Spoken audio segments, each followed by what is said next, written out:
Colbert is the one down on the field, making the catch, and that collision with Ryan. No, he fakes it.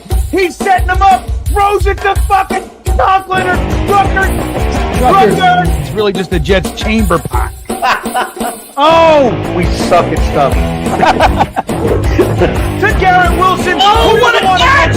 What a catch! That was all Zach, everybody. No, Quinnen gets him. Yeah! Yes! Look at this. Oh, shit, everybody.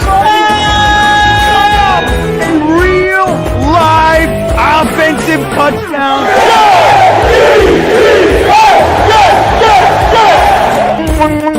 Got pressure. Run, you idiot. Here we go. Oh, that's a catch. That's a catch. All right, everybody. Garrett Wilson doesn't give a shit. Look at Zachy do, huh? Let's go, Zod. Gets it around the end. Run, little guy. Touchdown. Oh! Are you kidding me? I believe in Zod. Let's go, Jets.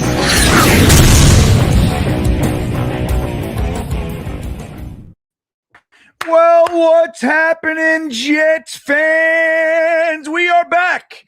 We are back with the New York Jets starting a brand new era, the Brady Cook era. Yeah, we saw a little bit last week, but that wasn't the beginning. This is the beginning. This is when he had the starter reps, and we're going to see this 3-year starter from the SEC, Missouri. No reason to believe he shouldn't come in and light up the NFL and make Trevor Lawrence look like like he doesn't belong on the field. I am Green Bean. That guy next to me doing the dance that he loves to do, the Aaron Glenn, we're calling it. That is Jets chaos. What's up, my friend? You ready for the Brady Cook era to begin?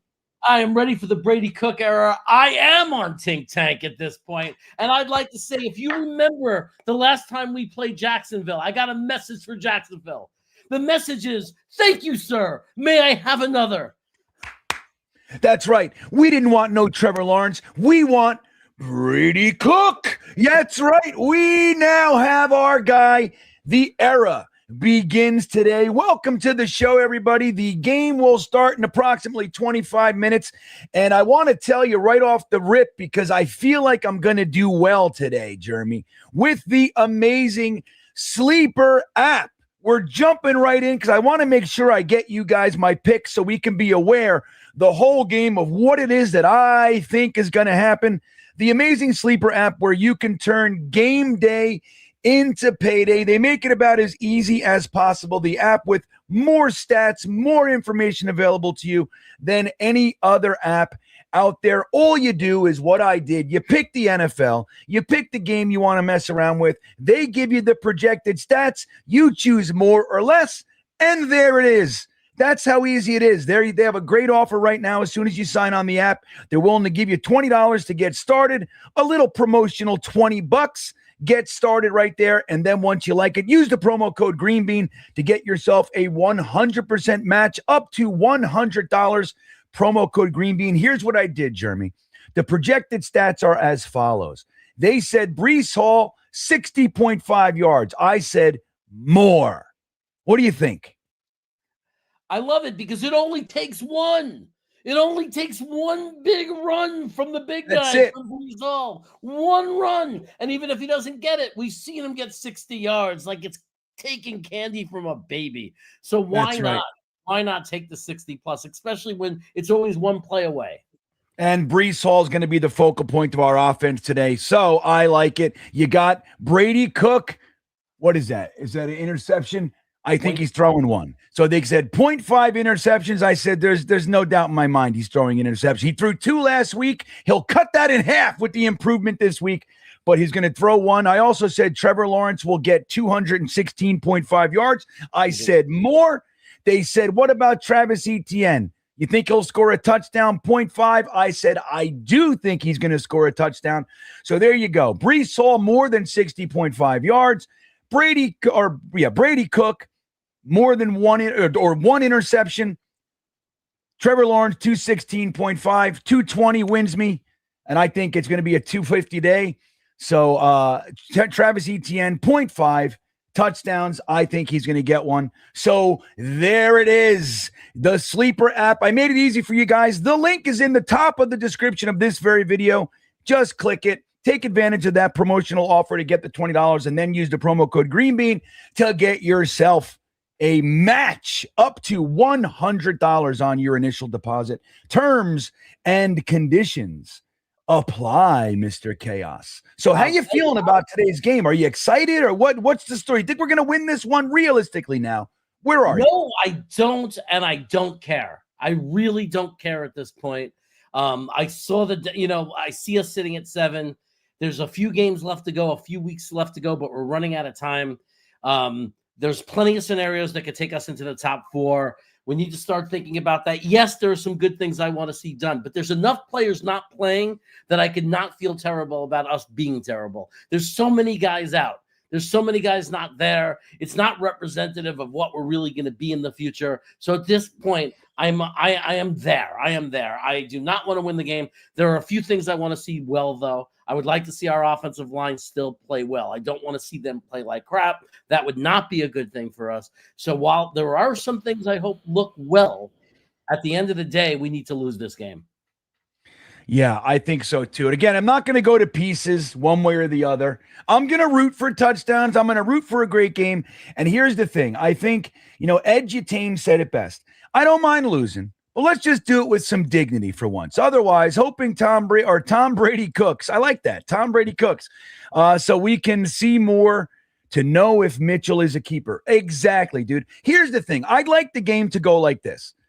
That we're competitive, we're playing hard, the whole thing, and that there's maybe around the third quarter, we're actually believing for a moment that we can win this game. That's what I want. I don't want a dud fest where it's 34-6, in the third quarter. Excuse me. That's what I don't want. So I think Ed Yatane's on to something. I want to say hello to our friends, Lou B, Super Jets fan. I got my tank sheets ready. 4 TVs going. Yeah, dude. Lou B, super fan indeed. He's at most of these games all year. We love Lou. He's on Team Tank. Glad you're here with us today, buddy. Jake Assman checking in. Look at this guy. 2 great dudes talking about a terrible team. Oh, you didn't write that. That's me. About talking Jets football. Nothing like it. Well, there you go, Jake. Glad you're hanging. It's going to be a fun day, I think. We get to watch Trevor Lawrence. You know what's a funny thing about Trevor Lawrence? Like we were talking about it before the stream. And, when we were tanking, right, I think most Jets fans were firmly on the tank that year. We were like 0-10 or whatever it was. Adam Gase. I wanted to tank not only to get a quarterback, but I wanted to make sure that there was no question about needing to fire this bozo. That's what I need. I was like, please, if he wins the last 3 games, they're going to go, oh, man, see, he's good. I don't want any of that shit. So we were all rooting for the tank, but it was tank for Trevor. And we won that game. As soon as we won and the Jaguars flipped with us, we were the number 1 pick all year. We beat the Rams and the Jags went bench Minshew right now. That's what they did. That's how you tank. The coaches don't tank. The players don't tank. But the owner comes down and goes, hey, Minshew, you're benching him. That's how you tank. So with us, with Brady Cook, maybe we have our own inherent tank meister. We'll see how that goes. But yeah, man, Trevor Lawrence, you got to look at his career. Everybody likes to say, oh, look, see, he sucks. I don't think he sucks. I watched quite a few games of his over the past number of years. I think he's had a shit situation. Look, he's on his 3rd head coach already. Urban Meyer, that whole shit fest the first year. You know what I mean? Like he's had a terrible situation. They give him Liam Cohen, who I was wrong on. I was like, this guy ain't going to be shit. Dom C loved him, as did many other guys. Dude, him and Trevor Lawrence having a guy like that clearly is to his benefit. So Trevor Lawrence is kind of in year 1 here. You know what I mean? Like really settling in. He's had 15 wide receivers, 3 head coaches, numerous offensive systems. So I think Trevor Lawrence is just beginning his career. It's like imagine if we kept Sam Darnold, never traded him, just kept him the whole time and watched him kind of go through the whole suck motions and all that stuff. Like we dealt with it. That's where we'd be. You know what I mean? That kind of a thing. So I think Trevor Lawrence is on pace to be a shredder in this league, man. How do you feel about the old T-Law? Yeah, Sam Darnold's an interesting thing to bring up because if Trevor Lawrence's career arches, and kind of like looks similar as far as growth and in development and the way it evolves as as Sam Darnold's did, then Trevor Lawrence is going to be a top 3 quarterback in this league, right? Because at every step of it, as even though he wasn't what people were hoping a third he was going to be so far, he was still better than Sam Darnold's experience. So I think it's an interesting thing. He finally has a coach that's an offensive-minded, good offensive, really respected guy. A lot of Jet fans wanted him. And you see there's some results to it. And you see that he's coming along. And again, he's always going to have to live up to generational, right? And that's always going to be correct. Strike. When you really look at it, at worst, he's a functional NFL quarterback because they're doing fine. And if you look at his play, it's not living up to generational yet, but it sure is better than what we've seen here, in our stadium, in our team, in our organization. Yeah, it's really something. My YouTube page, you saw what it was doing. I cannot get to this stream. I can't fucking find it on my own page. So I wonder how difficult it is. Like we're sitting here at 196 viewers, 168 on YouTube. Not terrible to start, but it's like, I don't know how many people can't see it. I can't find my own stream on my own damn channel. The craziest thing in the world, Jeremy. What the hell's going on? I don't know. I'm looking down right now. I do have it. It seems like our regulars have it. I'm hoping it's not only the people that have it on their notifications. I don't know what's going on here. Like I literally can't find the stream. Here, I'm going to try to go in this way. Yeah, I can't get in. I can't do it. Yeah, I'm going to try this fucking link. I'm going to send this link out to people. That's what I'm going to have to do. Oh, there you go. I can hear myself. Let me see here. So anyway, let's get some score predictions in there. I see Greg hates his team. I'm with you. Now, I saw a comment I wanted to bring up here. Let me see if I can find it. Somebody asked, here it is, Matt West, do we even have a backup for Cook right now? Not only do we have a backup, Tony, tell him who it is. Tony Alexio will tell you who it is, Matt West. Not only do we have a backup, we have the backup.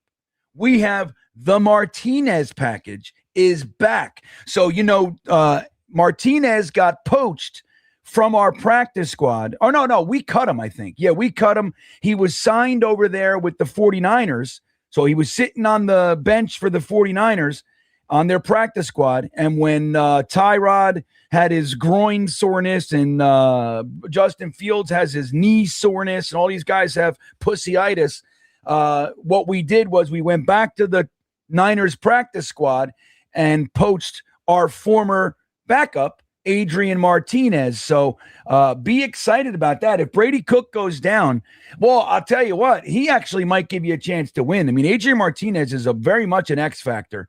He's got the legs, got the arms. It's a weird thing how he can't put it together and kind of make a career. He was like Hall of Fame level in the Canadian League and AFL and all that stuff. He was like the league MVP in the smaller leagues. But anyway, that's who we got. So, it'll be fun. Let us know. There it is, Tony Alexio. The Martinez package developed by Shanahan. There you go. See? It worked for Sam Darnold. It worked for Sammy Boy Magoo. Weeks in there. Yeah. So look, I'm pulling for Cook to look good. I'd like to see him develop a career. Why not? And look, if he plays really well, I still want to lose these games. But if he plays really well and he ends up kind of being in consideration to compete for our backup spot, like if we get a rookie, you can't have Brady Cook as the primary backup. You just can't do it. You got to get a vet guy in here. But having him kind of, keeping him around and working on him and developing, I'd love it if in 2 years you feel good enough that he's your backup and we can keep him around for a number of years. I like that sort of thing. How you feel? You like that kind of idea? Yeah, look, the fact that other teams like that he wasn't just out of the league, that teams kept picking him up, bringing him in, if they needed a guy, like they're thinking about him. We're not the only ones that see something in this guy. Shanahan saw something to bring him in and to let him onto the practice squad.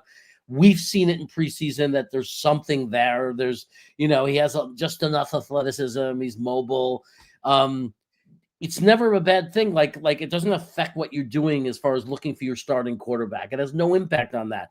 It's like you want your team to always be looking at every role, depth, all that kind of stuff. Why shouldn't we be looking to have our backup quarterback to know it's in place? Whether it's Brady Cook, whether it's Martinez, it's a box that needs to be checked.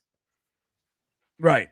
Yeah. And like you see a lot of like the younger fans, you don't remember the way that it was. Like we would having your backup in-house for like a long time was something that was regular. It was a standard thing. The Jets had a guy named Pat Ryan as our primary backup quarterback for like 10 years. Let me see. I'm actually curious. How long did we have this guy around? Pat Ryan. He was great. And then when the Jets in 1986, the Jets went 10-1. 10-1. we were the talk of the town, and not really, because the Giants in the NFC were even better. That was the Lawrence Taylor, Carl Banks, Bill Parcells years. But we were like, it was looking like a Jets Giants Super Bowl, And then Ken O'Brien went into his slump. Remember this, Jeremy? He went into this slump. I also remember that guy, Paul McGuire, that broadcaster for NBC, that Jet fans almost tipped the van over because he predicted they'd lose the last 5 of the year. And we did. So we lost the last 5. And what they did was they benched Ken O'Brien and put Pat Ryan in the playoffs. And he beat the Chiefs. Remember that? Oh, it was great. So we had a quarterback that was around so long that everybody felt like, hey, we had nothing but confidence in the guy. He wasn't your starter. Look at this. He played for the Jets his entire career. He was our backup. We drafted him in 1978. He was here till 1989, 12 years, bro. Wow. 12 years. He was we didn't even think about backup quarterback. It was obviously Pat Ryan. Yeah, it was a defined role. It was like part of the team. It was like you just knew Pat Ryan's our backup quarterback. It was just it was a thing. Yeah, it was right. You didn't think about it. Like Frank Reich was for Buffalo. Right, Reich. And then, he came in. Frank Reich was considered the best backup in the NFL. And he came in for Buffalo a couple times, threw for like 400 yards, like that whole thing. And then we signed him, and he ended up being our starter. We signed him, and he started for us. That was the 1-15 year. He sucked. He had that comeback game against Houston. Remember against Buddy remember Ryan? that? That's right. It was crazy. One of the greatest comebacks of all time, all that shit. Ryder on the Storm. Is this Ryder and Talon's Pa, or is this a different one? Was Saleh here while Martinez was on this team like the last 3 years? Yeah. He was here. He's been around. Ask Tony Alexa. He'll give you the he fucking loves him. He'll give you the whole bio. That's right. He's the Martinez package. And now with a little bit of Shanahan seasoning. Nothing wrong with that. So Jeremy, let's say hello to some people in the chat. I see that Phil Adams was here. I see Edutane. We talked to him. Rusty Spooner's in the house. Who else? I hate that they changed all your names. There's so many guys. Bradigan's here. Bradigan. Gotta call him out. Gotta love Scott Chris Wilson. Bradigan. Jets Mess is in the house. Greg Prime.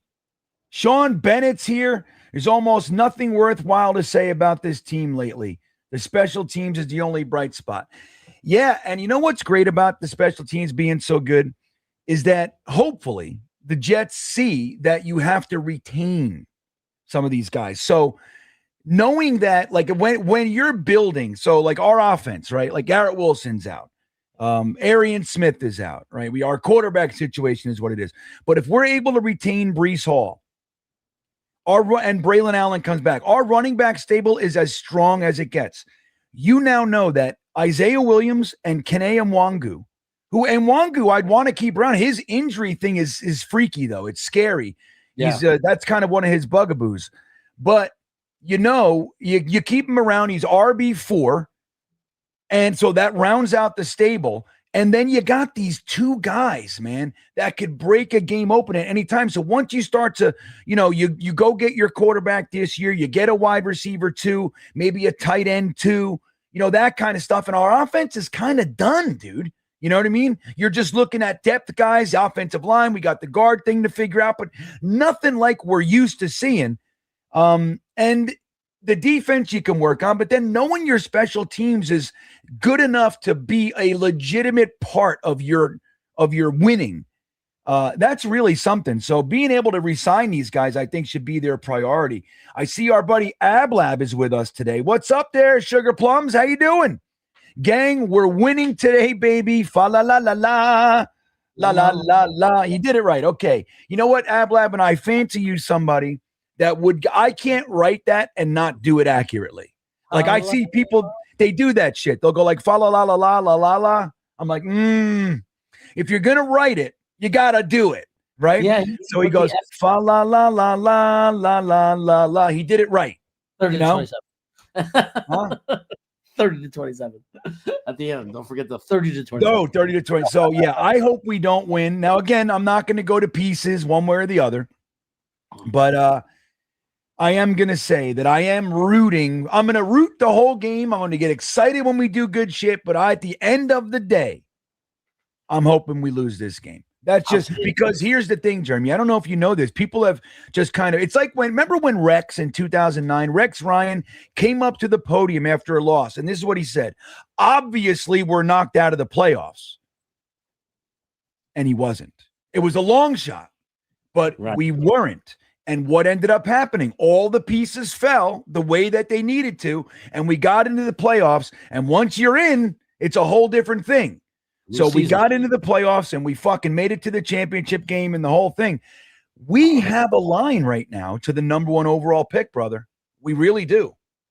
We do. Did you know that? I mean, Dylan, our friend Dylan Turman, put out a post that basically showed like 8-team scenario that if everything went perfect today, we could go to the number 2 pick overall in the draft behind the Giants. Today. And let me tell you something. Yeah, and as much as I knew, and he knew when he put that post out that that's not going to happen, what it does represent is with 3 more weeks after this week. Correct. It just shows that if all that can mathematically happen in 1 week, what is possible in 3 weeks, as long as we do our job and lose out.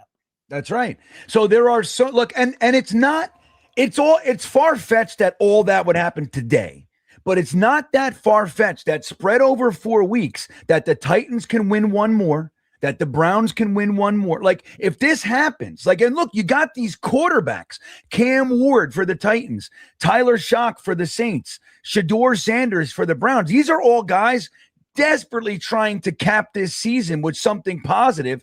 Shador and Tyler Shock, dude, they're trying to say, hey, I'm the starter here. That's what they're trying to do. So it's not ridiculous. It's a long shot, yes, but it's not so ridiculous to think that the Browns can win one more, the Titans can beat the Saints, and then the Saints win every other game. Like if that happens, and all we got to do is our part, just lose out. If we lose out, we're talking about there's a possibility that the Jets have the number 1 overall pick, but even if not that we have pick 3, pick 2, one of those, because then it's so much easier to get to that number 1 pick than from 7, 8, 9. It's like if we start winning these games, like we're pushing ourselves backwards. So anyway. And I'll tell you, Green Bean, a lot of these teams that we're talking about needing to win a game, a lot of these teams are playing each other. So for at least one of the weeks, correct, we're going to get some help. Guaranteed. That's right. So we'll do this. I want to say thank you to Dayboss jumping in and becoming a stream beaner. I want to tell you guys, I'm working on something right now of combining the beanbaggers and the stream beaners and all that kind of shit. So we're going to make a larger, more condensed, because I have 25 beanbaggers. I have, 33 stream beater.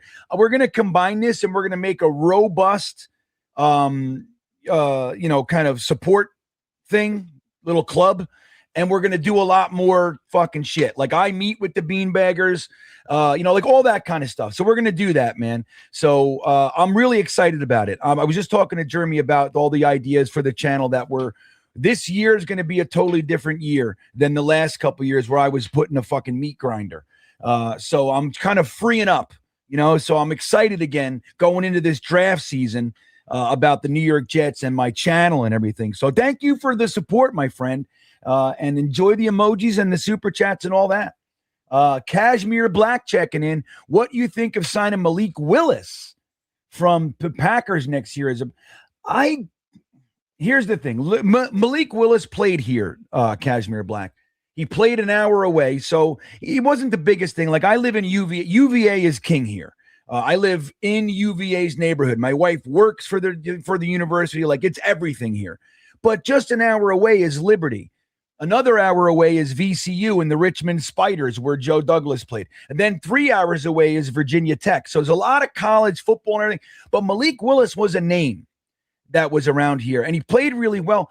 I didn't love him. Now, he has looked good when he's come in the NFL, but I don't know if I want – I just don't – I don't really want a bridge quarterback. Let me say that, but I'm not really that high on Malik Willis to be like – I think he's the kind of guy that can come in and be exciting for a minute, but if you're depending on him for a stretch, I just don't buy it. You know what I mean? I struggle with that for him. So I don't know. I wouldn't hate him as maybe the backup, but I don't know. How you feel about that guy?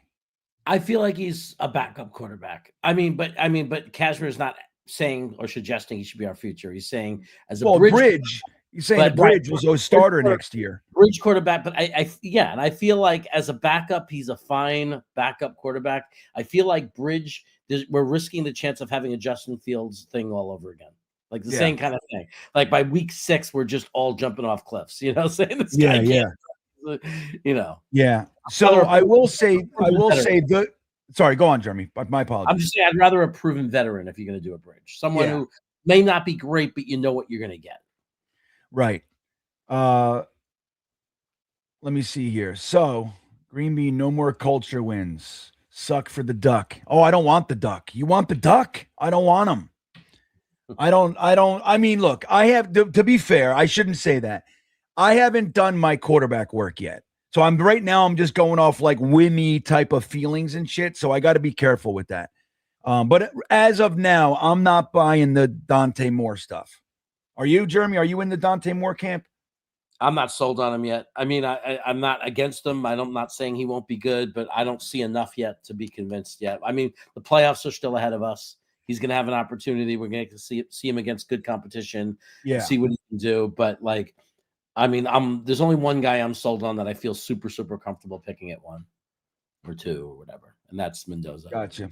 So I was going to put up the NFL schedule and see just what we're rooting for, but the game is about to start. So it's 1:00. I don't want to get into a project before the game. We are here, guys. The game's about to start. But Joe the Jet G checking in. Raiders need to win. Ain't that the truth, yo? The Raiders need to win. They're a big one because if they're one of the teams that if they are in the number 1 spot, they're not moving. You know, like there's 2 sides to this. One is if we're not in the number 1 spot, that we've got to trade up, right? For Fernando Mendoza, hypothetically. The other side is you got to have a team that's in that spot that's willing to trade out. So somebody that needs a quarterback in order to get them to move, you're talking about ridiculous 4 or 5 firsts. Like, fuck that. I'm not doing it for any unproven guy. I don't care.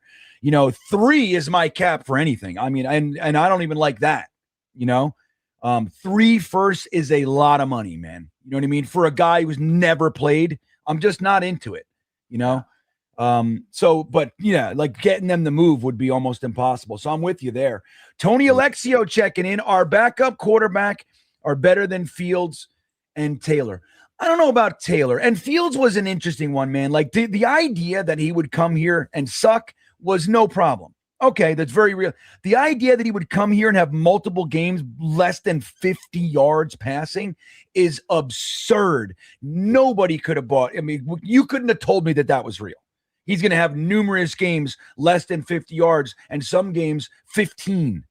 Like, what? Fuck out of here. You can't possibly throw for only 15 yards in 4 quarters of NFL football. But he did it. Like, unbelievable. And so, a lot of the film showed he had time, receivers, guys, all him. Yeah. It's just crazy how many times we can get a guy in here and look at the tape and it really is them. Like, you got to think, like, how many can we be that bad at just getting a quarterback? Like, so many quarterbacks, you see backups come in and look competent. Not if not great, just competent. Ooh, we get guys that can't see anything. We have to sync up. I'm right on now. Hold on, I'm kidding. AJ Spaz checking in right as we get the kickoff. I got it. Boom. That's where I got it. So you're gonna need to pause for about 3 seconds. We'll catch up. Right. I'm gonna go. Pause. Kill this man. All right, they did it. So about the 27-yard line. All right, AJ Spaz says 3 definites in life: taxes and the Jets ruin the weekend. That's 2. Oh, life. 3 definites in life: death, taxes, and the Jets ruin our weekend. Dude, you nailed it, AJ Spaz. Well said, man. Sad to say. Francois checking in. Good to see you. Always happy when you're with us, my friend. Tell me when you're at 21 on the play clock. Right now. 20, 19, 18. Yep, 7. we're together. Okay. Hold on, Francois. I'll get you. Here we go. Trevor Lawrence under center. Come on, baby. Fake handoff, rolling out. He's looking for his tight end. He gets him. Stumbling. Good pursuit, good tackle. You saw that AZ Thomas is having surgery. Sucks. He's done. Is that going to affect next year now? Well, no, but he said it's the first time I'm having surgery in my career. Yeah, you were drafted by the Jets. No problem. So, yeah, sucks for him. Notice how even with the tight end stumbling, it took forever to get there. Like, there's just so much space. Like, you got it right, man. Come on with these guys. Here we go. We got the pitch. He's going up the middle. They were there. Can't tackle. First down and 5 more. Should we say it already? We need a real linebacker. It's crazy. Let me watch this. Let me watch the linebacker pursuit here. Oh, see that? That's what I'm talking about. Tony Adams, when I talk about fucking ducking blocks, I've been talking about it all week. What he should have done is fucking cream that running back and push him into the running lane. That's what he should have done. Instead, he sidestepped him, took himself out of the fucking play. I can't stand that shit. Yeah.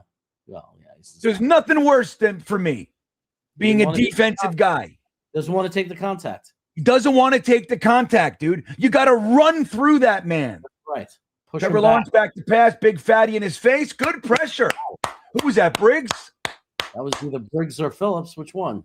He looked like a big fat Briggs to me. Oh, that was Phillips. All right. Phillips. Big fat Look man. Roar! Big fat man. Roar! Fat. I'm going to sit on you.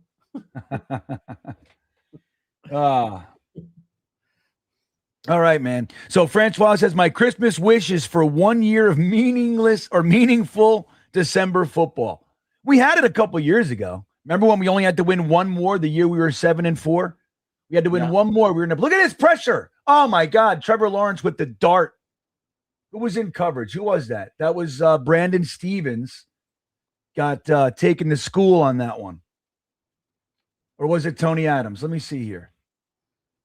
Nope, Stevens. What the hell are you biting on? Wow. Why did he bite to the right? Yeah. What was that? Like a fucking phantom. He saw a bird. All right, we got 1st and 10, hands off up the middle. Jermaine Johnson with the tackle, drags him for about 3 extra yards. It's like a gain of 6, Jeremy. Yeah. So we had some meaningful football. Remember that, Jonathan? It was like all we had to do was win one more game. We were 7-4. One more would have gotten us into the playoffs that year. We couldn't do it. Fucking Salah. AJ Spaz, season tickets for the Liberty Greenberg and you name game. I don't know what that means, AJ Spaz. I think he's saying that he has season tickets for the Liberty. You name the game, he'll take you. Oh, that was nice. Yeah, that's that was good. Get him. Wide open. Who's that? Brandon Stevens again. Oh no, that's Malachi Moore. Man, they just look very systematic, very calm, right? Look at Trevor Lawrence, dude. Look at that. Yeah. Close. The best thing that happens is we lose, and this seals the deal that we fire this freaking defensive coordinator. Yeah, hey, that would be another bonus, right? I like it. I hope they fire everybody in Cleveland, and Jim Schwartz becomes available. That's who I want. That's my wish. So, all right, man, AJ Spaz. You know what? Send me an email, dude. My email's in the description. Send me an email with your contact. I'll give you my cell and stuff, and we'll talk. I'd love to go to a Liberty game. Don't forget, our buddy Wyatt is going to be trying out for Liberty quarterback this year. Maybe he gets the job. We get to go watch him. Wouldn't that be something? Nothing would make me happier, man. My brother got season tickets for the new WNBA team, the Portland Fire. WNBA? Yeah, for the Portland Fire. What are you talking about? He got season tickets. I don't know. Him and his wife want to go. That's holding.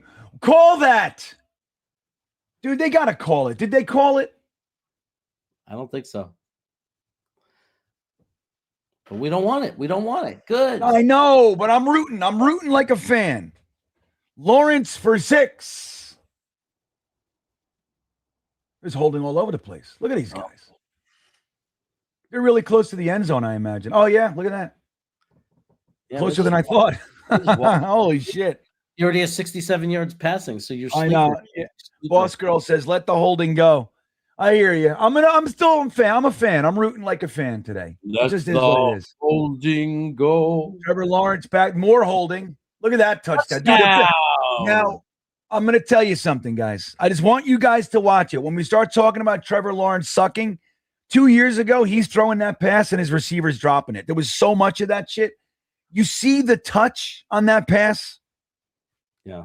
Look at the laser accuracy of this, Jeremy. It looks really good to me right now.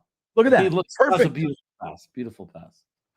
Now, Brady Cook just has to keep up with him. Oh, my God. Brandon Stevens. I didn't even see it. Did you see that? Yeah, yeah. Oh, my God. Almost got a pick there.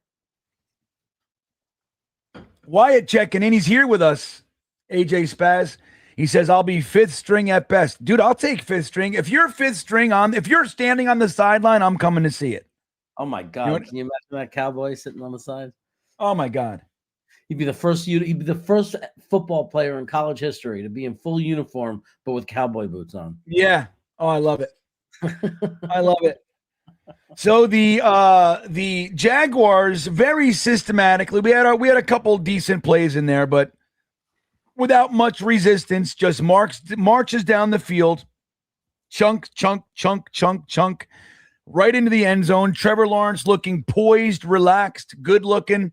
His locks are flowing as if gods were blessing him. It's the wind, the breath of God in through his hair, Jeremy. That's what's going on.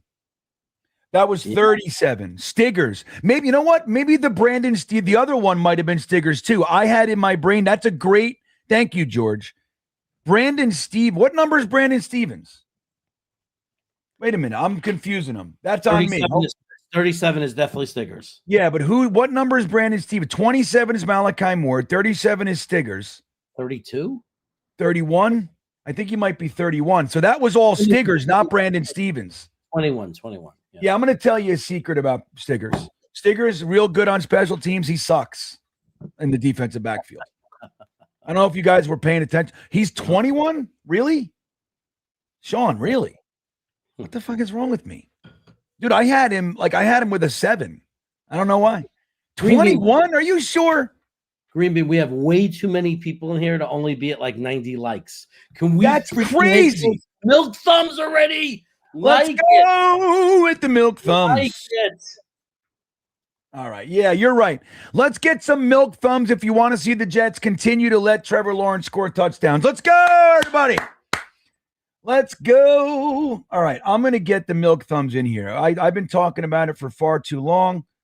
I got to get the milk thumb Jimmy Jam into the Flimmy Flam. All right. You ready? Yeah. File must be one of the following types. All right. Well, let's make it an MP4 real quick, Jeremy. What do you want from me? You know what I mean? Right. Make it what it wants. You don't know how to read JPEG or whatever the hell it's not accepting? I'll make you a JPEG. What the fuck do I want? You know, all you got to do is just rename it with the JPEG or whatever, and it changes it. It's great. Oh, I love how the likes picked up. Thanks, guys. It's starting to pick up. We're up to 135. That was fast. Hey. Yeah, if you're going to hang out and watch with us, we're only asking one thing for sure. if you're going to hang out with us and everything, hit the like button, right? Let's make the party bigger. Yeah, that's the way to do it. Look at these guys. Oh, they kicked it way out. They don't want to see. Look at that. That's in Wangu and Williams back there. They're like, oh, no. We ain't giving it to those guys. It won't let me put the milk thumbs in there. It says it's too big. Really? It's a short little file. I got to compress it or something. See, I just said that. Like, I got to compress it or something. Like I can do that. It sounded like I might know what I'm doing, right, Jeremy? It sounds like it. Yeah, but it's wrong. Here we go. He had 9,000 passing yards in Missouri, a bunch of touchdowns. Here we go. Here we go. The Brady Cook era starts now, everybody. 1st and 10. Brady Cook under center. Max Mitchell coming in as the 6th lineman here, playing tight end because Mason Taylor's out. Oh, Brees Hall hit in the backfield. Max Mitchell does nothing. That was the side he was on, too. Why'd they have him crashing down? How about block the fucking guy out there? Wow. Brees Hall with a, 3-yard loss, 2-yard loss? Yeah, it's 3-yard loss, 2nd and 13. Not pretty. Although it looks like, who's that? Was Brady Cook? Yeah, Brady Cook. He's running out of the huddle right now to go hug these old people. Family. No, I think that's his sister and his parents. He's like, wait, timeout. I want to go hug these people. Got a lot of Jet fans that are going to be interested in Brady Cook's sister, possibly. 2nd and 13. Get it to Brees Hall in space. He's running. Gets most of it back, Jeremy. We're going to get to 3rd and manageable, people. Yeah, 3rd and manageable. 3rd and manageable. I can't wait. Skellington checking in. Look at this. Look at the Texans. We don't want to see that. We want the Cardinals to win too, everybody. We better not go a whole year without a pick. Shake my head. Oh, we're gonna it within the sticks. Oh, perfect. Very Jets. See? Design. 7-0. You're down. By design, you threw it within the sticks. And it's funny too because it's only 3 yards. Like you have to actually consciously work at getting it less than 3 yards. You know what I mean? Like it's 3. They're going for it. We don't give a shit. Yeah. Aaron Glenn said, we're not punting. We're not doing it. I love it. Go for it, Aaron Glenn. That's a long yard. Yeah, we're just trying to draw him off, I think. Yeah. Oh, look at us. Look at this. In the backfield. Holy shit. Dude, we're the worst. We're the worst. I am so off Team Brees. It's not his fucking fault. Off Team Brees. Dude, he got student. Look at this. I know, but come on. He grabbed his hand. You got to fight through that. You got to get through that. He grabbed his hand. Come on. Yeah, but dude, still, no, but look, he's not supposed to be hit 5 yards in the backfield, dude. No, it's like what happened there? Who didn't block? What's going on? Yeah, what is that? Is it the scheme? Are we being out coached, or did somebody literally not block? Max Mitchell. What is going on? Max Mitchell, everybody. Oh, thank God. He's got to go then.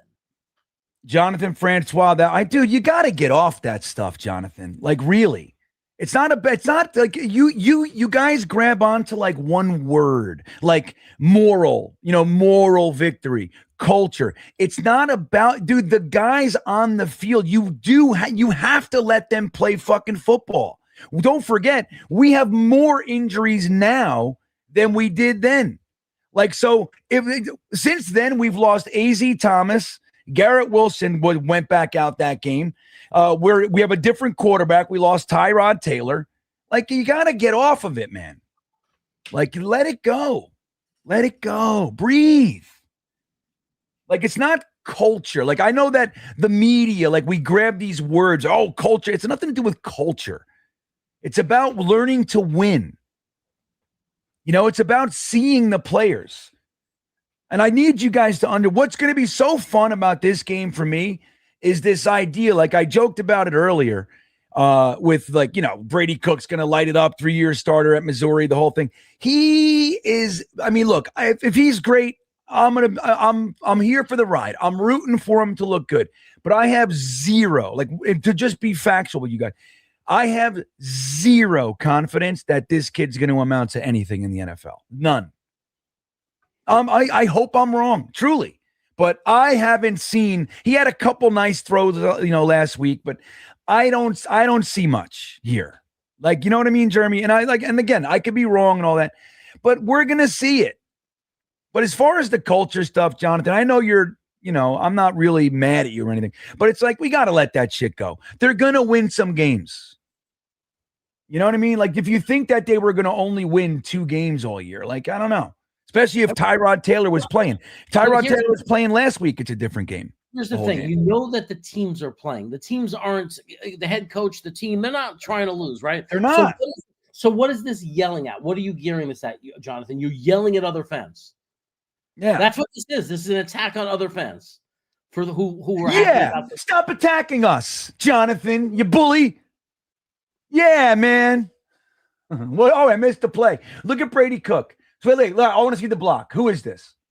Look, we got fucking look at that. Nobody blocks him. What are you doing, Beck?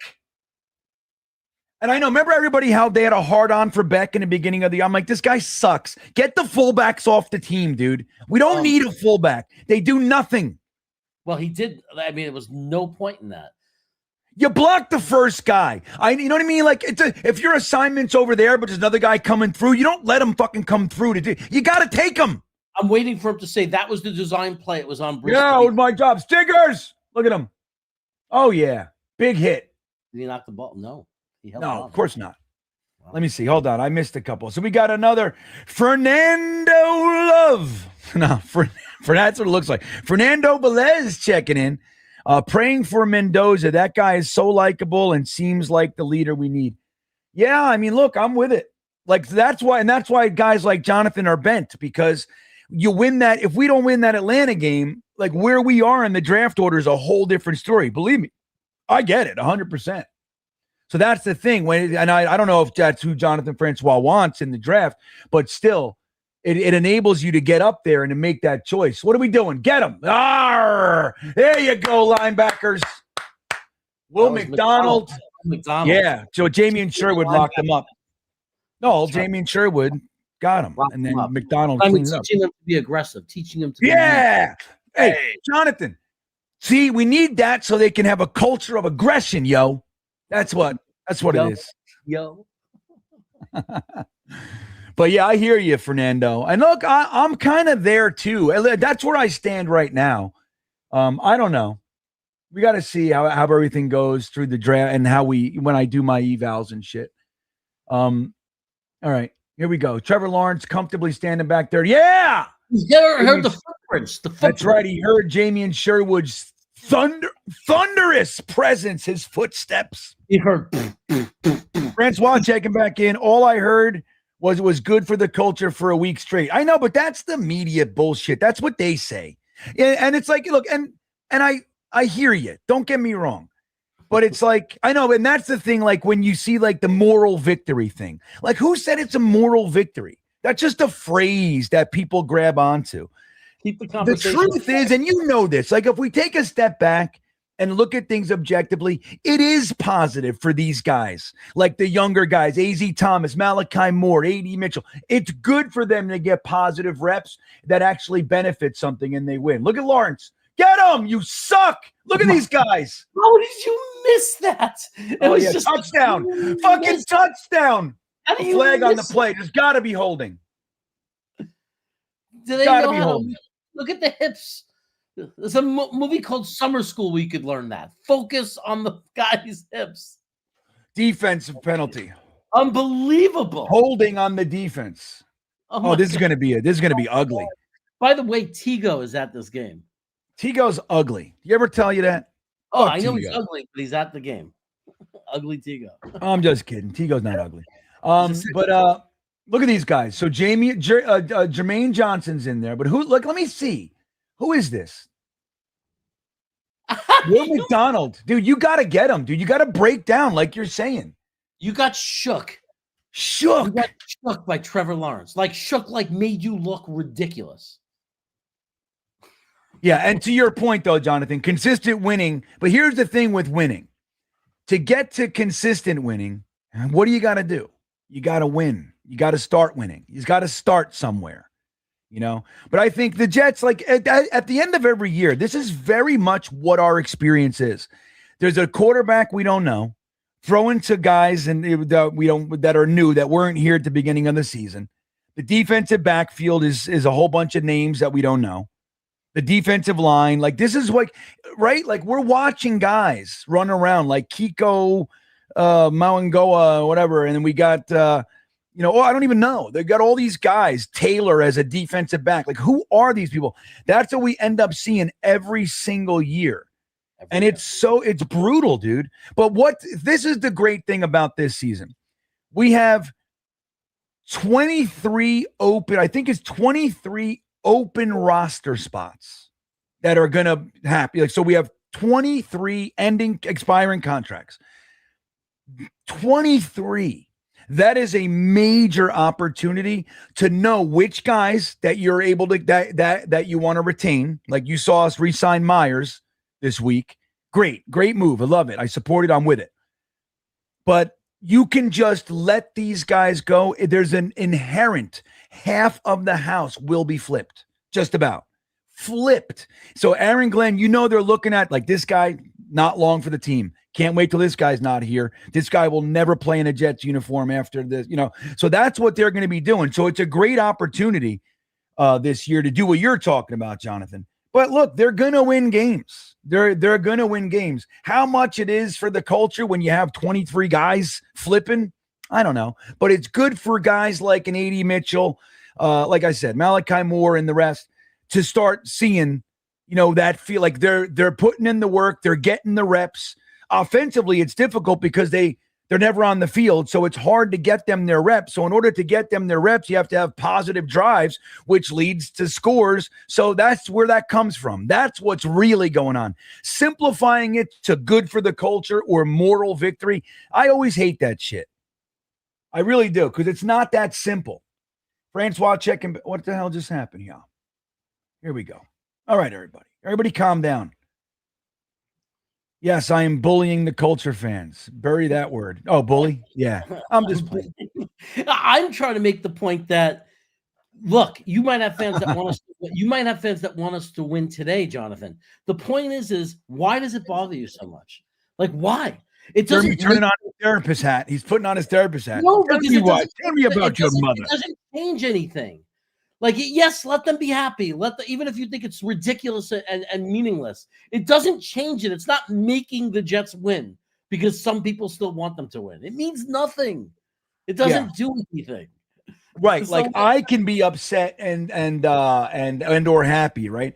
But getting upset at somebody else who disagrees, our feelings don't change anything. So it's not worth eating our own. That's the whole thing that upsets me every year. It's like, why are we attacking each other? Why are people writing me 27 paragraph things about how much of a piece of shit I am? You've seen those, Jeremy. I've shown you. That one guy, we almost had to call the FBI and make sure. Yeah, it was unnerving. Yeah. It's like, and why? Because I talk about the Jets, and I disagree with you. Like that's where you took it. So it gets nuts. It gets nuts. His words, because we told lies for years. We told lies. Yeah, I got that guy on Twitter now. He swears that it's a psyop and that me and you and Ryan and Matt were paid by the Jets to control the feelings of the fan base. Like, what the fuck are you talking about? I wish. Dude, put down the pipe.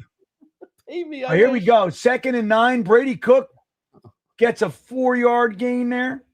So 2 plays collectively, 5 yards to John Mechie, which is good. I like to see Mechie get his hands around the ball to the tune of receptions and stop with these drops. I wish. Dante says this defense is ass. Yeah, no doubt, man. 3rd and 5. All right, hold on. 3rd and 5. I'll get to you, Red John. Look, we're already down 14-0. It's gonna get 14-0. That's all right. Last week it was like that too. We'll settle down. Brady Cook back to pass. He's rolling out. He's going to look for Brees. Throwing it deep. Look at this fucking guy. Isaiah Williams. Throw it to Max Mitchell, man. Is Isaiah Williams going to make a case to be like on the field more and be like a WR3? I think it's just by default. Look, Smith isn't playing. Garrett Wilson isn't playing. Josh Reynolds is a waste of space. So why not throw it to Isaiah Williams? I like it. Brees Hall with the handoff, looking for a hole, bounces outside. Bounce. Brees Hall. He said, "Yo, yards. man." He said, "Yo, man, I'm bouncing." He said, "Yo, tired of this bullshit. Somebody grabbing my hand 5 yards behind the line of scrimmage and falling down." Like, you can't put that on Brees, dude. And I know he's 99 out of 100 runs. He doesn't fall with that. He just happened to because he wasn't expecting to get fucking hit 5 yards behind the line of scrimmage. It's frustrating. The 2 fumbles near the end zone. It's just he's doing dude, 2 fumbles all year, dude. Relax. The timing of it. Doesn't matter. It's all, dude. Give me a fucking break with this Brees Hall hate. But look at this, Isaiah Davis. Straight through the tackles. That's right. And he stepped on somebody's back, I think, and jumped a little bit. I like Red John says, let Brandon Cook or Brady cook. Let BC cook. Jags pass defense sucks. Use his mobility. Yeah, let's see him start to do that. Right, Red John? Look at that girl. She's like, hello.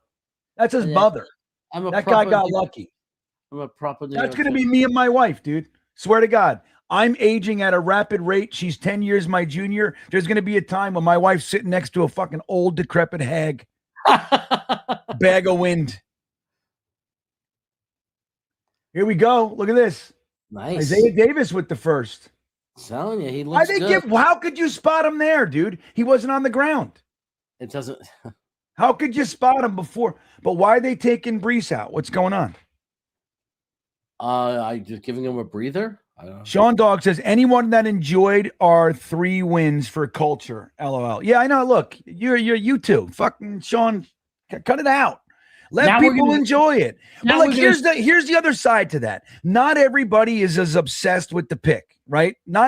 People are just watching football on Sunday, and like a win is more fun than a loss. Yeah, but now we're saying when they were 0-7, we should have been rooting for losses for the rest of the year. When they were like, it wasn't ever happening. Like 3 wins is, dude, that's pretty tanky.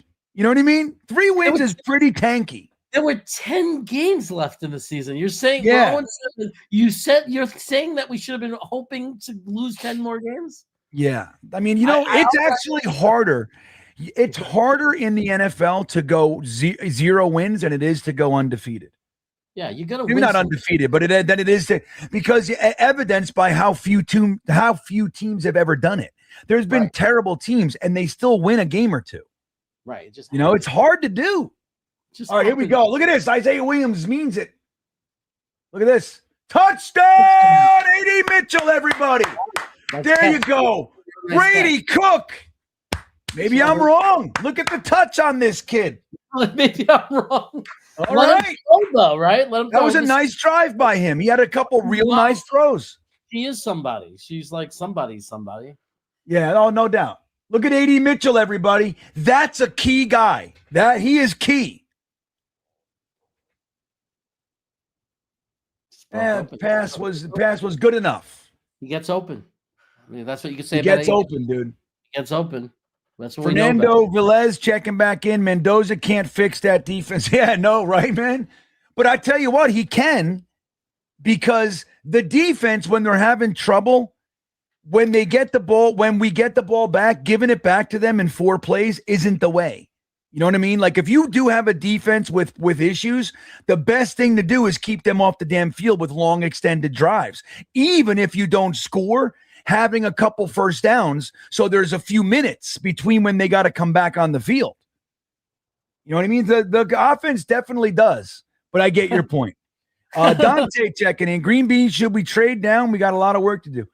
I don't know, man. These are tough questions. We don't even know where we are yet. But I'll tell you what. If the Jets cannot get their quarterback, if we you know what I mean, like say that scenario presents itself, that we can't get our quarterback, and you're sitting there at 6, 7, whatever, and somebody's calling to trade down, depending on if Carnell Tate's there, I'm taking him. All right. If I got to look, but like if the linebacker I want, it all depends on where I'm going, what I'm getting, and who's there. But I'm open to it. Sure. I'm open to it. Can you give Meryl a message for me, Green Bean? I almost forgot. You need to tell her that Jeremy says, and you have to say it Say it correctly. Happy Hanukkah. Yeah. What the fuck I look like? I don't know what I'm doing. What do I look like? Dude, I've been married into the Jewish culture for 20 years, 18 years. I know how to say. Practice the. Let me call my wife real quick. I'm going to call my wife. Hold on. Do it. I'm going to let you say it. Have a happy Hanukkah. Here we go. Is it broken? No. I want to just, this is positive. Jeremy would like to say something to you, Meryl. Have a happy Hanukkah. You hear him? Oh, was that Jeremy? Yeah, that's Jeremy. He's saying happy Hanukkah. Oh. He wants me to say it right. He wants to make sure. Hanukkah. Chag Sameach. What'd you say? Chag Sameach. Happy holiday.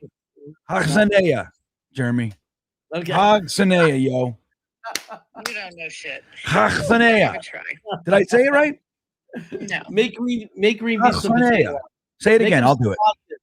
Chag Chag Sameach. Saneach. Chag Saneach. It's an M, but it's okay. It's okay.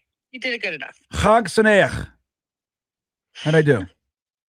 All right. That sounds pretty good. Thank That you. sounds pretty good. Sound pretty good, right? Jeremy said, yo, wait. Can you please tell Meryl a message from me? So that's what we're doing.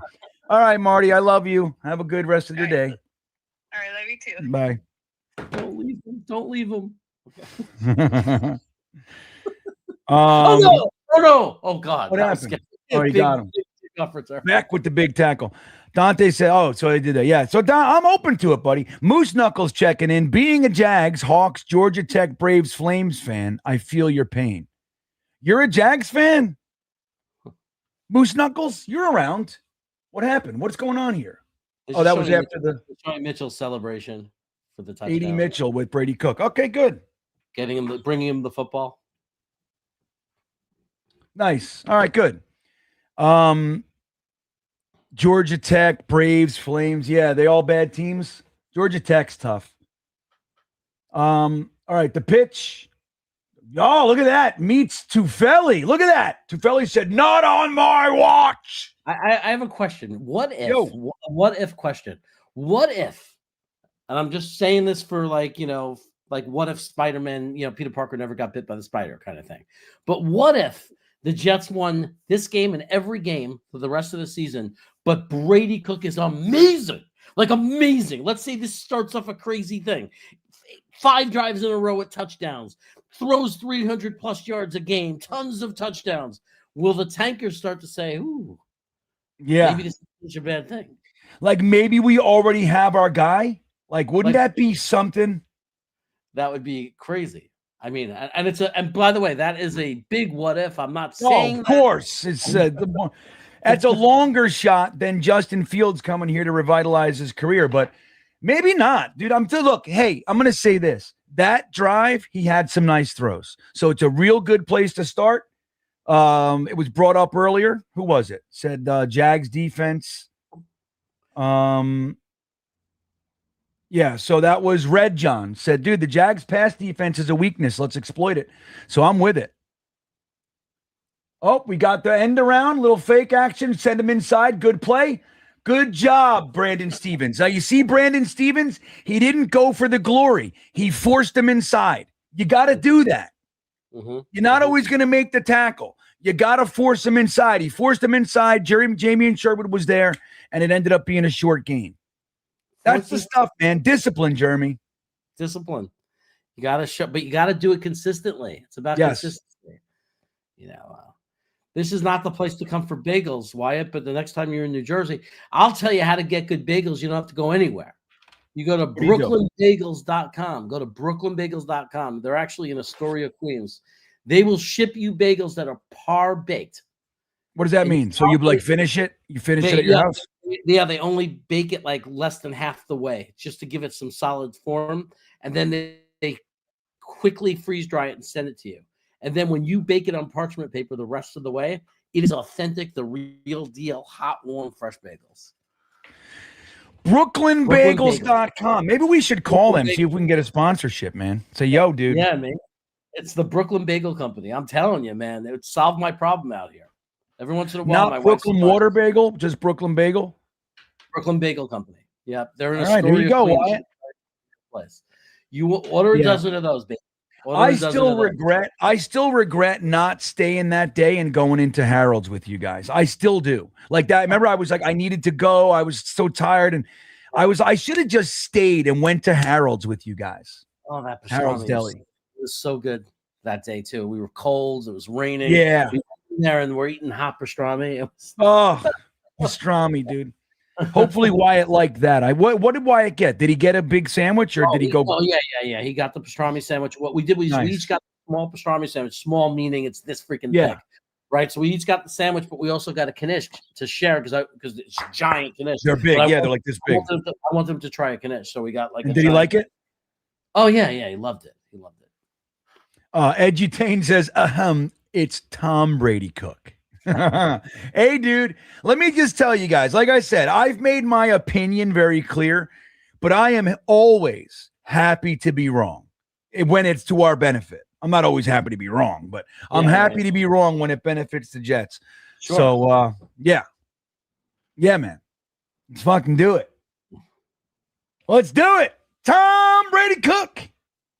Oh, I didn't do the Jets chant. Let's do one.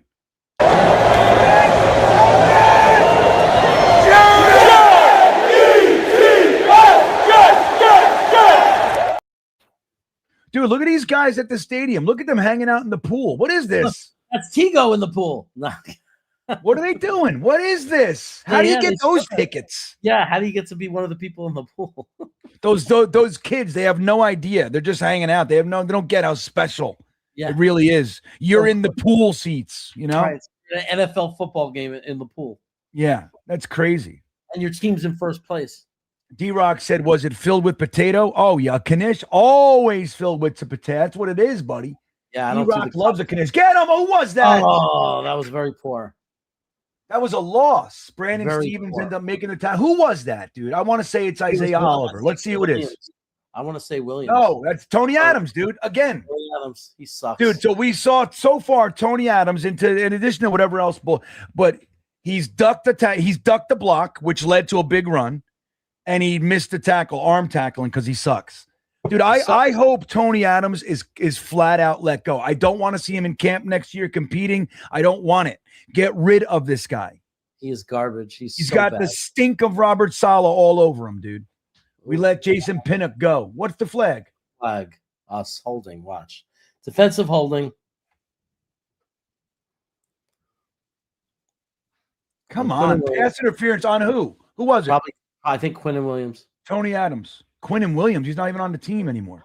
Quincy Williams. I got you. Yeah, that's going to be tough right there, Quincy. We need a linebacker on this team. We need a real linebacker, please. Yeah, Quincy, you're watching the last couple games that Quincy Williams ever plays as a Jet. And whatever, he's been a good Jet. I don't have any stones to throw at him, but enough is enough. We need a his one week he's really good, the next week he's a complete shitstorm. I can't stand it. Yeah, I can't stand watching this defense without a real linebacker. I know. Hold on, Dante. I'll get to you, buddy.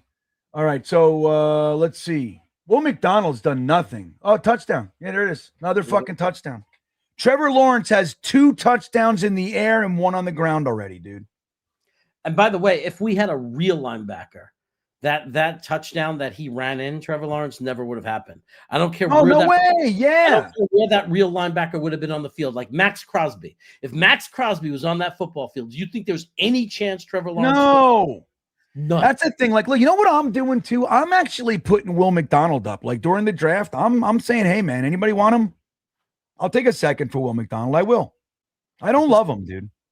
Well, he's just a specialist. He's not an every down player. He's a I want every guy. I want every down guys. That's what I want. Guys that are fucking men. That's what I want. Can I just get some men? Stand up, everybody. Let me see your schlong. We're looking at schlongs now at the Jets. If I was a GM, we're having the schlong test. Besides, these double cheeseburgers are going to kill me. So we you know, I know. Well, good. He hasn't made you eat one in months. I know. I have no excuse to be fat. Hey, Dante says, Green Bean, you're my favorite. I love your content and get excited whenever you put some. Well, thank you, Dante. I enjoy having you around. You've been around a minute, man. So I enjoy having you here. I'm glad. I appreciate sincerely comments like that. So thank you. And I'm gonna be putting up a lot more. My schedule changed in a way that I'm gonna be putting up more daily content. You guys have seen, like, these last few days, I've been able to put something up during the day. I believe that that's going to be more the case for the foreseeable future, ending up into, heading into draft season and all that. I'm going to be really out there doing some breakdowns and evals and top tens and all that kind of shit. We're going to be doing it. We're going to learn about players together. I love it. What's Rebecca talking about here? Green Bean, remember how Tom Brady got his chance on a play that took out Bledsoe? Yeah, I remember it well there, Rebecca. What if the Jets have the same? I know. Well, I tell you, I would love it. It's even the thing with Justin Fields. Like, two of our quarterbacks are out there right now, guys that we gave up on, Geno Smith and Sam Darnold. They've been able to go somewhere else and for another team to get the benefit of that, right? So, and then we tried it with Justin Fields this year, didn't happen. It's just so rare that it happens for us. But here we are. This is a chance. He's got 4 games. That's a nice little sample size. If he can actually prove that he's in if he can get into a shootout with Trevor Lawrence right now, that's a good sign. And if he does that for the next 3 weeks, hey, man, I don't know, man. Would you forego? I'd say maybe you don't forego drafting a quarterback, but maybe you forego trading 3 picks to go up to get one. I mean, dreams. I gotta take a leak. I'll be right back, buddy. I mean, look. Jeremy, you hear me? I gotta go pee-pee. I hear you. Go pee-pee. Go pee-pee. Look, we get to see it, right? He gets, even if it's a 1% chance that happens or under a 1% chance. That's why I'm saying we go with Brady Cook the rest of the way. That 99.99% of the time, he's not going to be it. Right? We'll hopefully lose out every game, get into a position where we could draft our quarterback. Great. If for some freak reason lightning hits and he's throwing touchdowns and he's a lunatic, I don't know. I guess we'll take it, right? We're not going to argue with it. If all of a sudden he turns out to be the man, that would be a dream. But it's lightning. It's lightning striking. I mean, it's not something you can count on. It's not something you could think is going to happen. It's lightning striking. It's lightning striking, everybody, at the exact place you need it to, which is rare.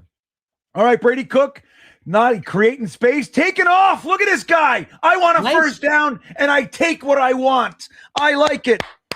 We got our quarterback. That's it. We did it, Rebecca. We did it. C. Kane checking in with his 22 months of support in the Stream Beaner Super Chats. Thank you, my friend. I appreciate you. What we saw with Cook this season is what I want for the rookie we draft. Sit most of the year and acclimate to the league. That's how you develop a quarterback. I could not agree more, dude. And I come from an era, like I grew up in the NFL that did that. So it's like I would love – look at this. That was a nice play. Very tricky. Mechie only gets 4 out of it, but nice play. That defender did the fetchy on Mechie. He did the fetchy on no catchy Mechie. So, but yeah, I'm with you, C. Kane. Now, you guys got to tell me what your previous name was, because I don't, you know what I mean? I feel like I'm missing. I feel like I'm not knowing who I'm talking to, and it sucks. You know what I mean, Jeremy? It's probably someone you know. Yeah. Familiar. Somebody I'm in love with. All right. Brees Hall with the shake and bake. Look at that. That's a face mask. Nice. All day face. Look at this. Men. Push. Men. Dude, but that was a face mask on Brees Hall. Look at Tippmann. Tippmann's all fucking pumped up, dude. Don't get Tippmann fired up. Let me see. Watch this face mask, Jeremy. See if I saw it right. Right here. Here it comes. Look at that. See it? Yeah. Look at this. I'm a man. I'm a man. I'm a man. Shanu's involved. Tippmann's involved. Like, give me your sister. That's how it feels. Give her the spot. What, they blow the whistle sometime? What? No, he didn't really get over, but yeah, it stopped. I get it. 2 plays now, guys. fake it, and freaking throw it deep. That's the way I'd call it, baby. I'd say I got 2 plays to get this. I would do a play action, hard fake on But the look, hand. man. Right now, I'm with you. But did you see that, Jeremy? They already have the confidence in Brady Cook to do a quarterback sneak. That says something. Yeah. Look, the good news is, even if we lose this game, if he continues to play like this, we could at least say maybe we have our backup quarterback. Maybe that we could check that box. This could be our guy. That's our backup quarterback. That's right. We got the Bucks. This could be maybe this could be our Pat Ryan. Plenty of time. Look at this. Oh man, Beck sucks. He telegraphed it too early. See, that's the thing. Like Garrett Wilson waits the appropriate amount of time, and the defensive back doesn't turn in time. Beck did this. It's coming. It's coming. Here it comes. Oh my God, it's almost here. Yeah. Like that's the thing. Like there's like that's what separates. Like all these guys are uber talented, uber athletic. There's those little nuanced things that separate. Like he was telegraphing it, and the receiver, the defensive back, that would have been great. If that was G Dubs or AD Mitchell, they get it. Dude, get back off the fucking field. Really. Hands it to Brees Hall. Oh, yep, he hands it. Brees Hall, hard running yard. And I don't like that on second. Me neither, dude. I don't like it. I mean, you're automatically saying we're going to give you one less chance. We're going to give you one attempt, one pass to make the play. New England scored. Do you see that? Drake May considered doing the dunk on the he was like gonna do it, and he said, fuck that. That's funny. All right. Thank you, C. Kane. CFC Kane in the chat is telling us what his other name was before this. Fernando Velez checking in. Who's hurt? Is that not Brady? Okay, it's a Jaguar. I know it's Wilkes, but Aaron Glenn has a horrible defensive track record and was always defended by injuries at Detroit. And he picked Wilkes. Look, I don't know how true that is. But here's the thing. I have sniffed around that kind of a thing. Like Aaron Glenn's defenses are kind of middling, and then there's the injuries. And what he's done is he's been able to get guys motivated and play above their pay grade, so to speak. So that's in his pocket. But like, there's always that little kind of, like it's like a little, like a pass, like a mulligan, like there's like a built-in mulligan for him. So I don't know, but I don't think that's why he's our head coach. Like he's our head coach because of his intangibles, like what he can do. He's a leader of men, not so much on his defensive prowess, which is why I think I'm with you here, Fernando. I don't want Aaron Glenn to be as involved in the defense. I want our defensive coordinator to be top tier. Like that's what I want. And Wilkes ain't it, dude. Wilkes, he's a good coach, but obviously he's been around forever and all that. But we know what he is, and he's like his ceiling is established. I want to see. Like, I'd love to see Jim Schwartz or some young guy. What about the guy, the coach of the Falcons? Let me see something. The coach of the Falcons? Yeah, let me see. Yeah, Raheem Morris, if they get fired. If they all get fired down there. But not the defensive coordinator. Not him. No, of course not. Love to him. And what did he do? Yeah. You know what would be real good? Bringing in Jeff Ulbricht. Oh, my God. By the way, here you go. What? There's your guy. Oh, Kane. See Kane. Look what I did. I highlighted his comment. Oh, bearded. Yeah, bearded. Right, dude. Fucking bearded's a beanbagger, for God's sakes. You know what I mean? And I can't tell that was you. I hate it. Yeah. I hate it. Like, I love bearded. I've broken bread with bearded. You know what I mean? And I don't even know it's him I'm talking to. Yeah. Tom C is pointing out in the chat, and I say it all the time. Joe Tipman at guard is such a good fit for this team. He has been so good at guard. Like that's why we have to What's Tom saying? Wait, hold on. Fire Wilkes before the year ends. No, they're not doing that, Barney. That's why we signed Myers, and we'll probably draft another center because Tipman is a guard. Yeah, I love it. Yeah, we're gonna draft a center or in free agency. Look at this. Oh, AD Mitchell. AD Mitchell got scared. I hate it. He knew he was gonna get killed, but that's a stupid third down play too, man. Stupid. Terrible play call. Engstrand, man. Come on, yo. Terrible. The run on second down, and then you again throwing it within the sticks. It's ballsless. You are freaking doing it 3 and 10. Just throw it past the sticks. Right, right, dude. And you have Jonathan Mechie and A.D. Mitchell. Like, let's see and you got a kid who's trying to make a name for himself. Like, dude, just run some fucking intermediate routes. They're doing it weird. Fake. It's a fake. No, we're just trying to draw them off. On 4th and 9? Okay. Yeah. Okay. I guess so. What was that? It's just weird. Because maybe Baron Glenn, if we got the 5 yards and it was 4th and 4, he would have went for it. Maybe. Who knows? Yeah. Barney wants to fire Wilkes. I don't see that happening, buddy. Edutain, so AG couldn't tell Brady Cook is better than Justin or Ty? I mean, I don't know, dude. You're looking edgy. I mean, that's a weird way to, not weird, but it's a silly way to look at it. even worse. He's an undrafted free agent rookie. Even if number one, I don't know if he is better than them. You know, Justin Fields has all the talent that you could possibly want. You're looking at people in practice when they're not allowed to get touched. I'm sure Justin Fields is lighting it up in training camp and everything else. Tyrod Taylor's a quarterback who's been in the league 15 years. You're talking about an undrafted free agent rookie. Look at this punter. Look at this punter, baby. Yeah, 9-yard line. Every time. Well, I don't know, Ed. I don't know. What a punter. I'm telling you, we got a great punter. He does everything he can, this punter, to put us in a position to succeed. He should go to the Pro Bowl. Yeah. So Rebecca says, mysterious play calling, Twilight Zone. I know, dude.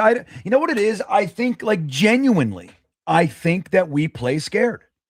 I just like we're trying to, like, you know what I mean? Like, it's outthink and get clever. But it's like we're trying to mitigate risk, which is just, this is not the time to do that. Explore everything. Like, why a fucking wide receiver screen on 4th and 10 or 3rd and 10? Like, why, or 3rd and 9? Why? After running an off tackle right on 2nd down and 2nd and 10. Like, I don't understand. Why can't we just have guys go out for a pass and throw the ball beyond the sticks to one of those guys? Like, why can't we at least try to run just a basic play? Pass. Right. Just a regular 11 personnel, 3 routes, and a check down. Just a deep 2 intermediate cross in a quick. Why just regular football? Yeah. Like, why not just do that? The offensive line's giving them time. Yeah, it's always us. Like, it's like year after year. It always feels like, I remember even that show House, the doctor show. They said, like, he was like giving it like a metaphor, and he goes, when it's 4th down on your own, a 4th down and 38 or whatever. You don't go for it. You don't go for it unless you're the Jets. It was like some crack they took at the Jets, but it was like they've been making fun of us for years for our freaking calls. Yeah, I know, it's crazy. So I know NJ Lawrence says not really, but I know I was thinking about it as I said it. But the thing is this, you got to remember this. When you're installing a brand new offense, new offensive coordinator, new quarterback, new player, everything, there's a certain level that you're willing, like what it looks like to the onlooker. Right. So somebody sitting in the stands watching it. What you're seeing is an incomplete pass. What they're seeing is how well did he manage all the information so it's a totally different thing when you have an install going on. Now, when I say lighting it up, that's the thing. I use that phrasing. It's funny because I actually thought about this as I was saying it. I'm like, I left a lot of room there. But, Brady Cook and I guarantee that they were all having the similar issues and struggles with the install aspect of the information. How well are we absorbing and applying the information given with the new playbook? So that's really what they're looking at that point. Us as fans, like when we're there, you see somebody, the quarterback throws it down the field, Garrett Wilson, yay! But that's not what they're really looking at. There's so much more going on. You know what I mean? I'm sure you know what I mean. Yeah, absolutely. Not you, Lauren. Get Get him! What is going on? At least he had to throw it out of bounds. Yeah, but that's safety territory. We should be blitzing right now. Have a sack. And I don't mean a sack. I mean testicles, a scrotum. Have a sack to get a sack, Jeremy. Yeah. 3rd and 12.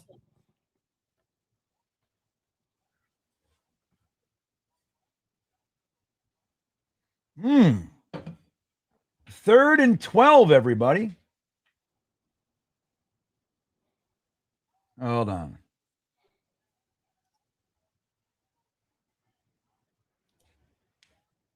All right, here we go. Let's get out of this. All right, we got 3rd and 12. A little bit of confusion.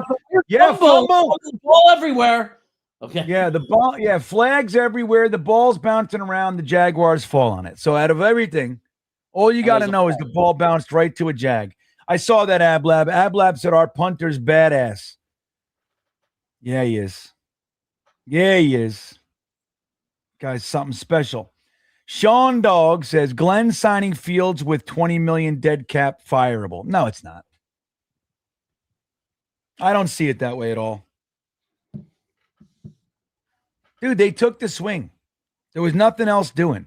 You had to get rid of Aaron Rodgers. I understand. Like, look, like I've told you guys, I'm a fan of I was a fan of keeping Aaron Rodgers and all that. Wait, what's going on here, Jeremy? Safety? He said intentional grounding. I think he did this.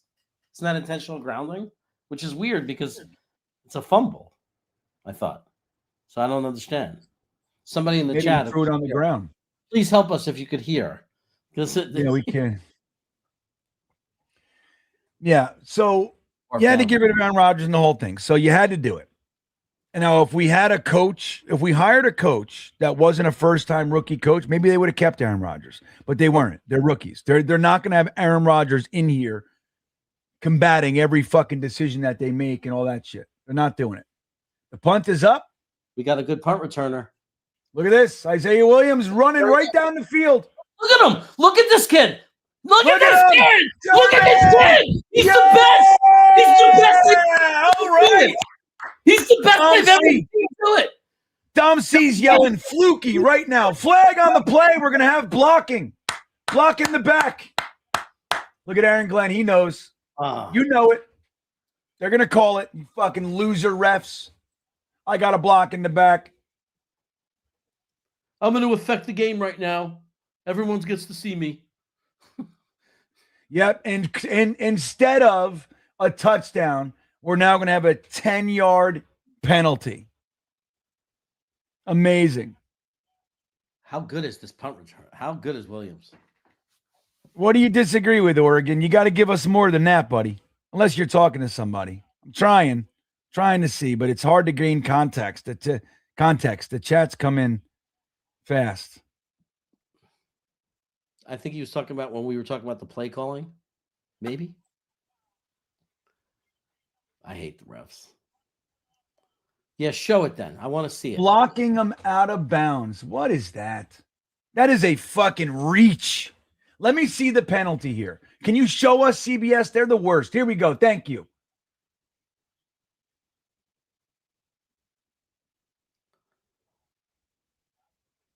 Yep. See the ref? See the announcer? The announcer just goes, really? That's what they called? That's what the announcer just says. The outcome of football. You just changed the entire game. But hey, good. Because this way we get to see Brady Cook. Last time we were just going to have points. Who wants that? Watch our stupid defense come back up. We're going to do a review of officiating. These guys are not going. They love it. They love it, dude. They're really impacting people's lives. Just the fact that NFL referees, like, think about the vital role that they play, that they're not even full-time employees, is fucking absurd. It's absurd. It's multi-billion. They're part-time people. Dude, $100 billion or whatever. Dude, they have part-time people in the role to impact the entirety of the sport. They're taking away history. This guy is setting like a historic thing. Yeah. You just change for what? For some ticky-tack bullshit. Yeah. Sean Kenny says we need too much to trade up for a quarterback. We are not a quarterback away from winning, especially. Yeah, we are. I think we're not going right to the Super Bowl, but it's not going to happen with a rookie quarterback anyway. Dude, we have plenty for a quarterback.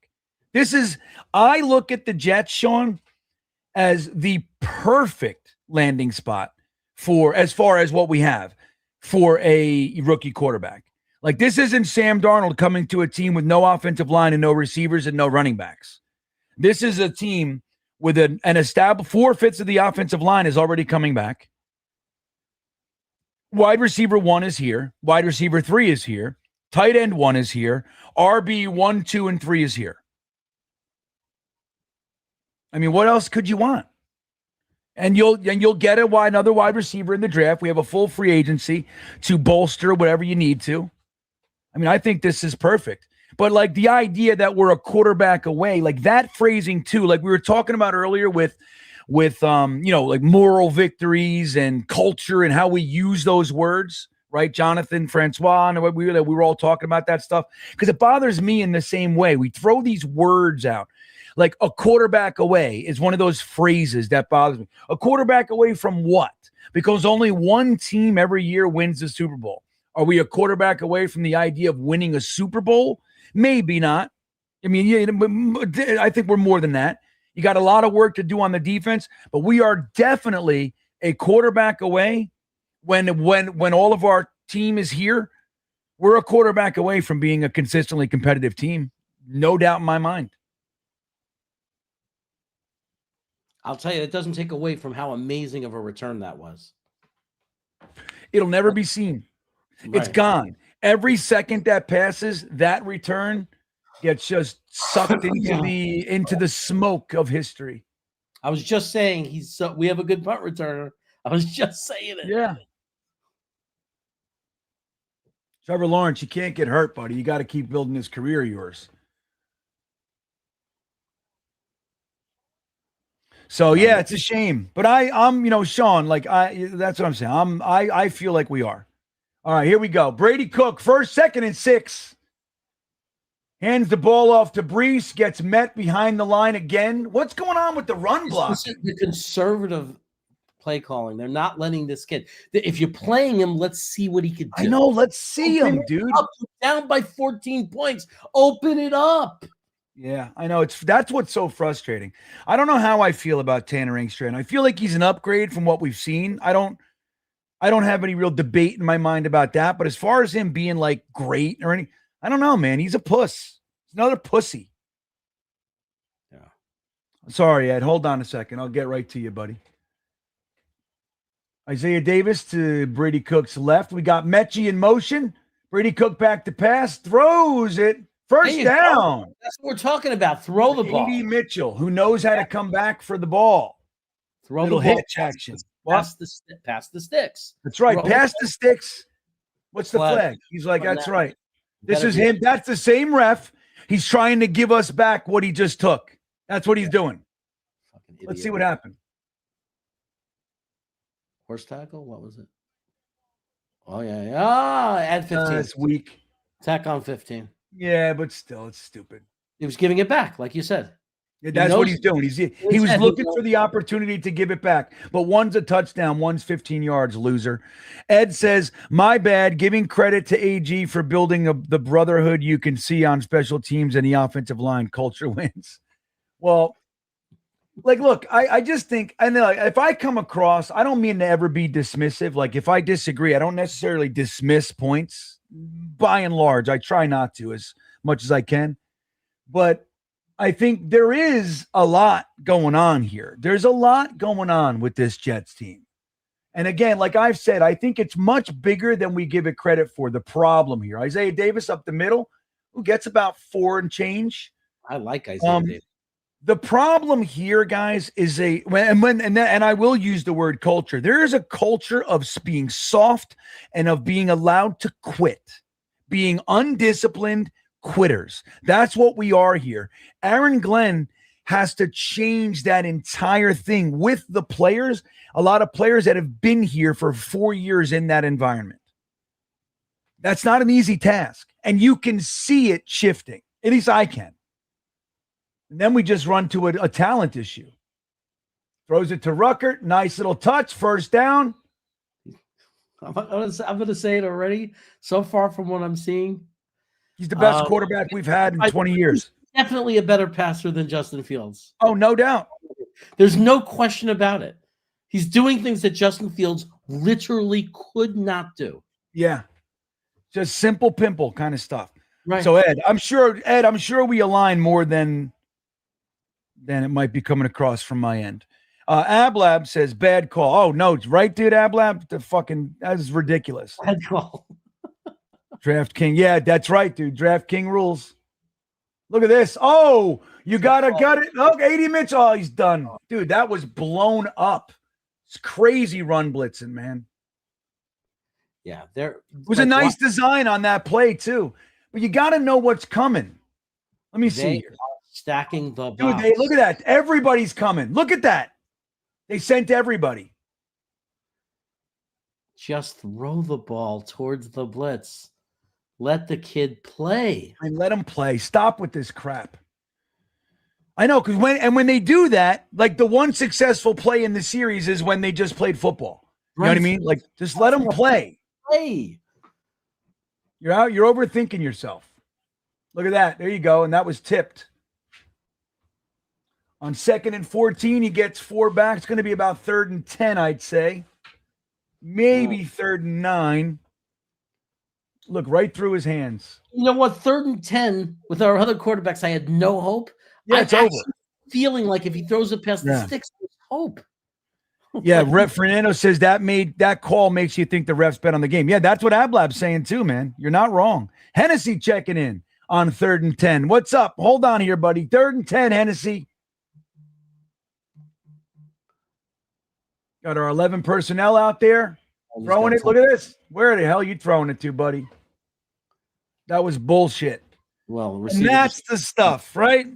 That's like Tanner Engstrand's like, well, you asked for it. Yeah, that was Hennessy's, that was just a terrible pass. Terrible. Like, where are you throwing it, dude? But it's a Nick Folk gets this little time here, Jeremy. We get to see our old man. Hennessy says, you can't tell me these refs aren't betting. Dude. They don't make enough money not to. That's right. They're part-timers. They got to bet on the games. Wouldn't you? It's too tempting. Nick Folk, the kick is up, and it is good.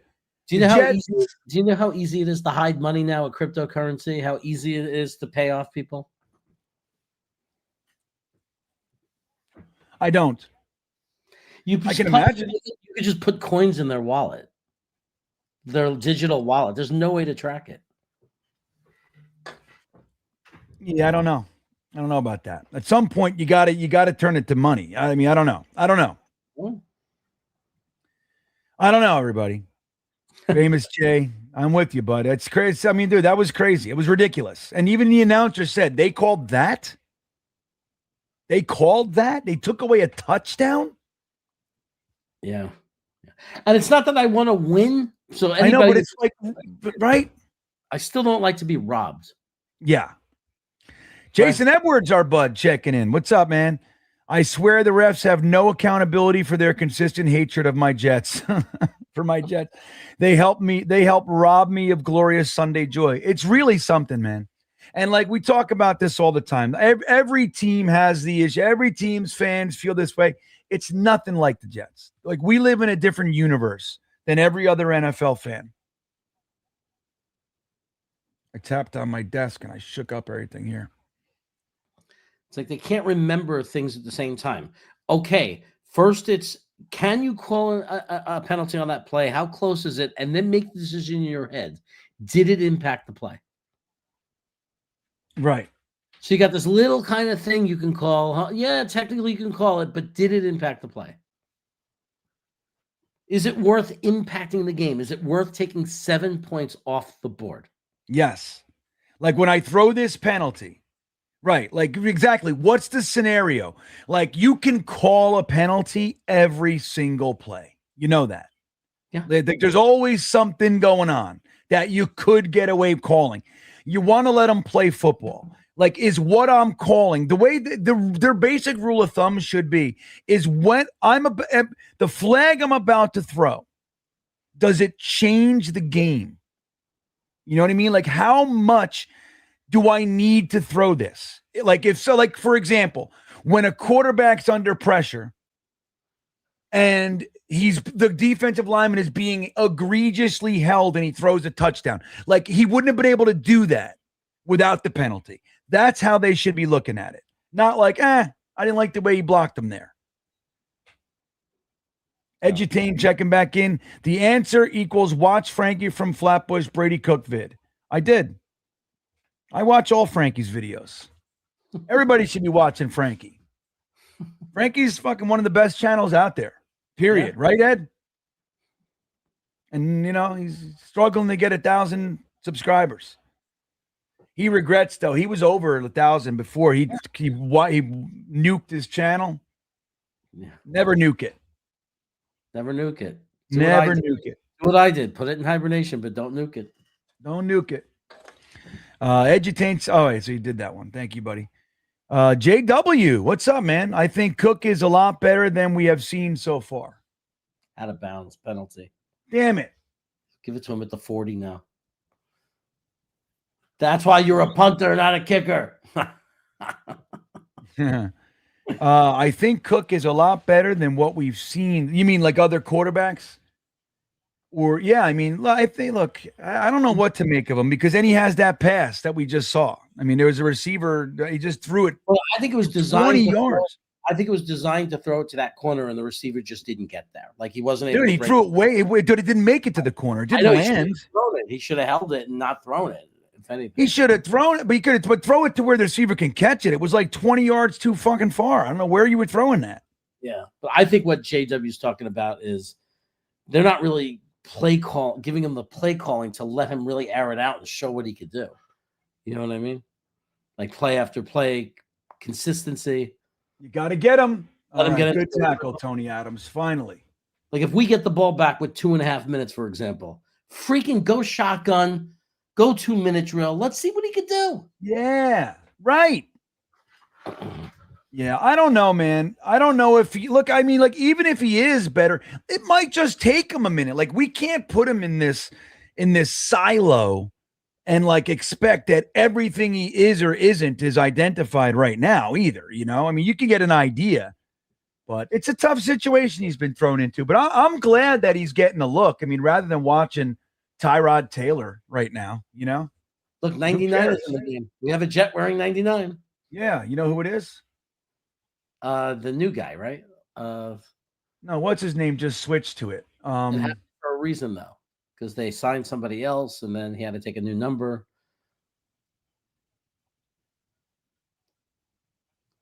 Who is it? It's not. It's is it? Who's 99 right now? It's Tyler Barron, I think. Oh no, I thought he was out for the year. Tyler Barron went and got number 95, Quinnen's number. Oh yeah.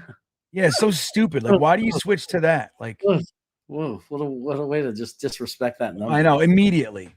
It's just So who's wearing 99 on the Jets right now? I just saw that. I can't believe I can't remember who it is. Saunders.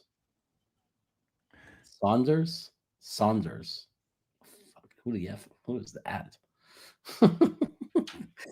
Always by this time of the season, we have guys we don't even know.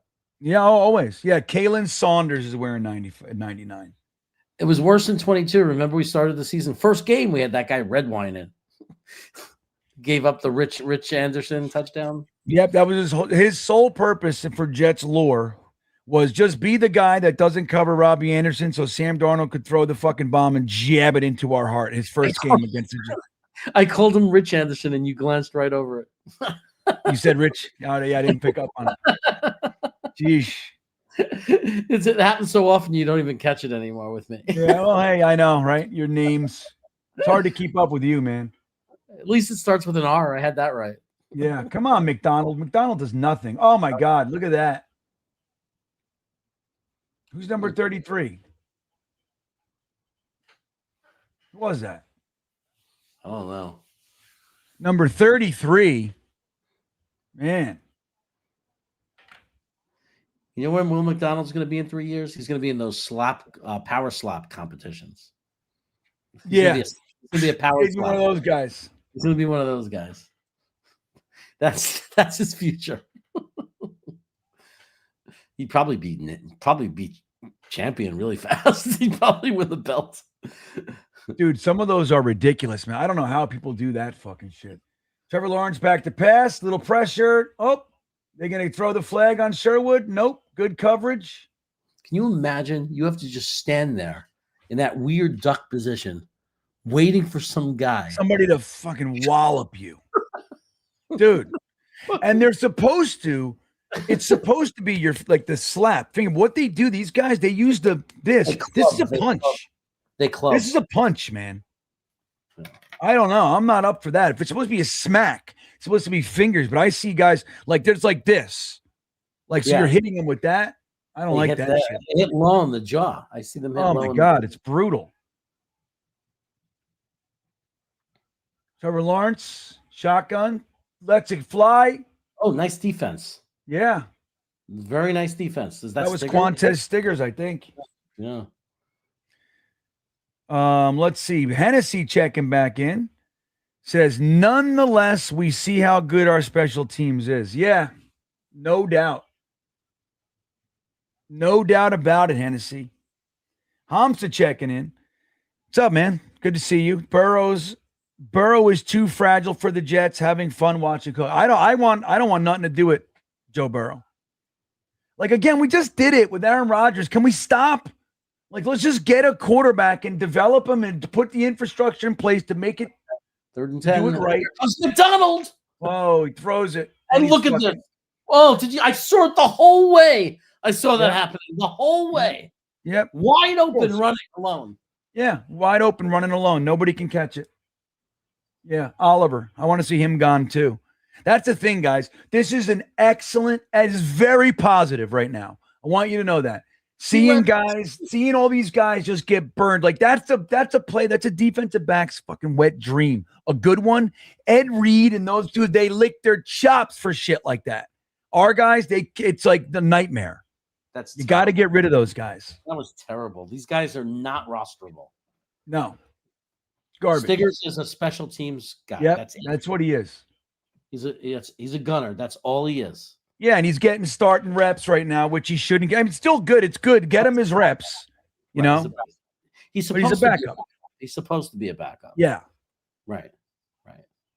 We got to get AZ Thomas back out there. We got to get Tony Adams has got to be shipped a mile away. Oliver's got to be shipped a mile away because you can't have the same position like your defensive backs be all your special teamers. So that's what you got in depth. You can't do that. So Oliver's got to go. So Hamza says 99 should be retired. No, dude, the truth is Mark Gastineau should be in the Hall of Fame.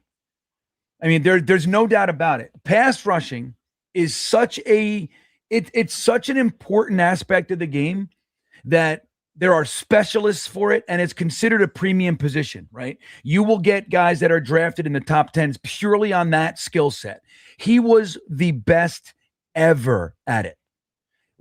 Other guys have needed, we've talked about it a million times. Strahan needed Brett Favre to fucking lay on the ground to break his record.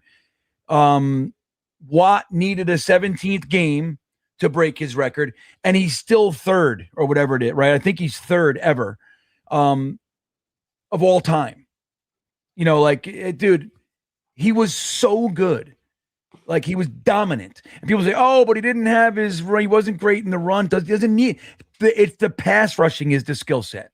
Again, we hire guys specifically for it's a specialized skill set. He was dominant, and the NFL hated him for what he was. Hated him. They were, dude. It was just what he did to the NFL. He changed everything.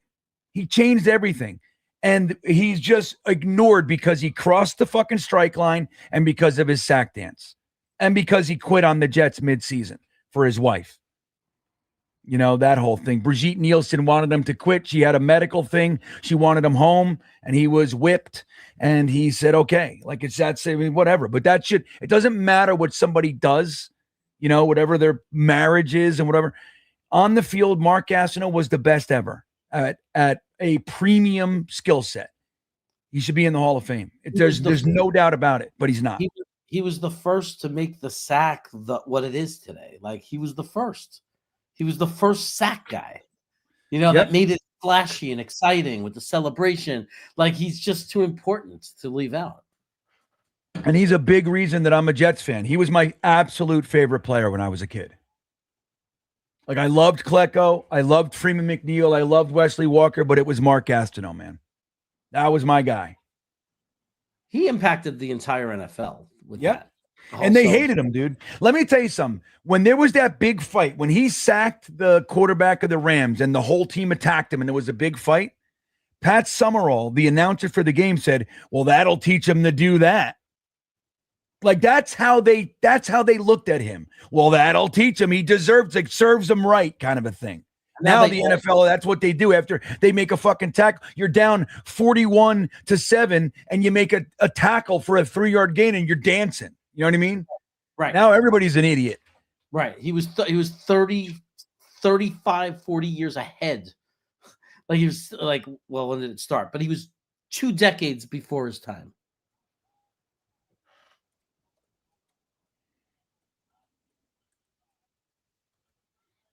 All right, here we go. Trevor Lawrence handing the ball off. He might have got to the first down marker there. Hard to say.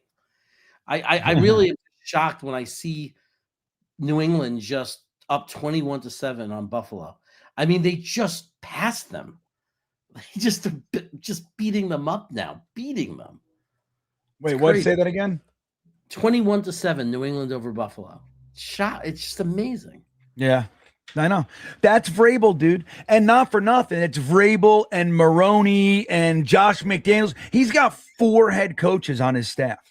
4. Yeah. Unnecessary roughness by Brian Thomas Jr.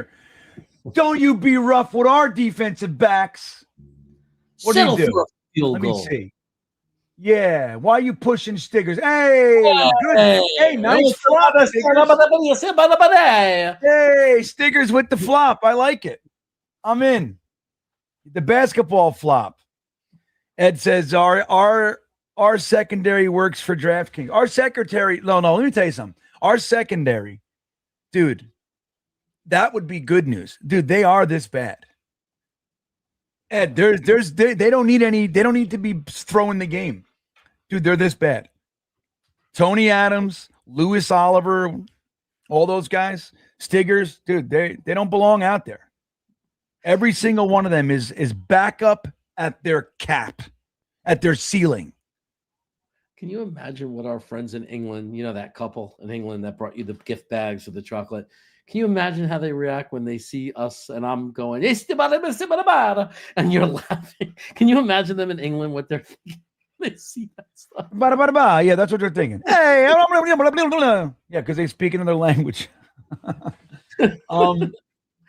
But you know what's funny? When I made this stream, New York Jets versus Jacksonville Jaguars, YouTube will give you a whole bunch of like whenever you make a stream, YouTube suggests all these tags, right?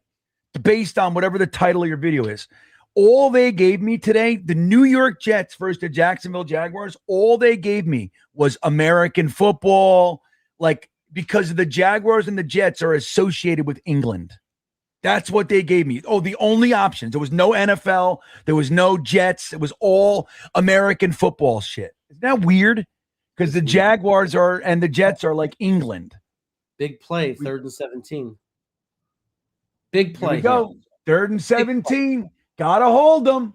Get the ball back. McDonald tried to spin. You got to get him. Jermaine Johnson all came timeout, Aaron Glenn. JJ came out and got that. Helped out on that. Will McDonald he was about to get his spin move worked on the tackle and the guard filled in.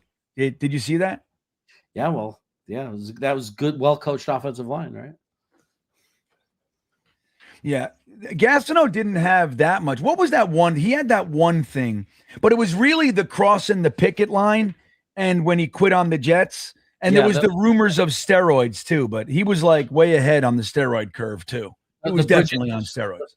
Yeah, he definitely was. The Bridget Nielsen relationship was the thing. I think that was the fork or whatever that that's keeping him out. That really hurt him with the fan base. Yeah. Yeah, that was a big thing. But I don't know, man. I don't care. He crossed the picket line, but the Jets, I mean, the NFL and all the players, they didn't like it. He needed the money. It was that simple. Bradford says Isaiah Oliver's hurt. Is that right? I didn't catch that. Oh, no. Whoa, what are we going to do? Yeah, but now who comes in? Who comes in, dude? I don't know. We got to be running out of guys. We can't play the rest of this game. Not without Oliver. Girth Blow. It's 24 Girth Blow 8021. What a name. Listen, if the Jags score here, we scored a ton. It's only 3 scores. Brady effing Cook. Yeah, man. I like it. Well, now it's only 2 touchdowns. And we got right. a minute. We got a minute and a half. Can we let him throw the ball now? Can you just don't even put Brees in unless he's lined up as a receiver? Please. Enough. Right. Stop with the trickery. Just do it. Like, honestly, man, 11 personnel because we don't even have the tight ends. But where's Jelani Woods, damn it? Can we see this kid already? Like, what are they doing with him? I know. It doesn't make any sense. You keep putting Mitchell in. Put big, bad Jelani Woods in there. Tell him. Yeah, but I know, right? Like, why Max Mitchell? Like, where can Jelani Woods not play all of a sudden? We went out and got him. Like, what's the deal? Don't you guys want to see Jelani Woods? I want to see Jelani Woods. Yeah. That's the thing. He got hurt getting out of bed. Like, you're going to start today. He's like, oh, that hurt. That hurt my shoulder. All right. Brady Cook, 1st and 10 from the 35-yard line. Hands the ball off to Brees Hall. You know what I'm saying? What are they doing? This is our offensive coordinator. Yeah, it's a minute 30. You're down by 2 touchdowns. A minute 30. What are we doing? You're fucking running the ball between the tackles. It's crazy. It better be that they're tanking. Yeah, it's really silly. All right, Brady Cook back to pass, tosses it to the other team. So there you go. My sleeper. Well, hey, it had to happen because I already see how many yards does Brees have? Not good. So I needed that, bro. So, all right. I'll talk about this in a minute. See, the pass was a little bit behind. That's not an interception. You think it touched? You think he got it? Let me see here. All right, this is the view. That's a very bad throw. Oh, look, very bad throw from Brady Cook. That's a catch. That's a catch. That's actually an impressive catch, too. Yeah. They're really good at taking the ball away. And when you made that pick that he threw an interception, when you chose that, I meant to say that. Like, Jacksonville is very good at forcing interceptions. They've been good. They have a bunch. 3 career interceptions in really what amounts to one full game collectively, a little bit more. So the Jets defense is back out there. This is good because I haven't seen them enough. All right. Oh, look at that hole. Yeah, you got to call that. Let them run. It doesn't matter. It's coming back. Yeah, don't hit them. Don't do anything to offset it. That was like a hold face mask. Yeah. Like if that didn't get called. Yeah, that was bad. So yeah, my sleeper picks, everybody, reminds you about the great offer from Sleeper, but you see my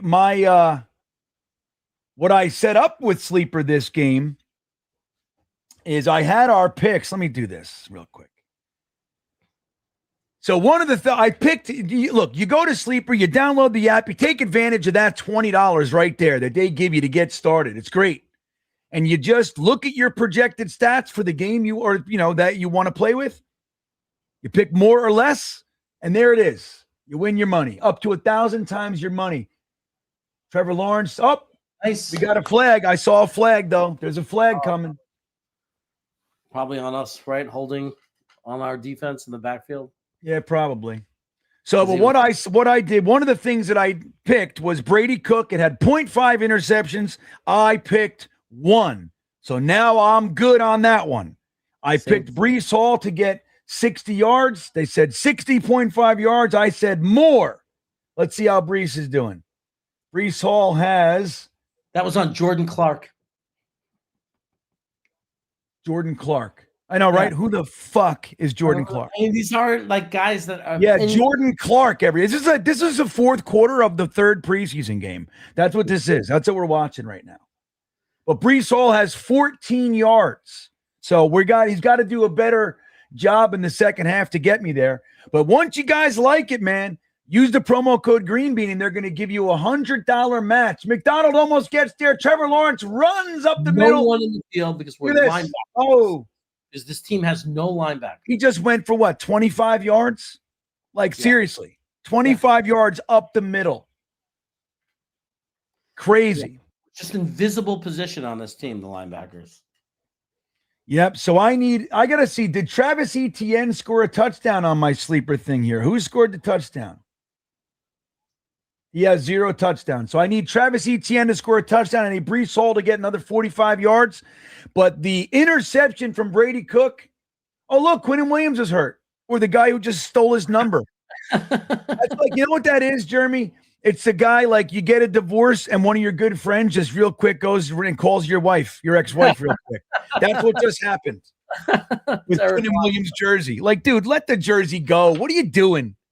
You got 5 games left in the season. You're taking the jersey? Ridiculous. It's like Zach. Who are you? And you're a loser. You're not even going to be on the team. Guys, what are you doing? It's like when Zach Wilson's friend, the wide receiver from his team, started dating his girlfriend.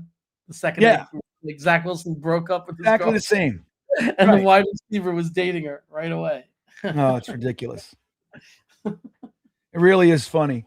So I'm almost there with my sleeper picks, guys. That pick was big. I got the rest of the second half. Travis Etienne scores a touchdown, and Brees Hall gets 45.5 yards. I am good, or 41 yards, and I'm good. Take advantage. I put the link in the top of the description for you guys as well. But hey, man, this is what it is. We're gonna watch it all game. It's gonna be fun. It'll be fun to see. So that's Tyler Barron, right? I think Tyler Barron, dude, I don't know. That shit, if he asked for the number change, if I was Aaron Glenn, I'd be like, are you kidding me, dude? Why don't you get a tackle before you ask if you can have Quinnen Williams' number? That shit would bother me, Jeremy. Yeah. Well, Dart is playing terrible for the Giants right now. Terrible. Yeah, but wasn't he hurt for weeks? When did he come back in? Yeah, no, I'm saying it's just one game, but look at Michael Clemens with the hop skiddly do. Good coverage, Quantez Stiggers. Look at him. You're down by 14, dude. Pipe down. Good coverage, Stiggers. There you go, kid. Perfect. Head turned. It would have been great if he went like this. Instead of this, Jeremy, if you went like this. You looking? Instead of this, if you went, Yeah. You're allowed to catch it. I don't want to complain. Now, that was good coverage, man. Good coverage. Here we go. 2nd and 10. Jaguars are at the 32-yard line of the Jets here. Michael Clemens getting triple teamed. Wow, look at this, man. So much space in our secondary. It's hard to watch. Well, Jordan Clark, it's going to take him a minute to settle in. Exactly. Jordan Clark, everybody. Oh, it's crazy. Jason Edwards checking in. Sherwood is the mic, and Quincy was placing him on the line. Pathetic. Yeah, I know, dude. Both of these guys, it's just there's a whole revamp that needs to happen on the defensive side of the ball. I hope it includes a new coach. Yeah. And I hope we score more points, because the Jaguars are going to. So, these games last year, it's we end up with 10 points. I just hate it.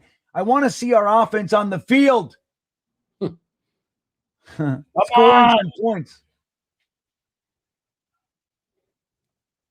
All right, 1st and 10. Garbage on the field, everybody.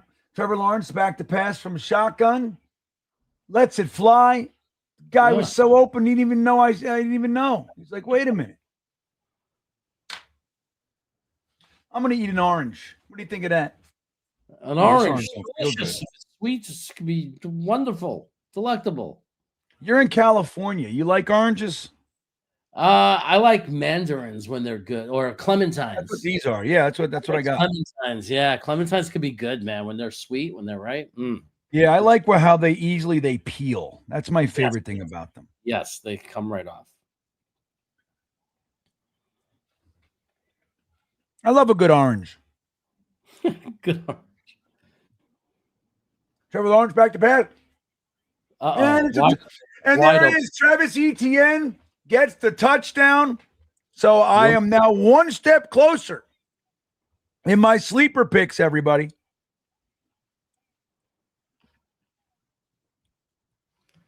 In case you were wondering, in case you're wondering, that was our linebacker Quincy Williams on the coverage. You sure? Pretty sure. No, that's Stigger. Oh no, there you go.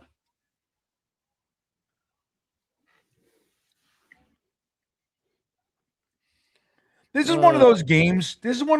Jeremy. It's at least it's happening to me. Let me tell you. Let me see if it's happening to you guys in the chat. This is one of those games that I start to wonder if the Jets are ever going to be able to do anything ever. But that's how it feels. It just feels like it's just Jets, just the worst of nothing. Yeah, right. One of the biggest joke organizations in all of sports. That's what it is. It's just a joke. 31 points in one half. In one half of football.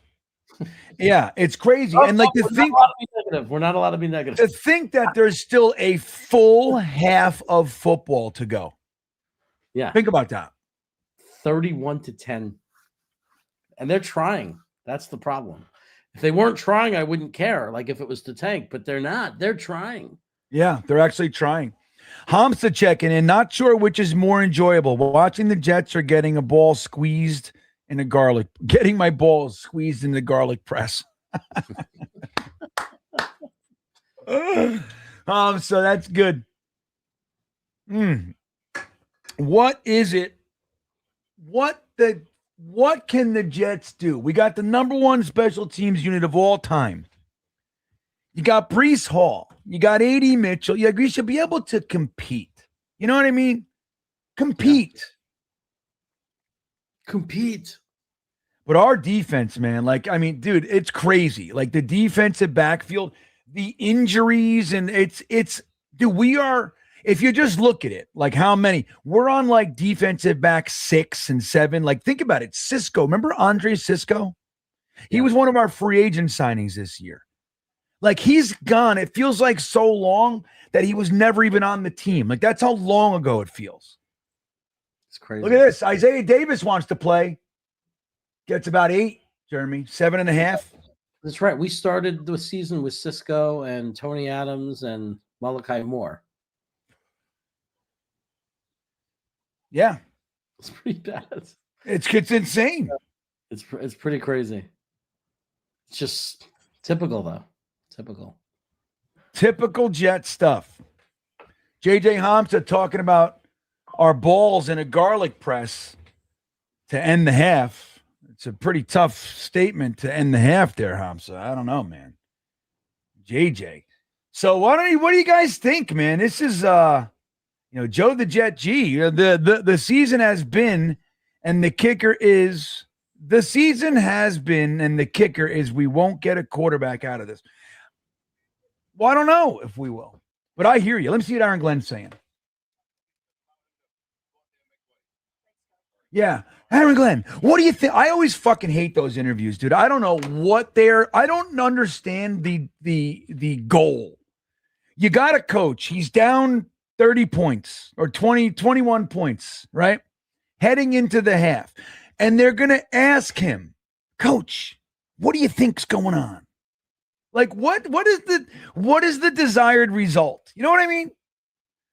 I don't know what the desired result is for that.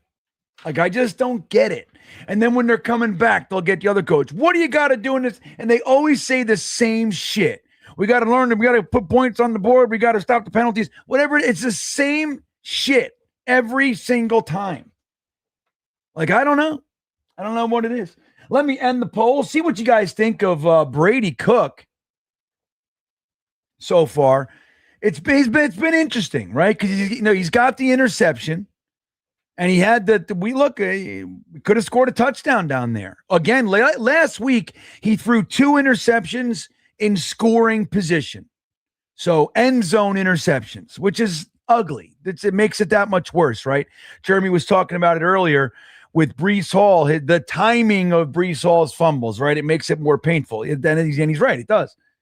So the Brady Cook comes in last week. In his first 6 plays, he's got 2 fumbles. Okay, his nerves settle in, but then, that first game, he throws 2 end zone interceptions. Today, we're in 2-minute drill with hopefully the opportunity to make this a 1-score game, actually. And he throws an interception in our own territory, so they came back and they score on us, and it's now a 31-10 game, right? When we were looking at maybe 21-17. So it's a big, big flip. But in there, he's had some nice throws.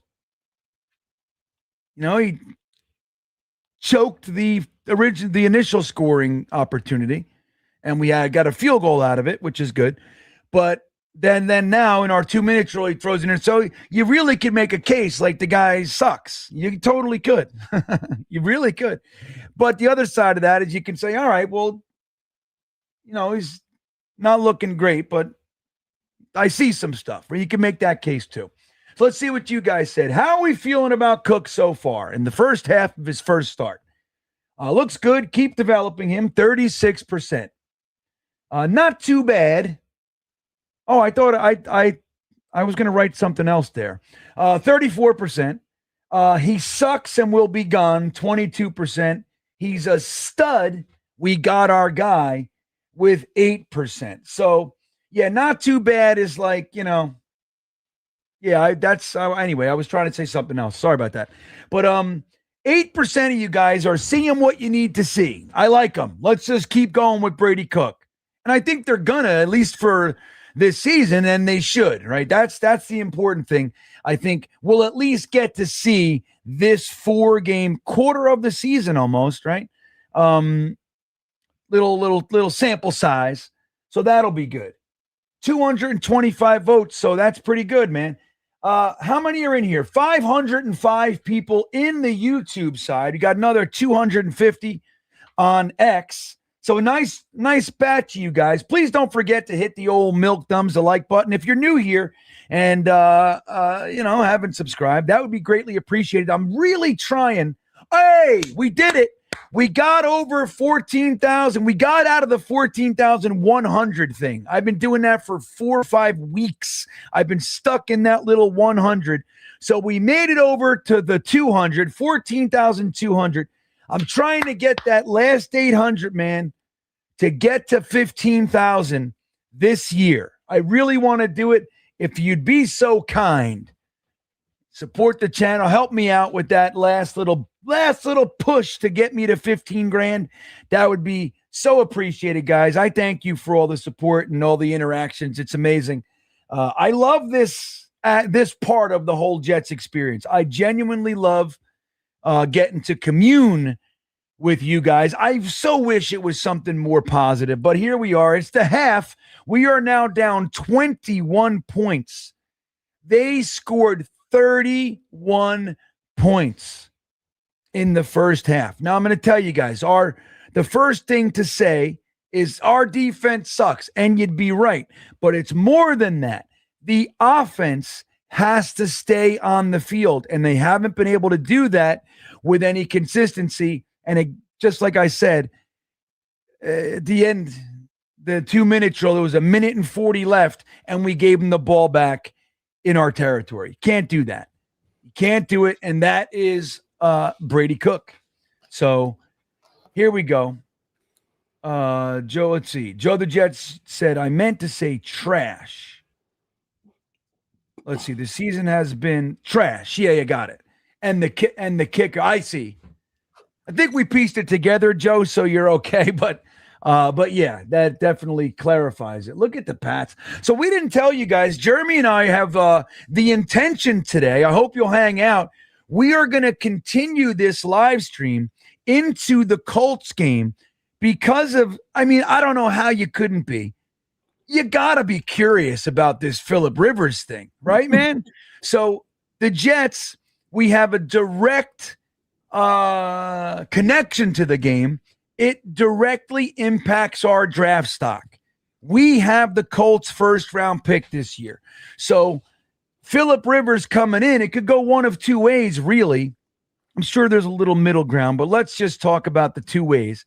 One is he comes in, Jeremy, and they fucking catch lightning in a bottle. Like here we are. We haven't had a quarterback in 20 years, and their guy goes down and they call up a guy who's been retired for 5 years and he comes in and lights it up. Now, Phillip Rivers was an absolute stud.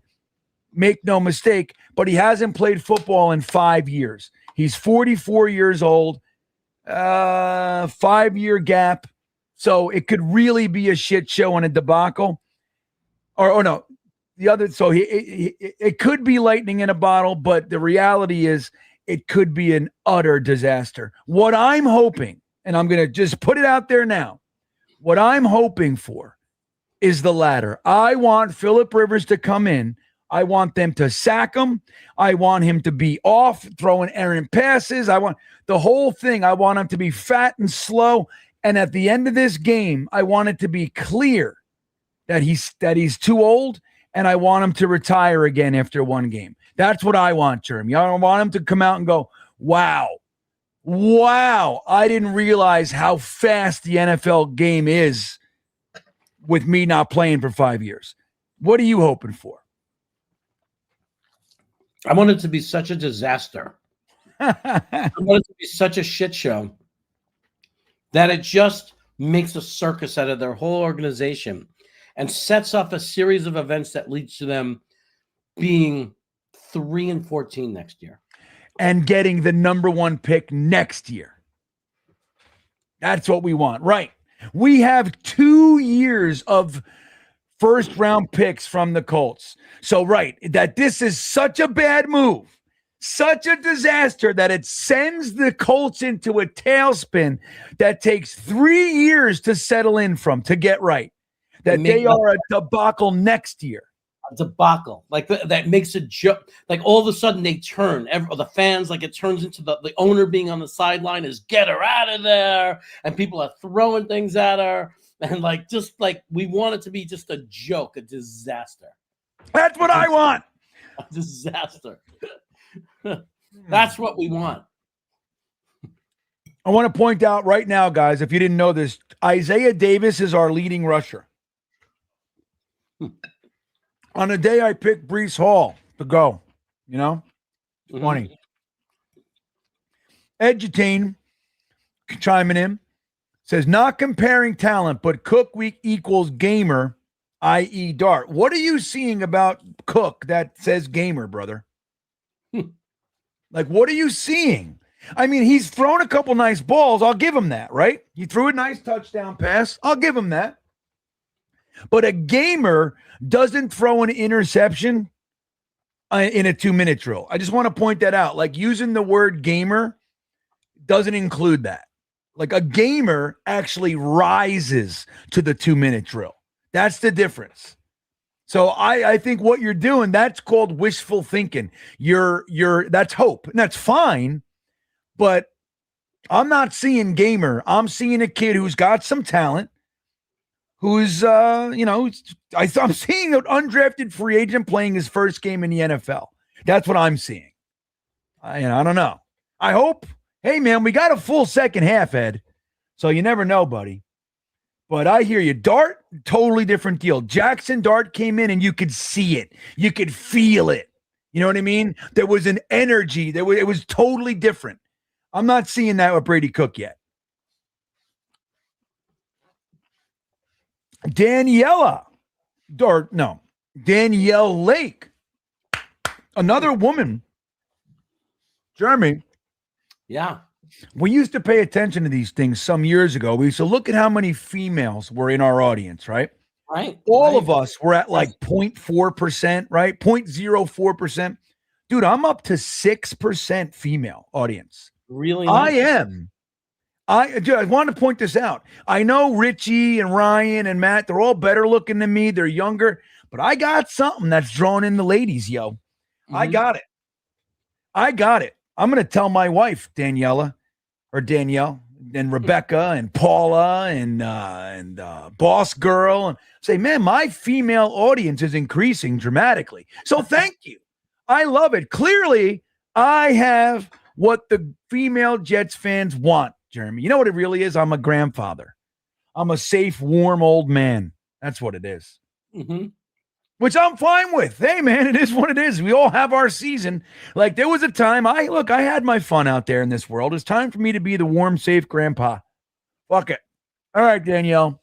Who has gotten better this season? Of course, Green Bean. Unless, of course, that person's name is Daniel Lake. That's funny.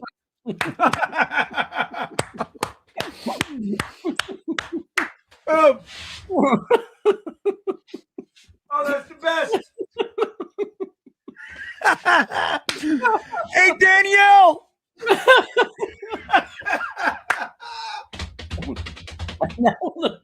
Oh, that's so good.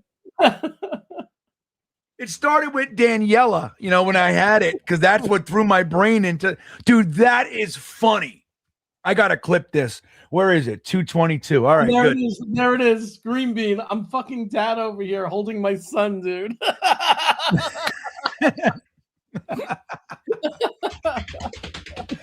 Put that up. Where is it? Put that comment up. That's fucking hilarious. Oh, my God. Dude, that's so funny.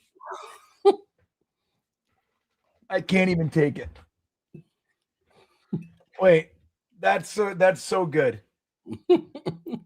But that said, I still am up to 6% female. I'm 94% male, 6% female. But Danielle Lake ain't one of them. Thank you, Jeremy. That's good. Thank you. I want that as a short. Oh, that's so good. So my eyes, you know what? It's the two L's, dude. At the end, it's like Daniel Lake. The two L's got me, man. All right, the Jets just received a second half kick. But so he said, not comparing. Oh, no, he said, who's gotten better this season? I'm concerned. I could say Ruckert has gotten better this season. No, I don't think he's a baller or anything, but he was looking like a complete waste of fucking space. I can say the offensive line has significantly improved than last year. Even guys like Max Mitchell are looking like they just might be, able to. Max Mitchell went from a guy that I wanted off the team to a guy who's our swing tackle and has played. He's been put in to duty on both sides and played well. So let's see. It's hard with the injuries. Quarterback still what it is. Look at that. Breece Hall with a 4-yard burst. It is hard when you think about what the injuries and stuff and like defense. So look, I think the offensive line is where I would focus. Braylon Allen was looking really good, but he was looking good the year before too. So I don't know. Garrett Wilson, I don't know. It's tough. It's tough this year. I think it's more about an overall team identifying and evaluation than it is specific development. But I'll point to the offensive line. First down. The offensive line is where you have to look. Yeah. We've improved the defensive tackle. Juwan Briggs, right? 7th round pick last year. Mm-hmm. Look at Mechie. Catchy Mechie. All right, we got first down, Brady Cook. He's coming in. Edutane wants to see a gamer, baby. Breece Hall with the 1-yard gain. Dude, they are keyed in on Breece Hall, man. Yeah. When he gets the ball, it's like he's getting hit behind the line. As I talk about the offensive line and pass pro, but the run fits, man. Like they are just there. I mean, they're giving us. That's the thing with the Jets. Until we get a quarterback that scares them and makes them move back, this is what we're up against, man. They are taking away our running game. Yeah. 2nd and 9, Jeremy. Brady Cook under center. Sends Beck, who I can't stand is on the field so much, but with the tight ends hurt. All right, throw it to Brees Hall. Get him in space. All right. I'd be throwing it to Brees Hall fucking every other play. I really would. I know. He'd be my best friend if I was the quarterback. Mm-hmm. But your concern, Danielle, is valid. Oh, that was good. That made me laugh, man. That is funny. I'm so glad you caught that, dude. Really. That hit me in the face. Like I was like, wait, what? It hit me. That was so good. Hold on, Jason. Brady Cook, empty backfield, kind of. Isaiah Davis or whatever. Throw it, kid. Oh, he caught it. Is that a catch? That's a catch. Wow, what a play. Williams with the heads upness. All right. There you go. Let's see what happens here. I mean, dude, that's fucking pass interference if I've ever seen it, dude. Look at him. He's all over Mechie. I mean, I like that we were fortuitous there. Look at Isaiah Davis with the 2-yard scamper. But, dude, the guy's all over Mechie. Did you see that? Mm-hmm. What is that? His hand was literally on his shoulder pads. Look at that. Didn't want to call it. So I don't want to take that from Brady Cook. I mean, not a great pass, but still. John Mechie, 3 catches, 15 yards. I don't want to give him that drop. You know what I mean? I mean, that's not his fault.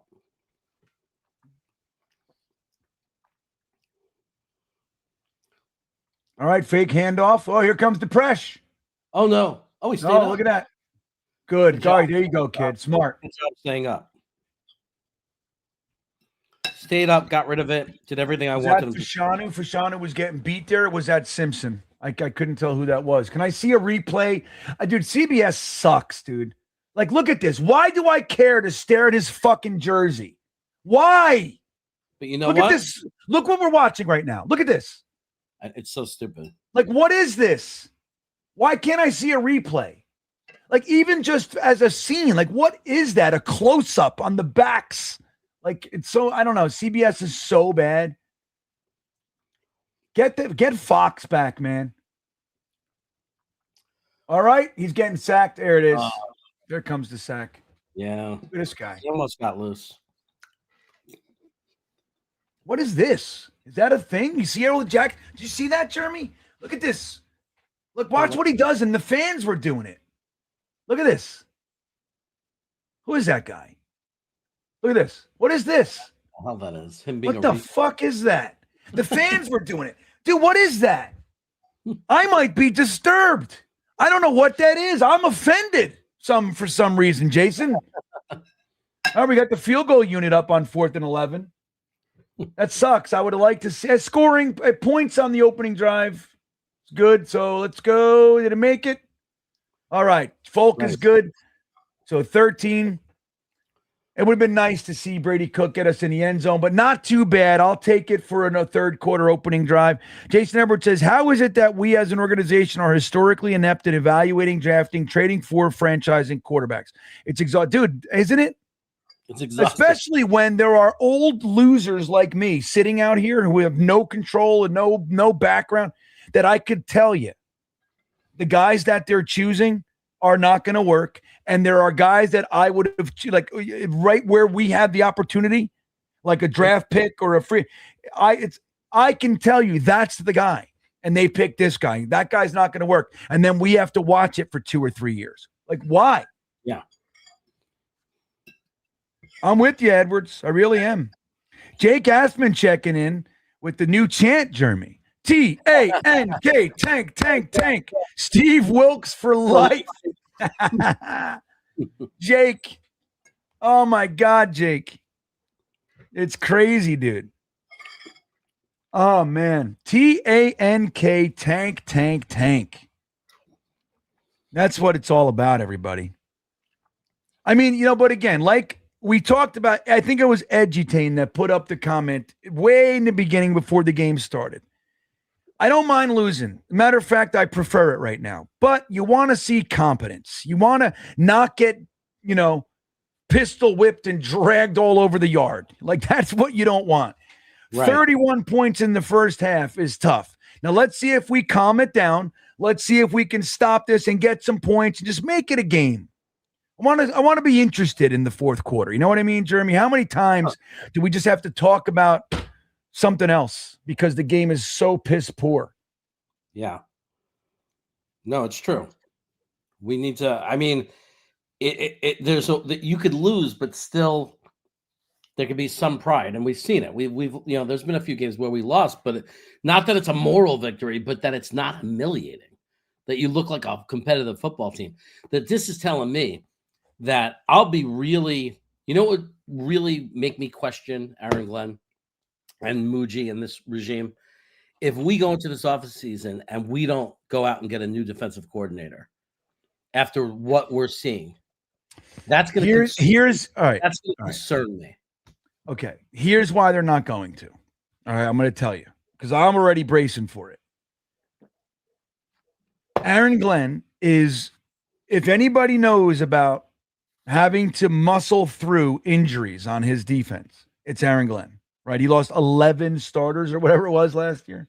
Like the entire defense was flipped or something like that. 10 starters, something crazy. Steve Wilks, not only are we dealing with the injuries and all that shit, but we traded away the two best players that we have on defense midseason. Yeah. If there's ever an environment where Mulligan can be justified, it's this season. It's Steve Wilks.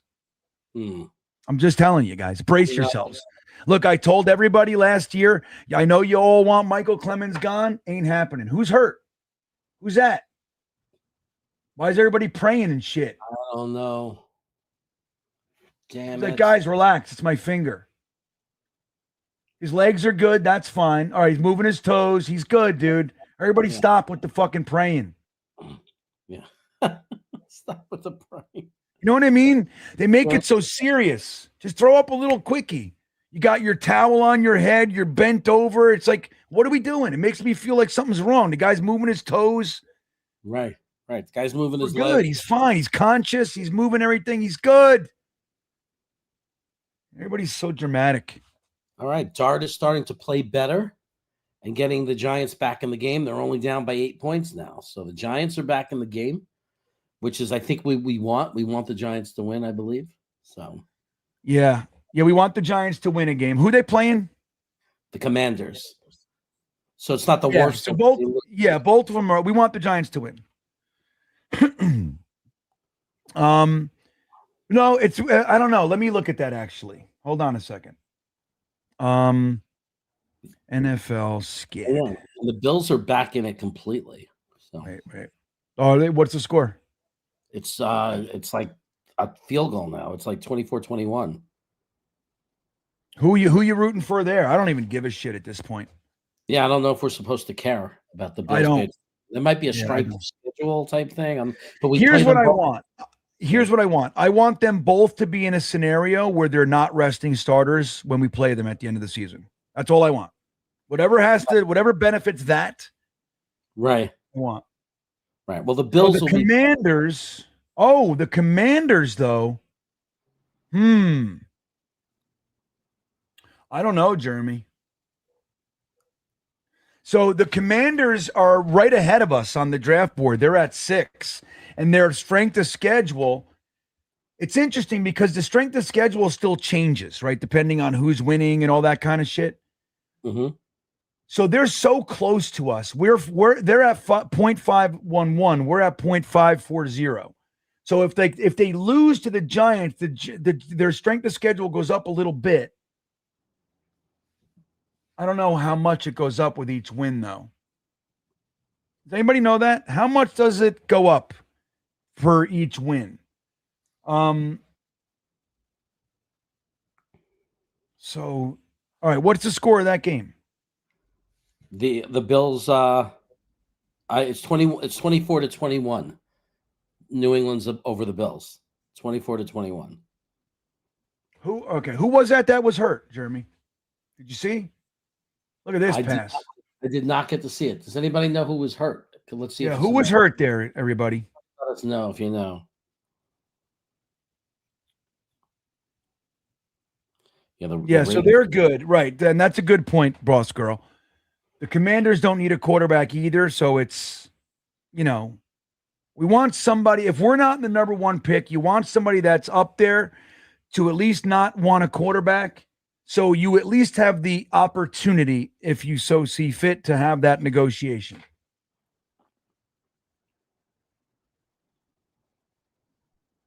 Who was hurt? Eric Watts? Watts. Look at this. We got the deep ball right to his guy, not even covered. Jeez. Brandon Stevens and Malachi Moore combining on the lack of coverage. Look at this. Let me see what happens here.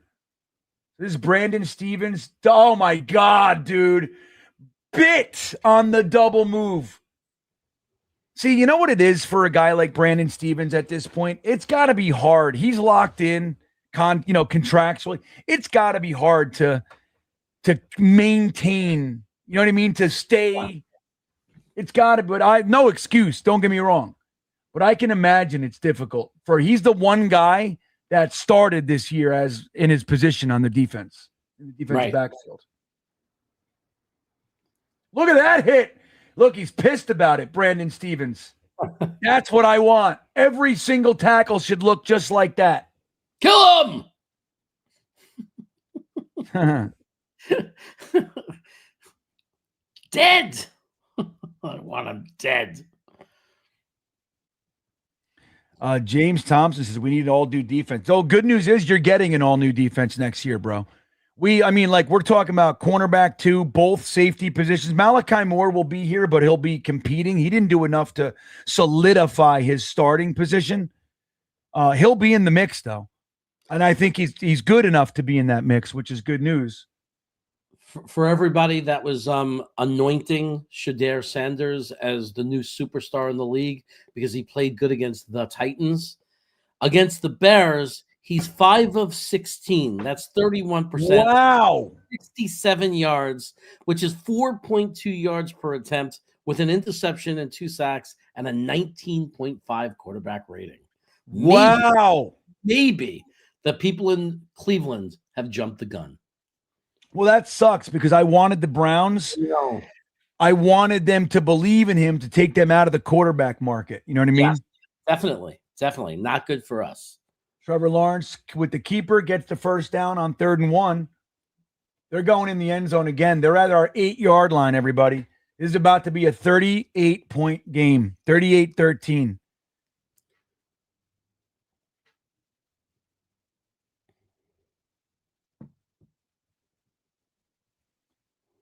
So, yeah.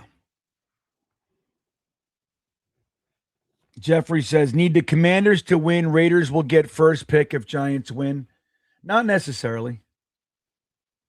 The Raiders are getting destroyed right now by the Eagles. 31-0. At least we got 13 points going. Trevor Lawrence puts the dart right on his hands, but he can't hold on. That was what Trevor Lawrence was seeing all the last couple of years. I can't tell you.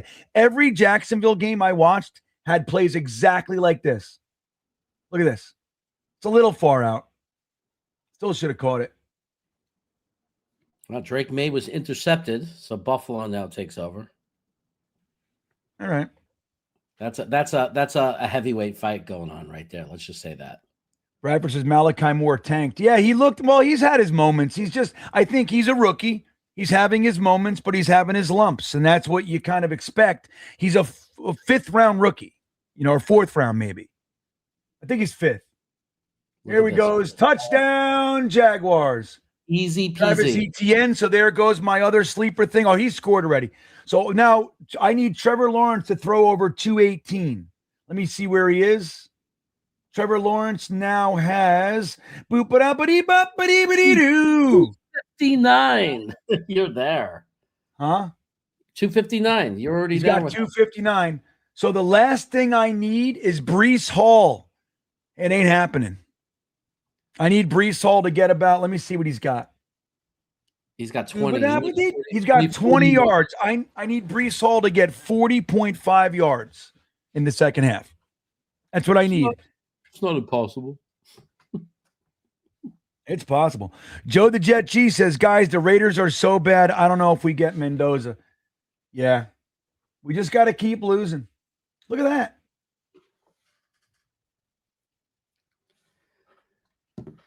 And the Eagles were mad. They're upset. They came out and they came out. It was not like one of those trap games. They came out with all their fire, like with all their energy. They're desperate. They've lost a bunch of games. You know what I mean? It's like, it still doesn't mean, next week the Raiders could turn around and beat some team in a trap game. Yeah. It's the Eagles. This wasn't the game they were likely to win. But they're going to win one more. What's the flag here?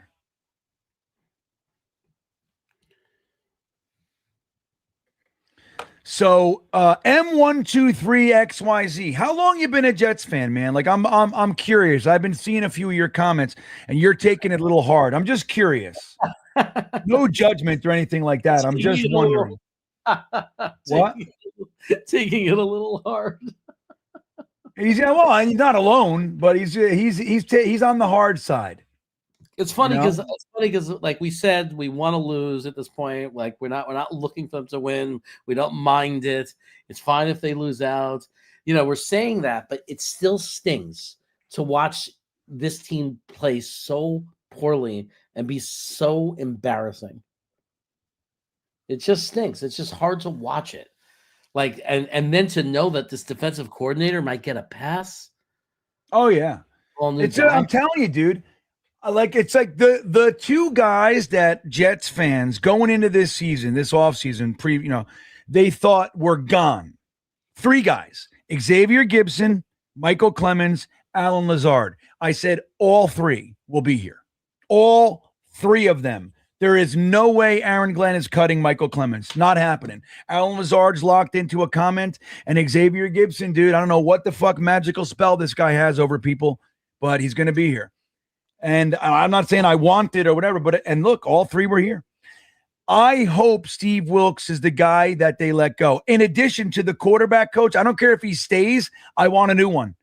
The idea that this guy, he was an NFL, he was a running back and a running backs coach for 80% of his coaching career. He's been a quarterback coach for like the last 3 years.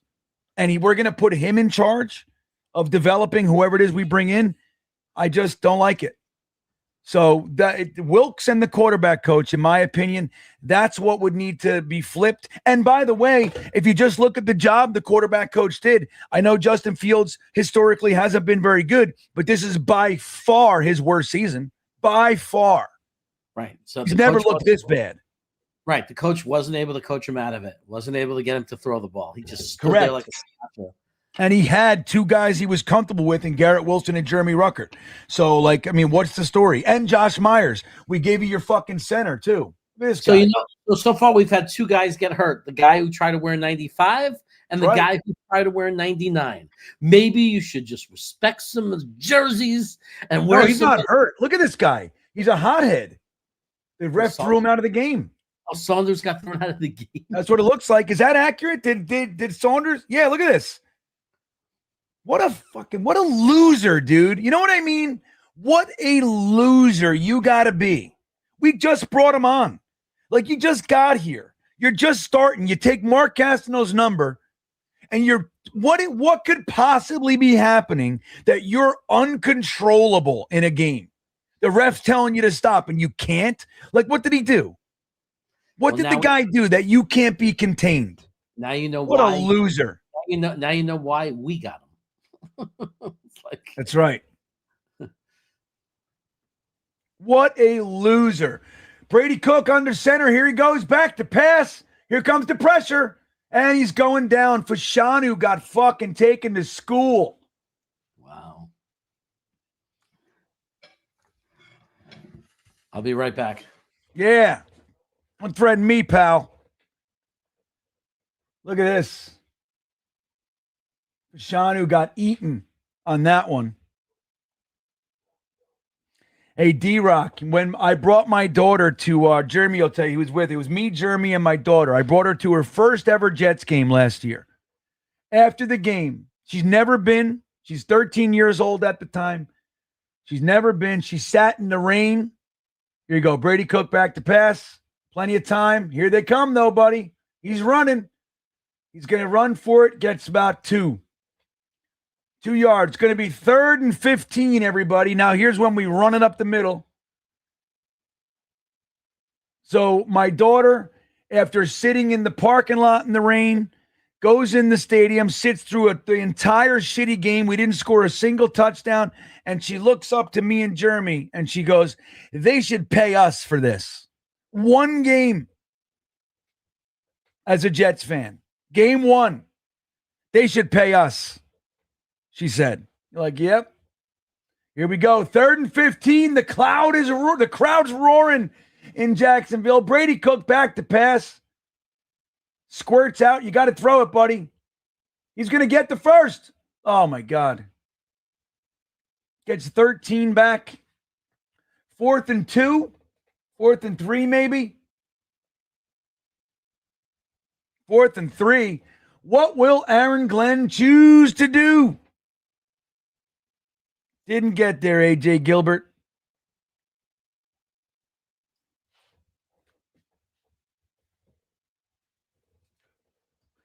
Fourth and 3 on our own 42-yard line. We're going for it again.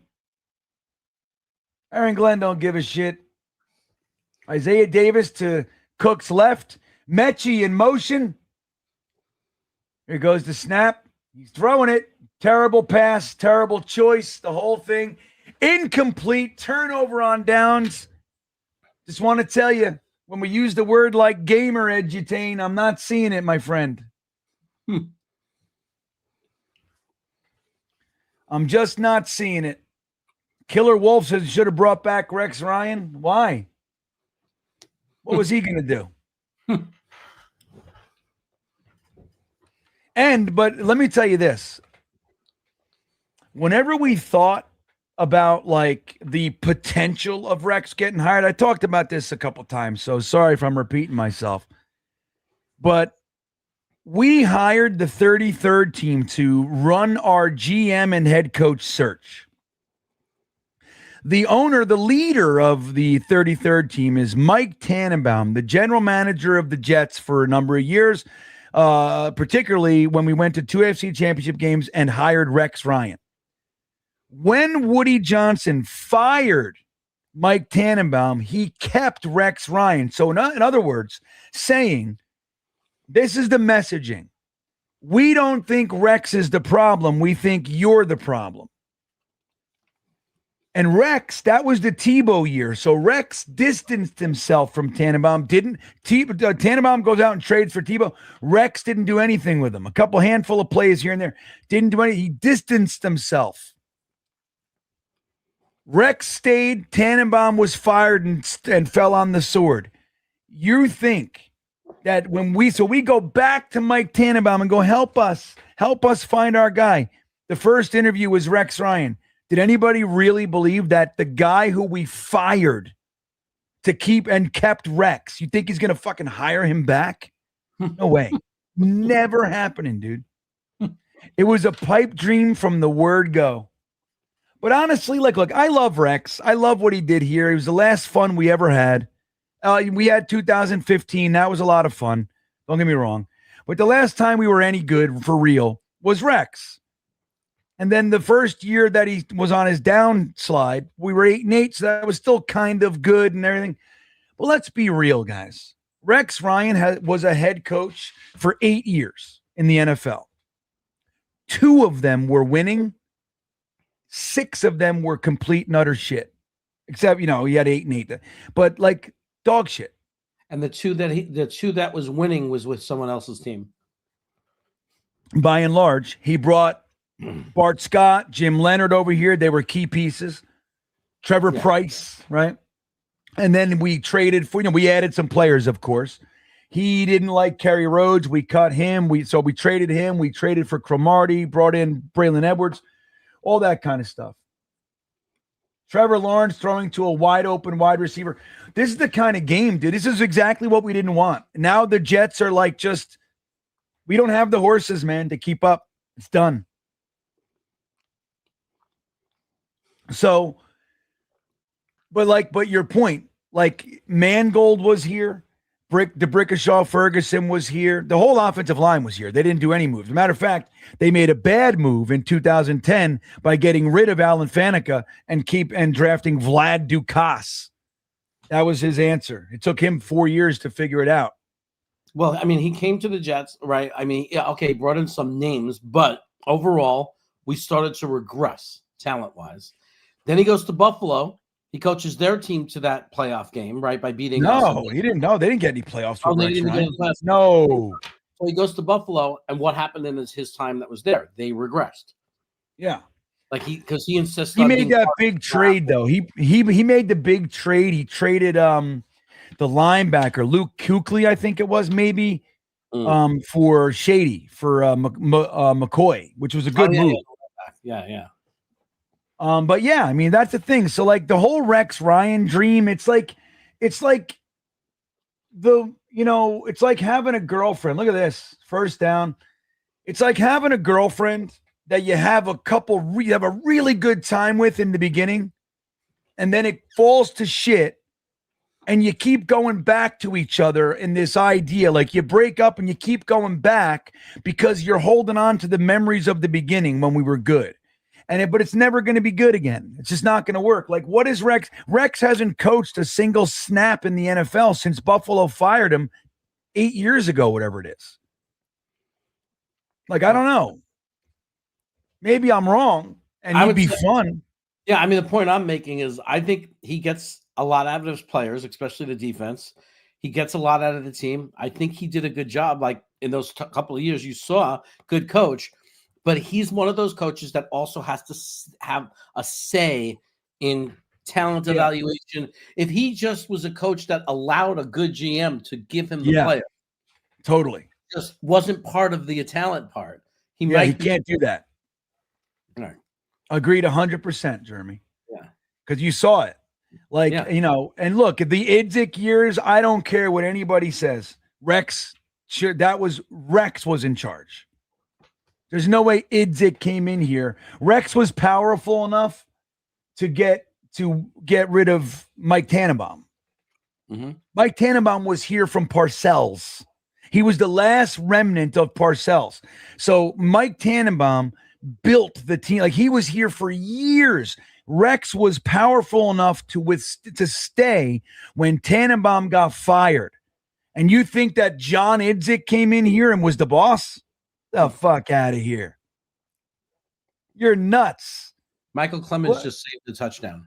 Yeah, I saw that. Michael Clemens with his weekly play. Here he is. He's standing up. He's ready. He's juiced. Let's key on Michael Clemens here. What is he going to do? Look at him. He's jogging around. Really ugly for a second there. It looked like he was going to jog the whole play. I was, oh no. Yeah, he's like, he's just, you know what he's doing? He's waiting and picking his spots. He's LT now.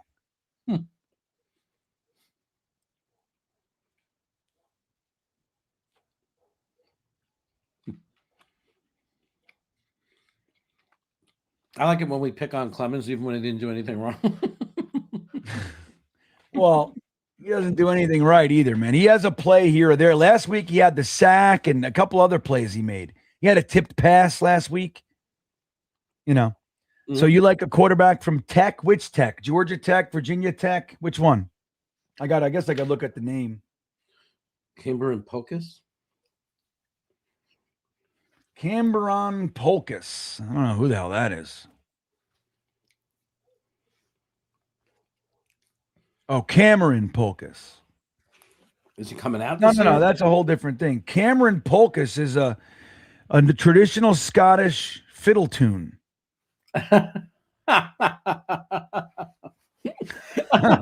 what it says.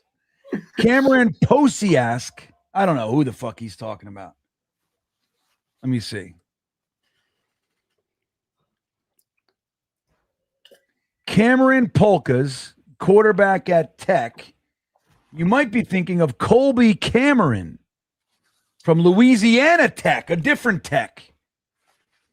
You guys, if you want us to know what you're talking about, you got to help us out. Tech. A lot of techs. AJ Gilbert says, what do you guys think? This is like, what do you think of Knoble? Yeah. He played for college. He played for college. came out of college. That was so good. That initial call, the initial call to the ESPN was so good. He played for college. That was so good. It was the best. It was as if Bobby was a professional at doing such things. Yeah, like really, you think that he works for Howard Stern or something. Like, that was how good it was. It was so good. Like, he had them going for so long. They're looking it up. You could tell they were uncomfortable. They were looking it up. They're trying to figure it out. Who is this guy? He had them looking and scrambling. Small school plays both ways. He said plays both ways. Plays both ways. They were like, what? And they were digging. They were really digging. Yeah. That was good. Oh, man. All right, here he goes. Brady Cook. 1st and 10. Still the third quarter. Hands it to Brees, who gets corralled for a 2-yard gain. Looked like he was going to get some room there. He played. Yeah, Paul. He played. He said that. He played. Yeah, Kevin said the Jags are going to finish the fourth quarter with backups. Yeah, they should. Make it a game. Give us something interesting. And then what will happen is this. This is what happens all the time with us. Brady Cook is They good. put in their backups. Then Brady Cook starts to throw the ball around. And we're going to go, see? Exactly. It's such a perfect situation that's happened to us. We love it. We love to buy into garbage time. Oh, yeah. No other fan base, I don't think, in history has bought into garbage time more than ours. Let's see. So right now, Alan Dodes in the Beanbagger Discord is saying that the Jets currently have a 0.3% chance to win. 0.3. Oh, look at that. Oh, he's going to get hit. Throws the ball up. Wow. Mitchell with the catch. He dropped it. Did he drop it? He said he caught it. Some fucking Jackson. I saw the ref do this. Yeah. And one thing I learned in this league, Green Bean, is that when the referee does this, he's saying it was a catch. That's right. That wasn't no fucking catch. It's a catch. He had it locked up. The ground didn't move it.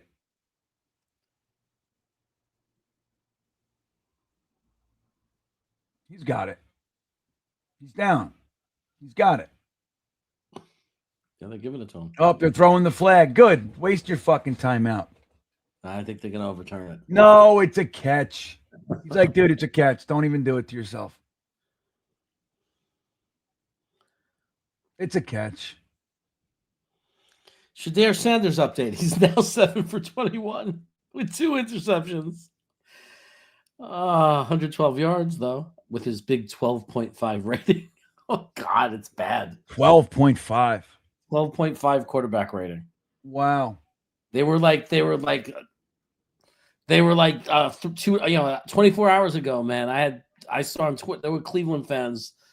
They were celebrating like they were on their way to the Super Bowl within the next few years.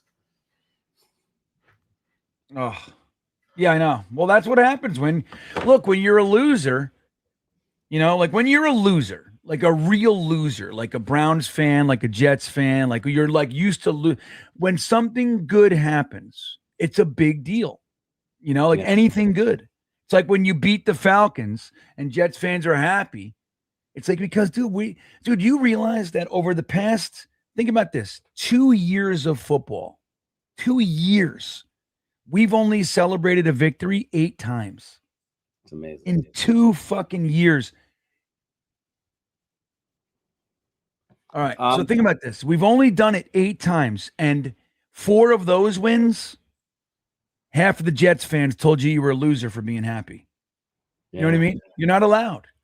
Like, that's what I'm saying. Like, I can't do it anymore.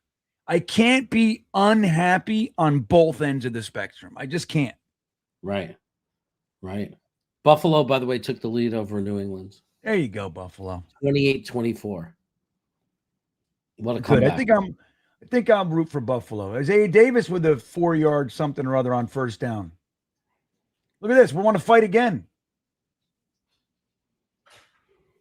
Another flag. It's going to be on Jacksonville. Simpson baited him into it. I love it. That was good. I watched the whole thing. Now he's pointing. But he started it. Like, yeah, I don't care who started it. I saw you. Oh man, the Eagles brought in that guy McKee, the backup quarterback. Oh, let's watch him. Yeah, this is good. 3 out of 3. He's 3 out of 3. We're going to be going nuts for him. He's a star. He's our guy. There it is.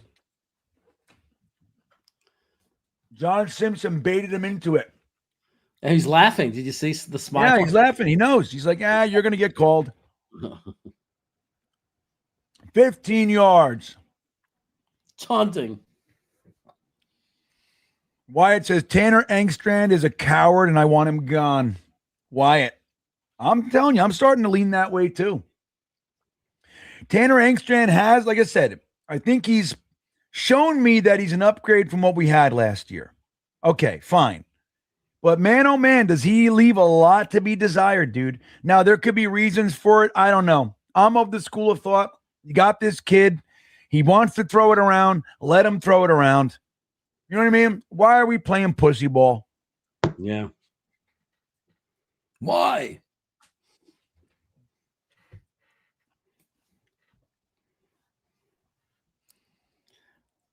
Let me see. Looks like New England just had a 65-yard touchdown run to retake the lead on Buffalo. They are now beating them 31-28, but there's still 10 minutes left in the fourth quarter. For anyone that might care. We all care. I think we all care. We all care. I think we all care about everything, which is the problem. Everybody shouldn't care about everything. That's my thoughts. Thank you. I'll be here all week. Hennessy checking in. Up by 30 points and you're challenging a catch. Michael Clemens, you get a green light, sir. Lay Lawrence out. I don't care. There you go. I know, but here's the thing with that shit. I think that shit too, man. Like, dude, are you fucking kidding me? The first catch. But in their mind, and he's right, there's a quarter and change to go. Weirder things have happened.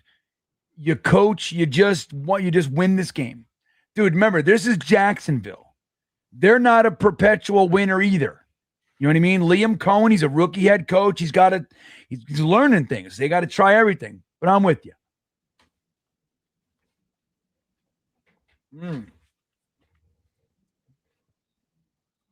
I know. Go kill him, Michael Clemens. He's our enforcer, and we don't care what happens to you. He's an expendable pawn on the chessboard. You know what I mean? Mm-hmm. Exactly. We could use him like in hockey. He's like Dome for the Rangers. He's like an enforcer. Ty Domi, man. Just go kill that guy. And as soon as you see Ty Domi coming on the ice, you're like, all right, who's he going to fucking fight? Loved him. He's the most entertaining player to ever play. In my I opinion. loved him. I loved him, man. That guy would come in and you knew there was going to be a fight. It was great. He kicked the shit out of people. He was a man. Paris says, I liked Trevor Lawrence. Had he been the quarterback on the Jets, they would have made the playoffs in 22 and 23. I believe that. Oh, yeah. He could have been good with them. Isaiah Davis running up the middle. They've given up on Breece Hall. I guess Breece has said, take me out. I don't want to play anymore. Oh, my God. Here's a crazy thought.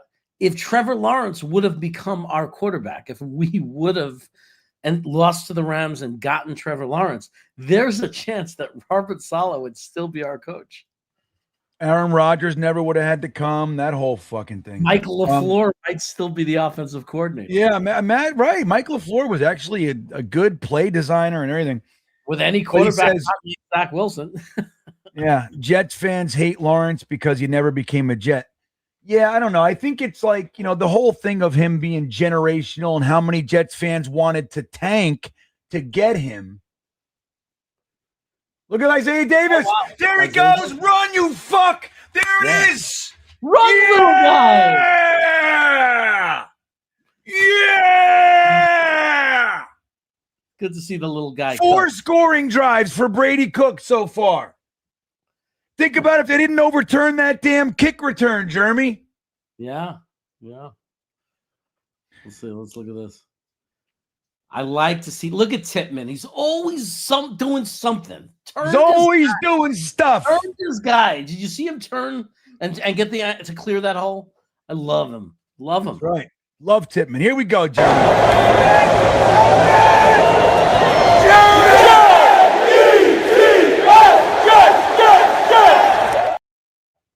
I'm going to tell you this, Hennessy. It's only a 3-score game. A pick 6 right now, then another drive, and then we got a full 4th quarter, man. But this is what bothers me. When you get this guy in the chat, D-Rock21, I love you, but when you say who gives a shit, they're getting blown out. Think about what you're saying. Yeah, we want to watch a game. What does that have to do with the fact that Joe Tippmann and this kid Isaiah Davis is part of our football team for the future? Don't you want to see them do well? Because even though we're terrible right now, when we build a team, these guys will be part of that team. That's right. I'll tell you what. We still want, if for nothing else, I'd rather watch a game that when we're on the field, we get to see some football. Yeah. We got a whole 4th quarter to watch, unless you're going to turn it off and go fucking mow the lawn, rake the snow, something like that. Go rake the snow. I don't know. I'd rather watch a football game. Right. We're sitting here in pain. Yeah. In pain. I mean, at least, yes, we're getting killed. We know we lost the game, but to see Right. something good happening, why wouldn't we want to see that? That's right, man. I want to see touchdowns, and I want them to be guys like A.D. Mitchell, who scored one earlier, guys like Isaiah Davis, who just scored. That's what I want to see. Mechie. I want to see the young guys. I want to see them be able to do stuff. Again, we know what this is. Like, don't get it twisted, man. Everybody's nuts. It's a tryout. We're nuts on every end. Everything we do, we're fucking crazy. It's a tryout as we're trying to determine. Yeah, man. I want to see some guys where we could say, okay, maybe we certainly have at least a really good running back too in this kid Davis, I would think. He's been playing physical all day. He's been playing physical. He always plays physical. Right, all day long, running into the line, turning nothing into 3-4 yards. He's rough. He runs downhill. I like him. I'm glad that we have this kid, Isaiah Davis. That's right. And I loved him in the draft, too. Remember, he was the guy that Dom interviewed at the Senior Bowl when he said, what's your favorite thing to do on the football field? He said, I love to be in pass pro and decleat a blitzing linebacker. I love it. That's the guy. Yeah. So, yeah, man, everybody calm down. Retire 80 says, I thought we banned pick sixes. Are they allowed? Totally. Duncan, what's up, Duncan? Where you been, you bastard? Rake the snow, Daniela. That's so good. Rake the snow, Danielle. Oh, I love it. Wow, Joe Burrow threw a pick 6. Imagine that. 84 yards. He threw it. Hey, there it is. Retire 80. There he is. So you are allowed to do it. We didn't know. Now that we know, we're going to see one right now. Here he goes. Kick it up. Big fumble right here. Come on, special teams. Fumble it. Kill him. You got to tackle him, fucks. Look at these losers. Get up. Look at these losers. Who's 53? Who's 53 on the Jets? He's running alongside of the guy. Like, dude, tackle him. Let me see. Look, watch him run next to him, Jeremy. I mean, he caught him, which is good. Look at 53. He's digging. Who is he? Oh, that's Walker. Look at him. Dive. Get him. Like, what are you doing, dude? He ran alongside of him for like 20 yards. What are you doing, dude? Right. It's supposed to be garbage time for Jacksonville, not for you. You're supposed to be playing at 100%, man. Oh, that's so good. Trevor Lawrence back to pass, throws it deep because they just haven't scored enough. Like, what are you guys doing? Really, that's just like it'd be nice if one of our players falls on the Jaguar sideline and lands on the Coach Liam's calf and freaking snaps it in half. Yeah, you know what? It's like they're making me mad a little bit now. You're like, you want to okay, you want to fuck around? We're gonna start playing dirty. Here we go. Right, you're up. Like, what are you doing? It's 41-20. You got you know the what I win. mean? Right, you got the win. You got the playoffs ahead of you. We've have nothing to lose. Do you really want to piss us off? Right. Exactly. I hope. Come on, Jets. Start getting like Michael Clemens on the left side. All right, let's go. Look at him. Oh, they would get him, Quincy. He sucks. Let's go.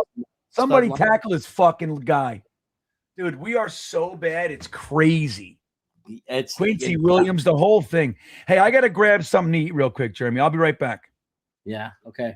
Yeah, I'll be. Give me like a couple minutes. I'll be right. 2-3 minutes. I'm just grabbing something. No worries. No worries. Yeah, what we need to do is we need to do it when Greenby comes back, a poll of how many people think that Wilkes should be fired. I don't care about the injuries. I don't care about the team he was given. How many people think that Wilkes, who's been fired from 4 teams in 4 years, how many people here want him to have another chance? And I know a lot of players will say, people are going to say, oh, but it's missing tackles. Is the coach responsible for that?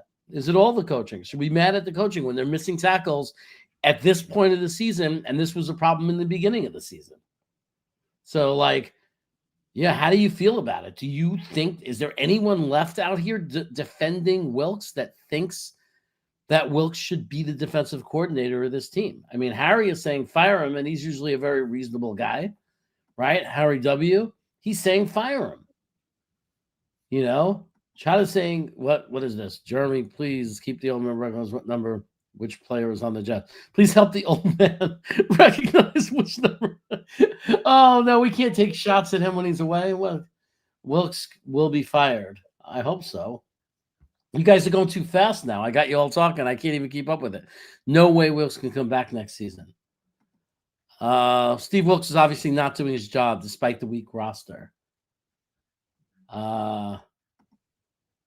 They really need to get rid of Wilkes. I mean, I think that we what do they call it? Have a minion or whatever they call it. Fire him immediately. Let Glenn run the defense the rest of the year. I mean, so we don't want him to even finish this. I'm trying to keep up with it. No, there was one I want to keep up. There it is. John Wilkes Booth. Some people are saying fire Aaron Glenn. I don't think we know we're not going to see that. Whether you believe it or, whether you want them to or not is a different thing. But let's talk about things that are realistic. They're not firing Aaron Glenn. It's not going to happen. But I would say that Wilkes is in danger, right? Wilkes should pack his bags now, let Quincy carry his bags and make sure we're tying his shoes. I think that Sherwood will be back as a complimentary linebacker, as the second best linebacker, or even the base linebacker, right? I think he's rosterable, but he can't be your best linebacker. That's the problem. With me, that's my opinion. We need a real linebacker. We need a man. Put Greenbean in there. We just need somebody who is a man and to be out there and to be fighting through blocks, shoving the blockers backwards, knocking them into their own running back. We need a man. For those of you, anybody that remembers the 2009, 2010, or if you go back to 98, you can go back in our history when we had linebackers, guys named Mo Lewis, when we were good. Man, but if you really want to go back, it was Clifton, Kyle Clifton. That was a man. So we're saying that Wilkes is not innovative. And that's true. Even Rebecca's saying fire him. Acknowledge NYJ is saying fire them all except the special teams coach. Well, you definitely can't. So fire Booths. Wilkes is here to ensure the tank, but does that mean he's gone? Do we get to say goodbye to him at the end of the year when we're not tanking?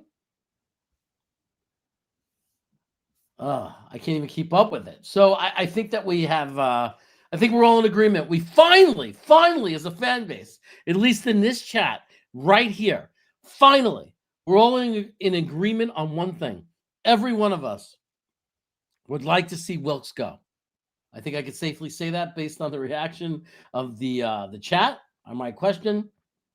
I see a lot of nonsense. Somebody's saying the most disgusting, inaccurate thing in the world. They're saying Kyle Clifton made a ton of tackles after a 7-yard gain. That is not completely true. Actually, you know who the best was? I meant to say it was Lance Mel. That was the great linebacker I was thinking about from the 80s. So I take it back. Nothing against Kyle Clifton, but it was Lance Mel was the linebacker I was thinking of. So it was Lance Mel. You know, I freaking love Mo Lewis. Loved him.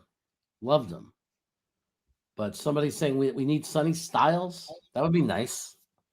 But I don't know if there's any way to get him. Because even if Indianapolis lost out the rest of their games, it's not going to be high enough to get Sonny Styles. So what you're saying is don't take a quarterback. So I don't know if that's going to work. Wilkes better go. That's stupid. People are now cursing him. Here, what does Rusty Spooner have to say? He says, fire Wilkes after the season. We will need him 100% to complete the tank. So we got to fire him after the season. And by the way, Rusty, you know what I'm going to say, right, Rusty? Do you all know what Rusty is? Do you all know what Rusty Spooner is? He's a savage. Rusty Spooner is a savage. And that's what we need playing linebacker. A savage. That's what we need. Somebody got toasted on the OL. I don't know. I got to figure it out. I should start watching the game. I'm going to get in trouble. At least I didn't bring up Big Macs, right? Okay, here we go. Here's Cook. Wow, he got crushed. That looked like it was from Frashano's side. Please say that wasn't. That was probably a blitz, though, because that didn't look like the defensive edge. 3rd and 15. We've now been sacked a bunch of times. It shows some girl half-dressed going crazy in the crowd. Here we go. Cook called for the ball. He was clapping. He's in the pocket. He's running now. He's looking. He's running. He takes off for 3 or 4 yards to make it 3rd and 11. It looks like we'll be punting. Yeah, not very impressive for garbage time. The Jaguars want to go over 50. There's no question. They want it. They want to. He says it right. That's what I'm trying to say. This is the point I'm trying to make, Mike. Rusty Spooner is a savage. Chris Bradigan, you're a Jedi, You're a Jedi. So here comes the punt. Hey, let's all watch. This is one of the things we're good at. Let's see what we got here. Inside the 20, yes. Oh, no, it took a bad bounce. To the 28-yard line.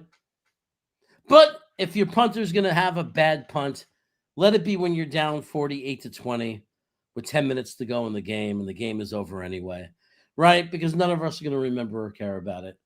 So Jets Worldwide is all over Green Bean today.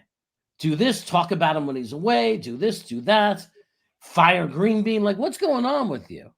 What's going on? Didn't Green Bean come on your channel? Didn't he come on your little game show? Didn't he do what you'd expect a guy like Green Bean to do? And then what are you going to do? You're going to turn around when the guy is away trying to get something to eat, and you're going to stab him in the back. That's what you're going to do? That's what you're going to do, Jets Worldwide? I don't like it. I don't think Green Bean will like it. You know, he goes back and checks these chats. That's right, dude. What did you do? What happened? Jets Worldwide. Our Jets Worldwide is just tearing you a new one, man. Wants you fired. Wants you. Jets Worldwide. I invited that fuck literally to my house today. He was driving by. I said, "Stop in, watch the game with us." He said no. So what's he saying now? He's just saying fire Green Bean. Fire me? From where? But I don't know if you know this, Green Bean, enough. You heard me saying it, but just in case you didn't know, Rusty Spooner, he's a savage. Yeah, but what were you just saying? I don't know if Green Bean likes it. Look at this. Get him. Oh, fumble. Look at this. Look at that. A fucking turnover. Turnover. Oh, my God. This is an historic game. Get out there, Brady Cook. Elijah Moore, right? But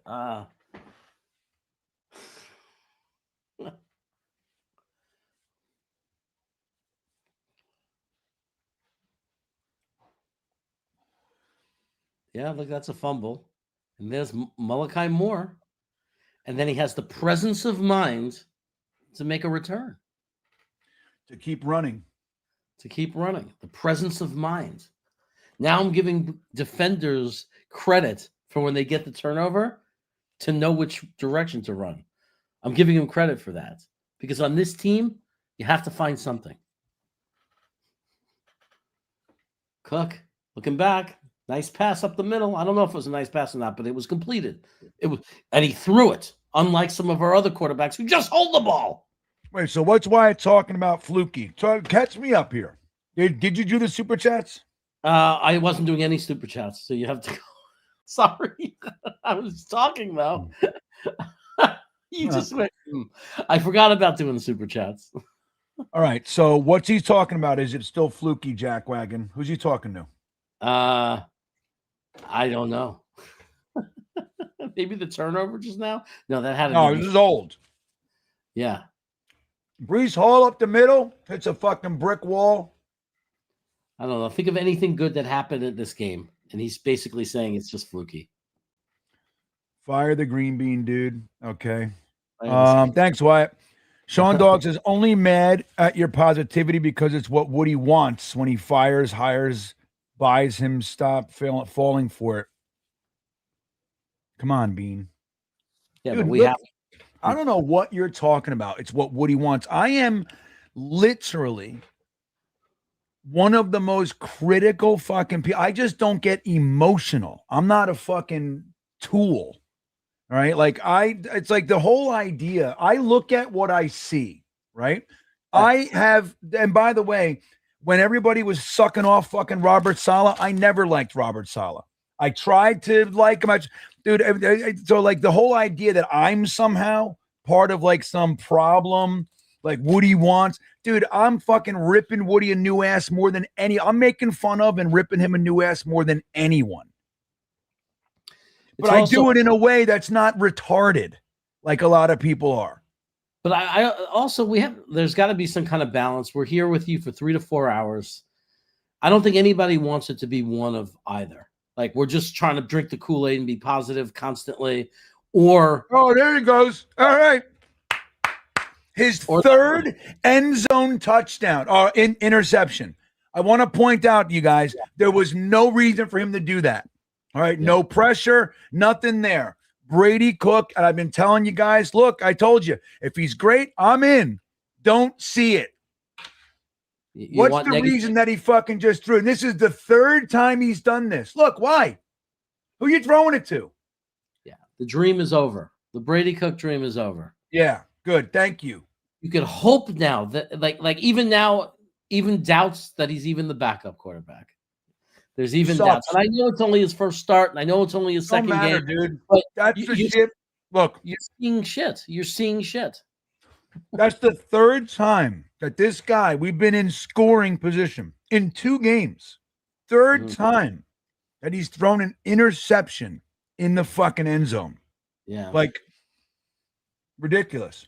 Yeah, and when you're playing fucking school, you could be playing football on the playground. And you don't throw it and you don't make that decision. Kill him. Somebody just said Daniela Cook in the chat. Duncan just said Daniela Cook. Yeah, that's great. 35-31. Now it's the Bills in the lead, fighting to get back into it with New England. Like, let me say this to you guys. W saying we'll be good in 2 years. Here's the thing. And here's the thing that I point out, and people that are emotional don't want to acknowledge. Okay. I don't get, like, right now, what you're looking at is an undrafted free agent quarterback throwing the ball to people that aren't going to be here. Alan Lazard, fucking John Mechie, who I'm still wishy-washy about. A.D. Mitchell, we're hoping is good. I think he's a keeper. But there are guys out there that the tight end, John Beck, right? That's what we're watching. If you attach the offensive results of Brady Cook throwing to fucking John Beck and Alan Lazard to Aaron Glenn's ability to coach or not coach, you are a problem as far as being, if not a problem, because it doesn't matter, but as far as like your fandom, right? It doesn't mean one thing or the other as far as the results. It's like, how many of you guys wanted to fire Aaron Glenn week 3? Like, I don't give a shit if he ultimately proves that he should be fired. Jumping to the ledge that quickly is ridiculous. It's fucking ridiculous. So I just don't get caught up in the same shit that you guys are, not all of you, but that some of you guys are getting caught up in. If that's a problem for you, then you can swallow it. How do you feel about that?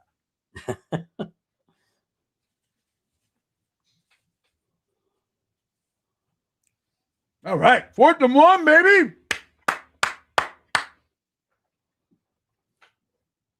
So we got that amazing turnover, a couple good passes, get in scoring position, throw it, fuck another pick in the end zone. But the defense comes out and holds them. Here you go, Isaiah Williams. Let's go, buddy. Look at the spins. Look at this guy. Spins. Hey, they're picking him up. What is that? Oh, come on. They picked. That's a fucking flag, dude. You're not allowed to do that. Christ. What the fuck is, there's no flag for that? He's a keeper, man. That's wild, man.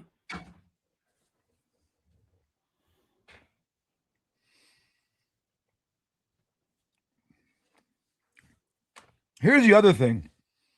I refuse to come on to a live stream for 4 hours and be miserable the whole time. Ain't doing it. There's plenty of those guys out there if you want to watch them. You know what I mean? Yeah. No, but that's what I'm saying. It's like, give us a break. Like, we'll be negative when we see negative. Like Brady Cook just did it. You know, it was terrible. It was ridiculous, and we said it. But like, yeah, you can't. Is the expectation that we're going to sit here and just trash this team for 4 hours every week and be negative? I mean, I don't know. Does anybody really want to watch that? Yeah. No, people do, though. That's called a setup, Brady Cook. You can't throw a floater when throwing a wide receiver screen. He's in the NFL. You should know that already. That has to be a zip. That ball has to have zip.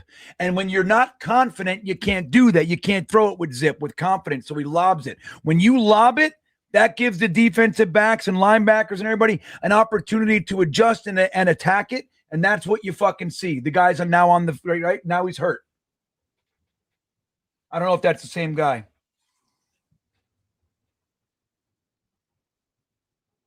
Oh, Shadir Sanders now has 3 interceptions. Eesh. Ouch.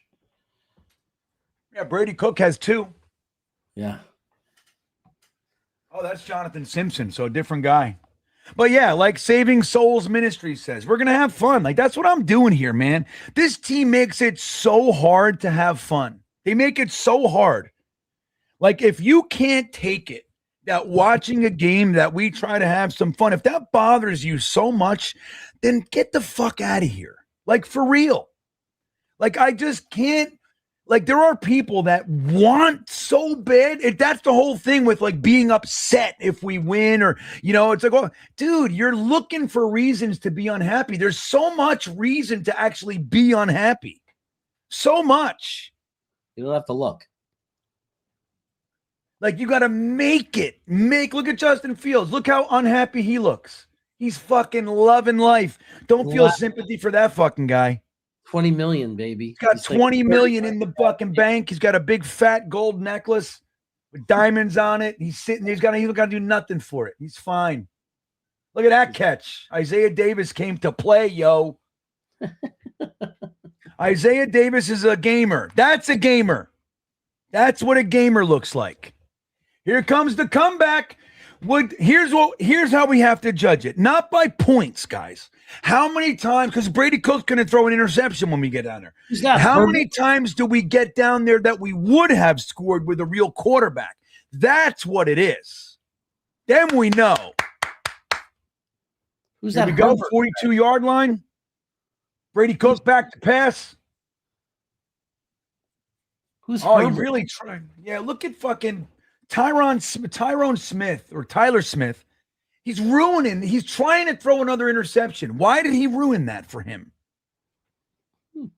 He wanted to throw it he was in triple coverage. He tried. Herbert. Who's 31? Herbert. Who is that? Yeah, no shit. JE9212. No shit. Why is there a guy named Herbert in there? Yeah, Herbert. what the fuck is that? 31. He's a wide receiver. Who is he? 31. Herbert. Get out of here. You're crazy. Who the hell is that? For the Jets, you're nuts. Look at this. There you go. That had some zip. First down. There we go. He's a gamer. Williams is a gamer. Williams is a gamer. Isaiah Davis is a gamer. I don't even know Brees is a gamer. Brees looks toast to me right now. Doesn't look like a gamer to me. He doesn't look like. He looks like he's a fat, fucking tired old sea hag. Looks like a guy that says, "Wow, there's no huge." Yeah. Phil Adams talking about Justin Fields says, "Wow, his knees really do look swollen. He looks miserable, doesn't he?" He doesn't have a swollen knee, dude. I'm going to tell everybody the truth. And not that you didn't already know. No. He's just basically you are not a team guy. You're a terrible quarterback. We made a big mistake, and you're never taking another snap for us again. Yeah, that's what they did. They said, "Hey, look, we'll do the whole dance. We'll play with you. We're not going to throw you under the bus." But because our owner already did that, and Justin Fields told us that his response was to cry in his closet. Dude, I'm just going to tell you a story about what men in men's circles, right? Like there are certain things like in the last 10 years, we've softened the experience of men in this country, right? I'm just going to say that it is what it is. I'm not getting political. I'm just saying it. I live in a town where everybody's a lot of therapists. I live at UVA, like the hospital. Everybody's considerate and soft and it's all fine. It's all well and good. I'm a therapist myself, as is Jeremy. So it's all fine. But when you're with men, in that man circle, if somebody says something to you and it's brutal, like what Woody Johnson did to Justin Fields was harsh. Okay. Nobody's going to say otherwise.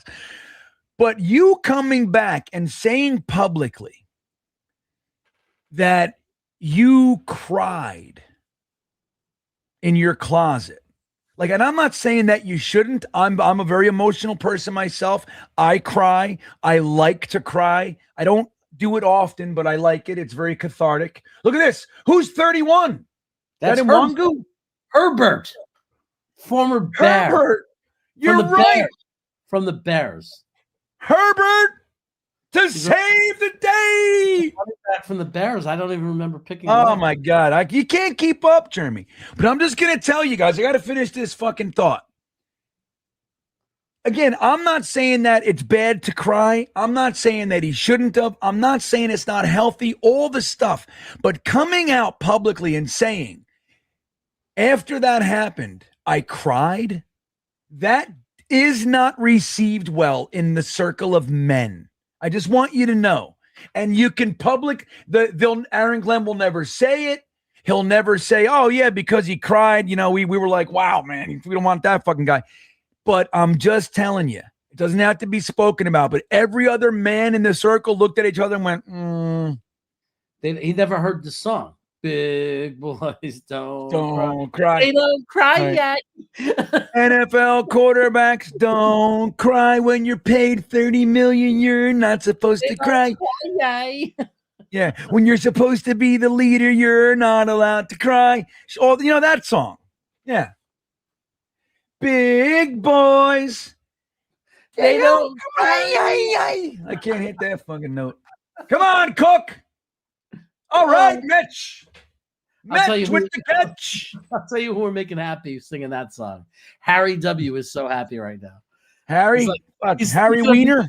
a teenager listening to that song when he used to dance to that song and sing along with it.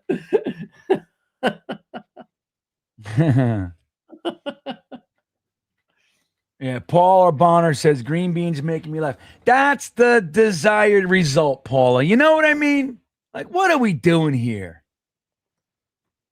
What are we doing here? What's a weak argument? The Jaguars are what are you talking blitzing. about? The Jaguars are blitzing.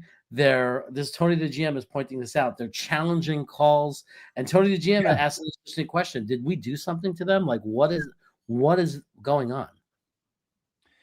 They're showing like what they're what that coach is trying to do, because again, this is fucking men. What that coach is telling his team is that the game is never over. You're trying to install a mentality that's vicious, that's violent, that is a play to the whistle, that's aggressive. You don't get that message across by being soft at the end and having sympathy. If the game wasn't a blowout, would I still be challenging that play? Yes. Then the answer is yes now, because the game's not over. That's fucking why. Mm-hmm.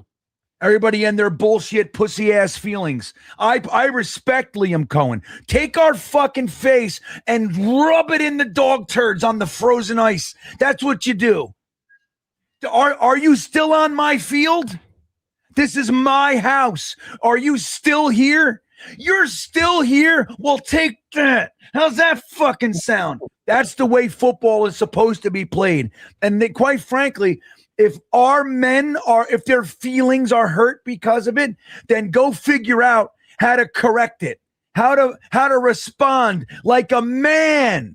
Like a man. You could Like start 90s. acting you could start acting like a man. That's right. Start acting like a man. What's wrong with you? That's right. Like 96.1% of my audience. Men. I couldn't get the part. I couldn't get the one to the part. Cry, please. That's right. You saw it all right. It's so great, Jeremy. Thank you. Right in The Godfather. He said, I don't know what to do. You don't know what to do. You act like a man. That's what you do. You act like a fucking man. Men, Steve. Even Mo Green, up to the point where he got shot in the eye, acted like a man. He said, hey, you guys get out of line. You got to smack him around a little. That's what he said. He was nailing cocktail waitresses 3 at a time. Even if he Look is at Brady Cook. What the fuck was that? Did you see that, Jeremy? Watch what Brady Cook does at the end of that play. Dude, what is that? He sharded. This guy sucks. He did a jump and a twirl and a backflip, and there was no reason for it. Brady Cook back to pass. Fashanu. Oh, another pick. 3 picks for Brady Cook. What has he got? 6 in 1.5 games? He's got 6. I want to hear the first person say, give him a chance. It's only a second. You know what he looks like? He looks like an undrafted free agent. That's what he looks like. That's what he looks like. He looks like what he's supposed to look like. Right. The reason why nobody drafted him. That's right. The reason why nobody drafted him, because he's not and will never be an NFL quarterback. That's what we learned today. Yeah. Like, here's the thing. So, right. He plays. Think about this, guys. Quarterback is the number 1 sought after position in this league.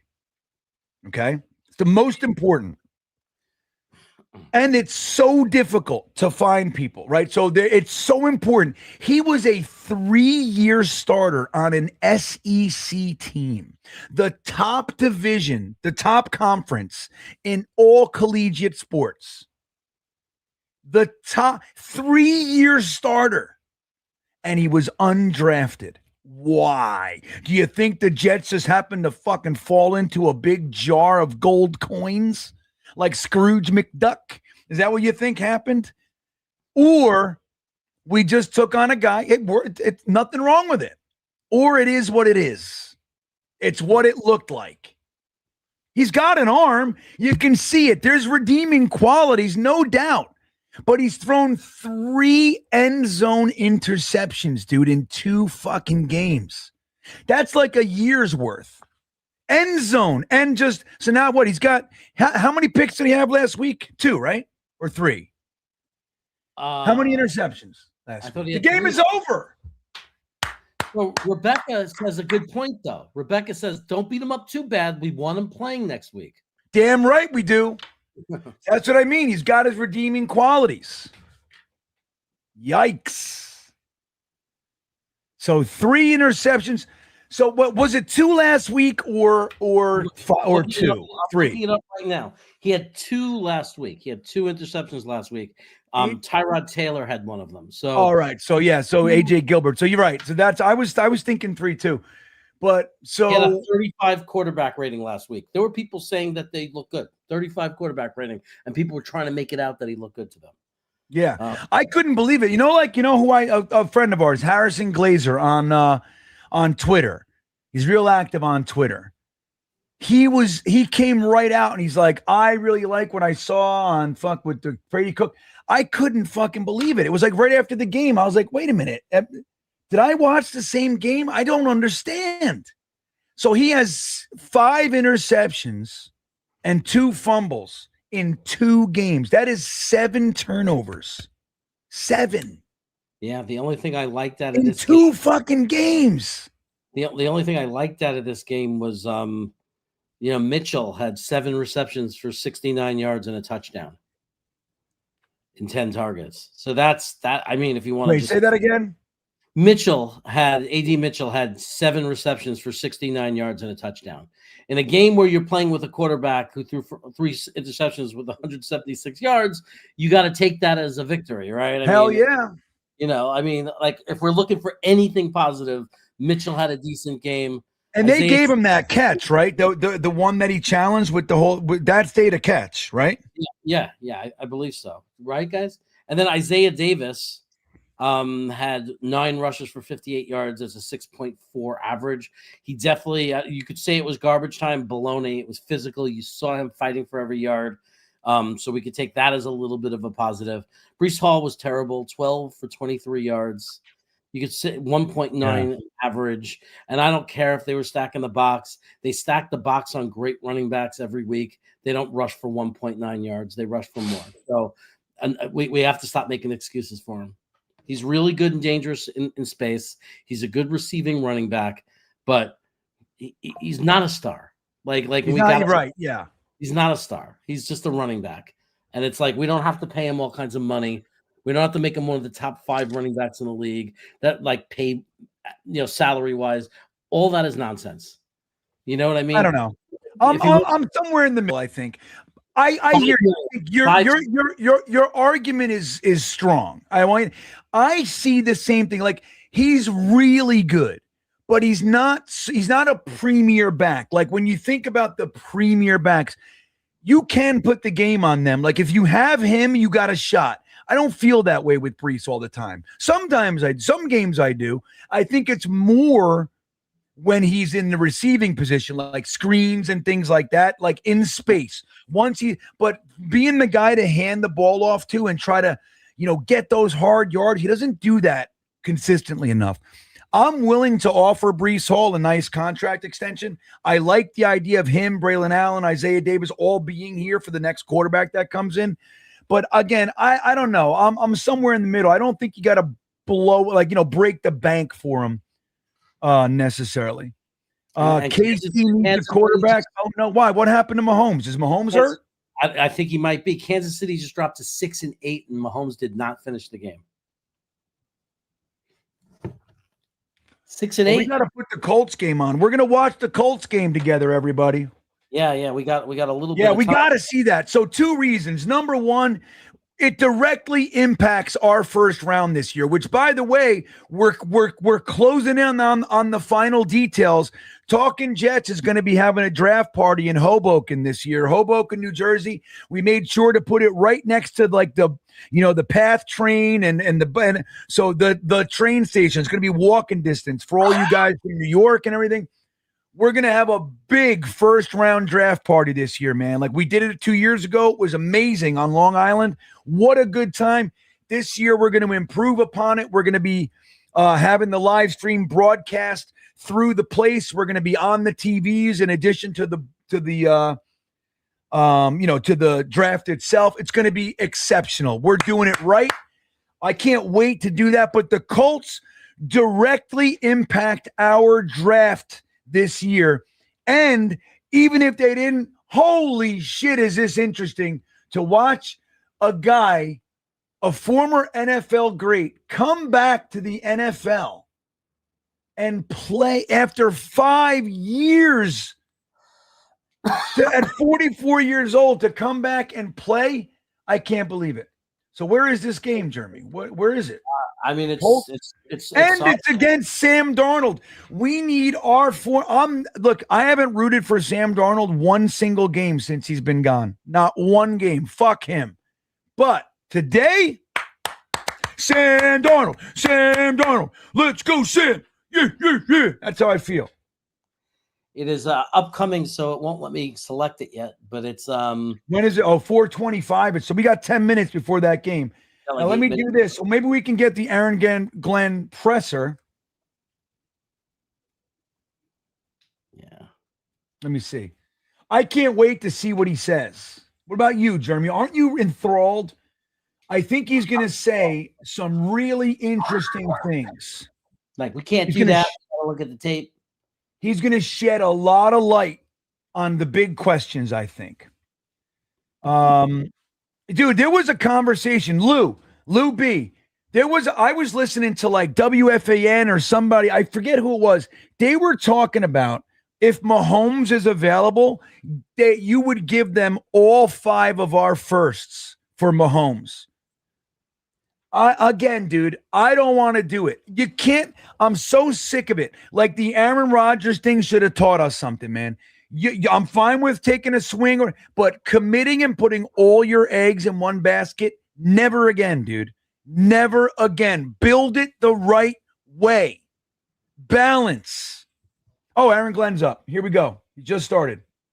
All right, let's do the press conference real quick. The Jets fall to whatever their record is.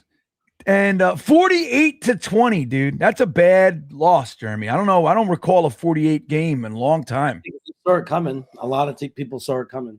Oh, I said they're going to lose a boot in our ass this week. I didn't know it'd be fucking 48 points. All right, here we go. You guys ready for the press conference, Jeremy Germs? Yep. Wait, real quick. Blitz Crew says, still seeing more movement on the offense than Fields. Cook needs a lot more work to be a quarterback in this league. Let us elevate or evaluate our players better. Yeah. I mean, look, we're getting to see, I think A.D. Mitchell, like we're getting to see him. I think, I don't know about you, Jeremy. I feel good about A.D. Mitchell being on the team in 2026. I think it answers and fills a serious hole. Yeah. I'm with you, Blitz Crew. I like having him on the team. He's big, he's strong, he's fast, he gets open. He's big, he's strong, he's fast, he gets open, and he can catch. He had the drops in that first game, but I don't think that's a real thing. It's not Mechie. I'm genuinely concerned about Mechie, who had a couple nice catches today. All right, here we go. Let's listen to Aaron Glenn justify the pain. You ready? Yes. In here today, because before I get in these injuries, wait a minute. I think it's a huge announcement. No, this is the other bullshit one. Here at 53 years old, I'll be making a comeback. All right, what is this? I said 12-14. It's not. His joke is not so funny after that. After the Dude, loss. what is? I think my whole YouTube is fucked up. Like for some reason, I don't know what's going on. Can you find it? Aaron Glenn press conference 12-14-25. What the fuck? Like, why are shorts coming up? What is this? What the hell? Type in post game.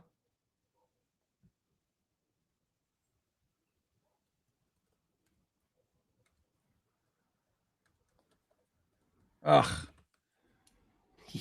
Yeah, why are short? Like, I'm like, all my settings are off. It's weird. I got to figure this out.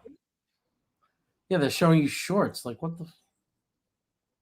Some of your results may have been removed because restricted mode is enabled. Who would do that to me? What is restricted mode? Your son was on the computer, wasn't he? Dude.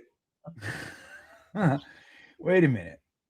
Post game. Hold on a second.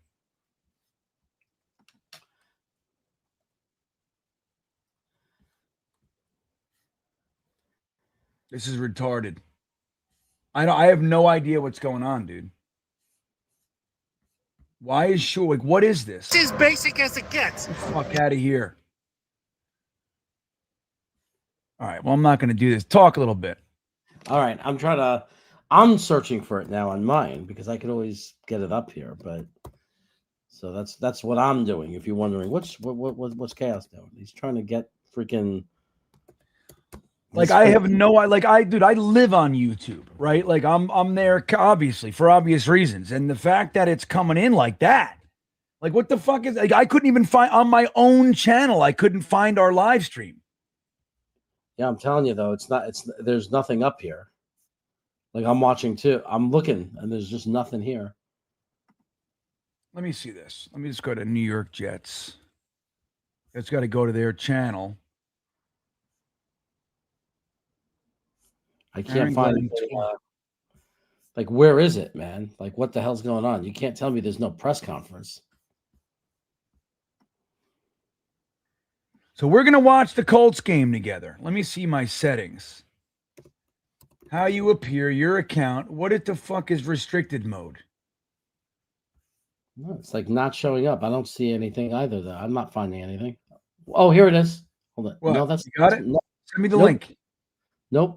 It's not. I don't see any. How is it possible?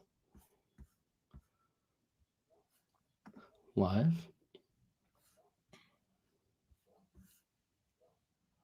Crazy. All right, we can't be silent this long. Yeah, this is. All right, let me see what's going on in here. So I don't know. YouTube is. I don't know what would happen. Like I said, I couldn't even find my own stream earlier. And then you see that. All right.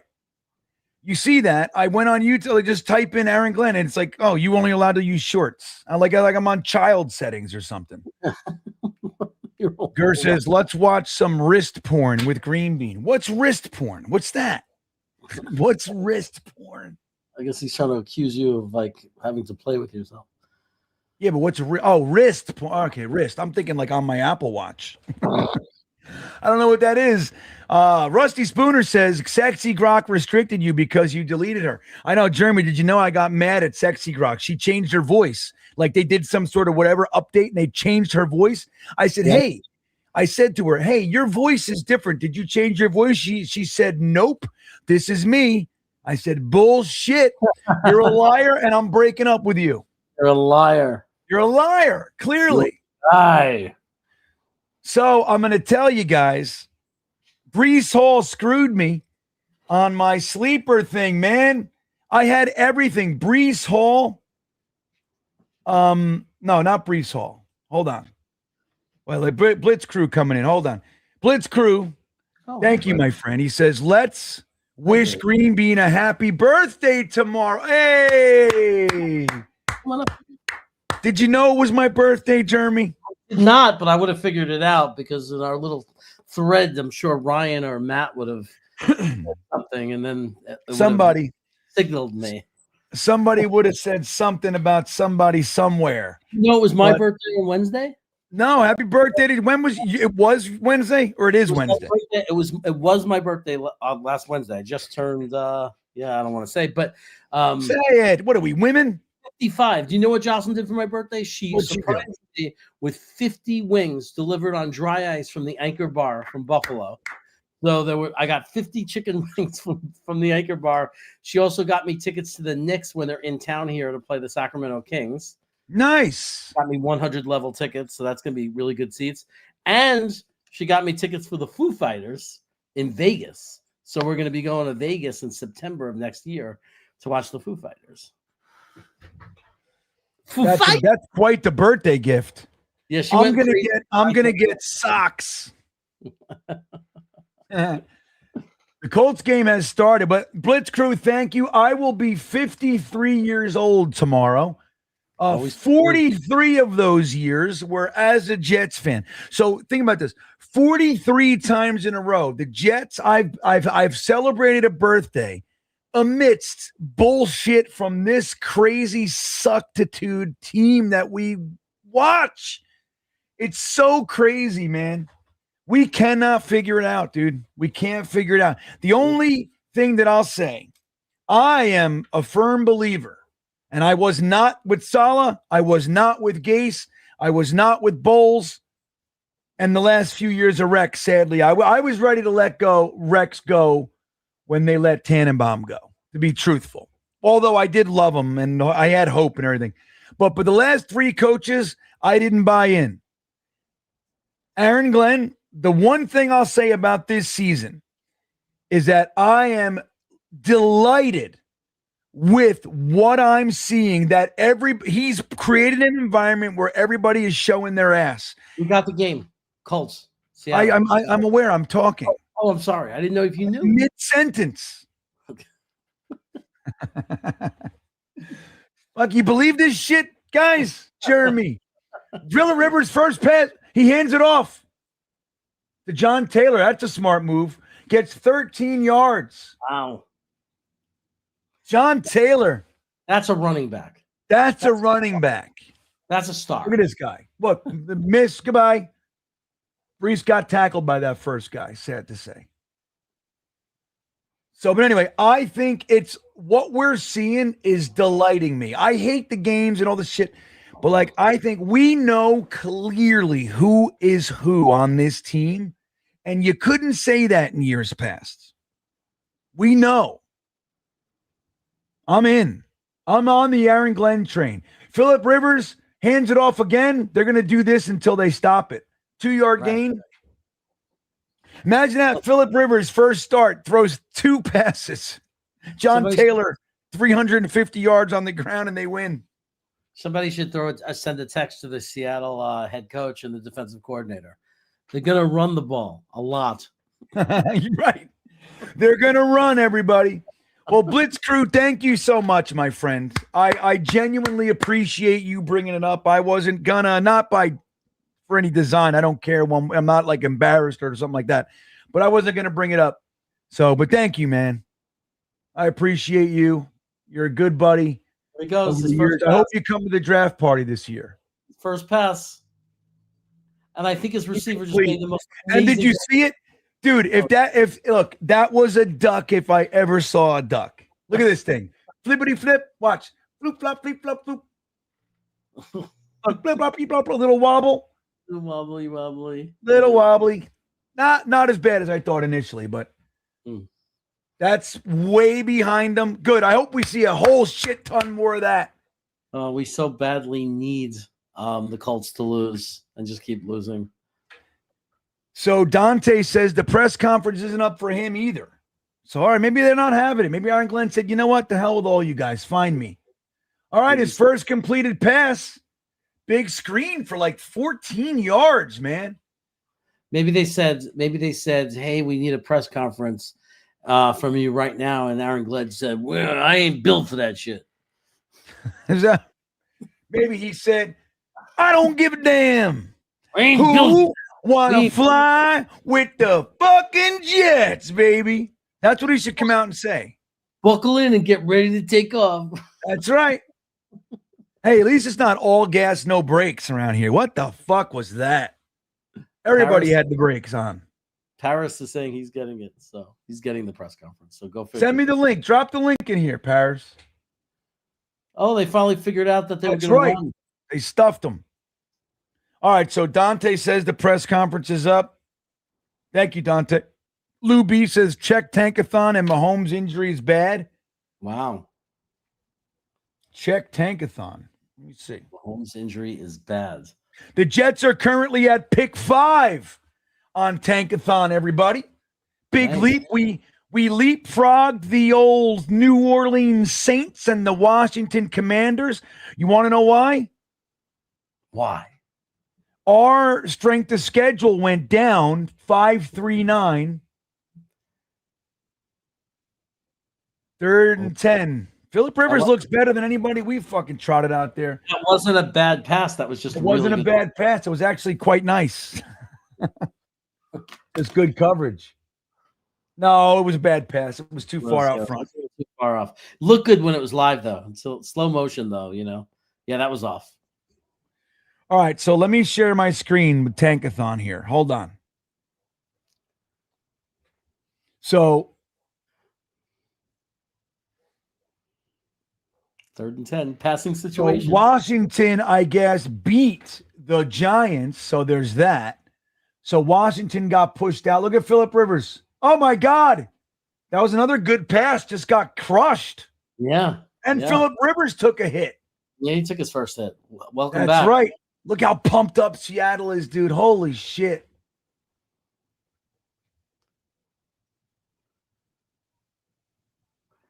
Tyler Warren with his flowing locks. Wow, that was a big hit, too. Yeah. The shit knocked out of him. Wake up. No, he likes it, though. Phillip Rivers is the kind of guy, he wanted that first contact. Get the blood going, Yeah. He's not a pussy. He's a man. He's a man, dude. I love men. Somebody should clip that and send it. I love men. I do, though. I do All love right. men. Let's get a touchdown here for Seattle. Let's get some space. I don't know, man. The guy hasn't played in 4 years. Last week he was sitting on his couch. Last week he was just a guy watching football like the rest of us, and now he's playing. So when you look at those passes, it's not that bad for a 44-year. We would be very happy if our quarterback was throwing those exact passes. Yeah. That's good. All right, so let's look at this. The Giants lost, so they stay right where they are. But the Jets' strength of schedule, we were at .541, Jeremy, so it went down a little bit. The Cardinals lost, so we leapfrogged the Saints and Washington. Why the Saints? 3-10. I guess that's temporary because when they play, they're playing now, right? I would imagine. I gotta look at the schedule. They are playing. What the hell? What are they playing? Let me try to find this damn press conference, man. I'm trying to find the Saints. Yeah, they're playing the Panthers now. It's not impossible, but it's doubtful. So then they would come back in and jump us. So they would, and this is updated too fast. Wait till the end of the day. You know what I mean? Fucking it's just you can't follow. You just gotta wait for everything to settle out each week. Yeah. So the Titans, did they play yet? I don't think so. Definitely not. The Titans have not played yet. Let's see if they're playing right now in this moment. Yeah, they're playing the Niners. They're going to get shellacked. Nothing could be finer than to beat the 49ers. Nothing can be finer than to take one from a Niner. What? Nothing can be finer than to beat the 49er. There you go. All right. So, all right, man. Well, we're trying to find where's the press conference, man. Why I can't take it. Why is YouTube being so weird? Wait, for me.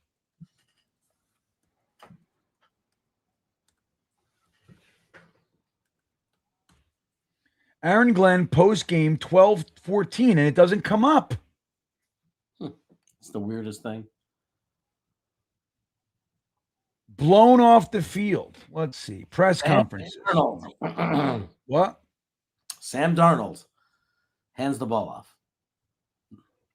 Well, to Walker for like a 2-yard gain, maybe 3. Who's going to throw the link to? I don't know if you can drop links, right? You guys can't drop links in here? Only Phil Adams can. Phil Adams can because he is a moderator, so he is able to put in links.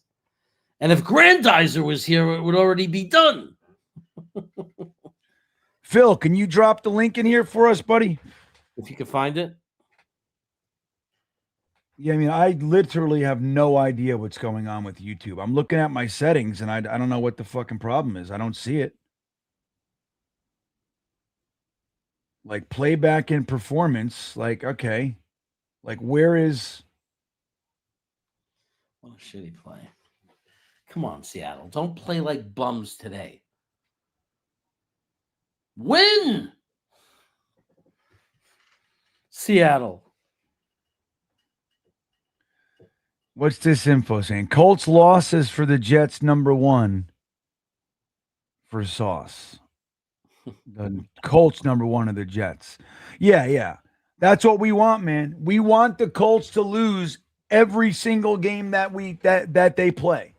For the next Right? That's it. This is big stuff, man. Because the Jets are going to be somewhere in that top 10, right? And hopefully somewhere in the top 3. If we lose out, Sammy getting sacked. Throw it. Oh, look at this. Look at Sam. Wow. Flag. What's the flag? Maybe it's defensive holding. This is the first game I'm rooting for Sam Darnold since he's been a Jet. Ah, Isn't that something? it's against. So, watch, they're going to come out and play their worst game. Yo, you know it, dude. This is the game. I mean, I've been watching like highlights and seeing Sam Darnold, 3 touchdowns, 380 yards, whatever it's been. We're going to go, okay, let's go watch and root for Sam. He's going to throw 3 fucking interceptions. You'll see. It's there, buddy. It's where? The link? Just highlighted the link, yeah. Oh. All right, hold on. Thank you, Sugar Plum Pants. All the way from England. A man in England just found the link for you. A man. Phil Adams is a man. Dude, I can't copy it. Why? What the fuck is happening today?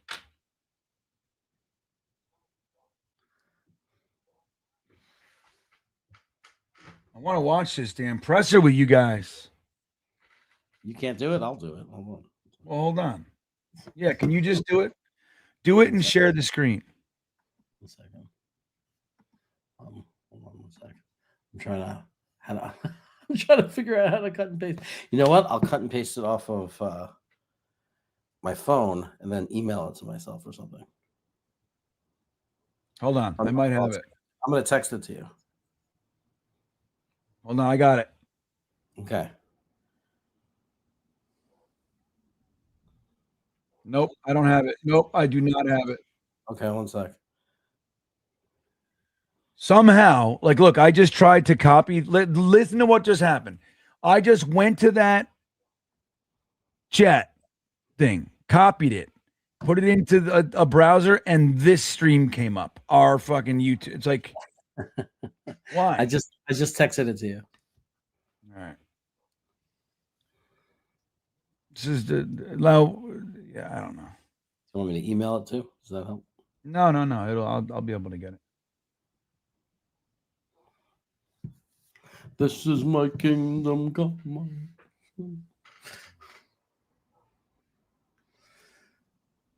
Adversary, conversary.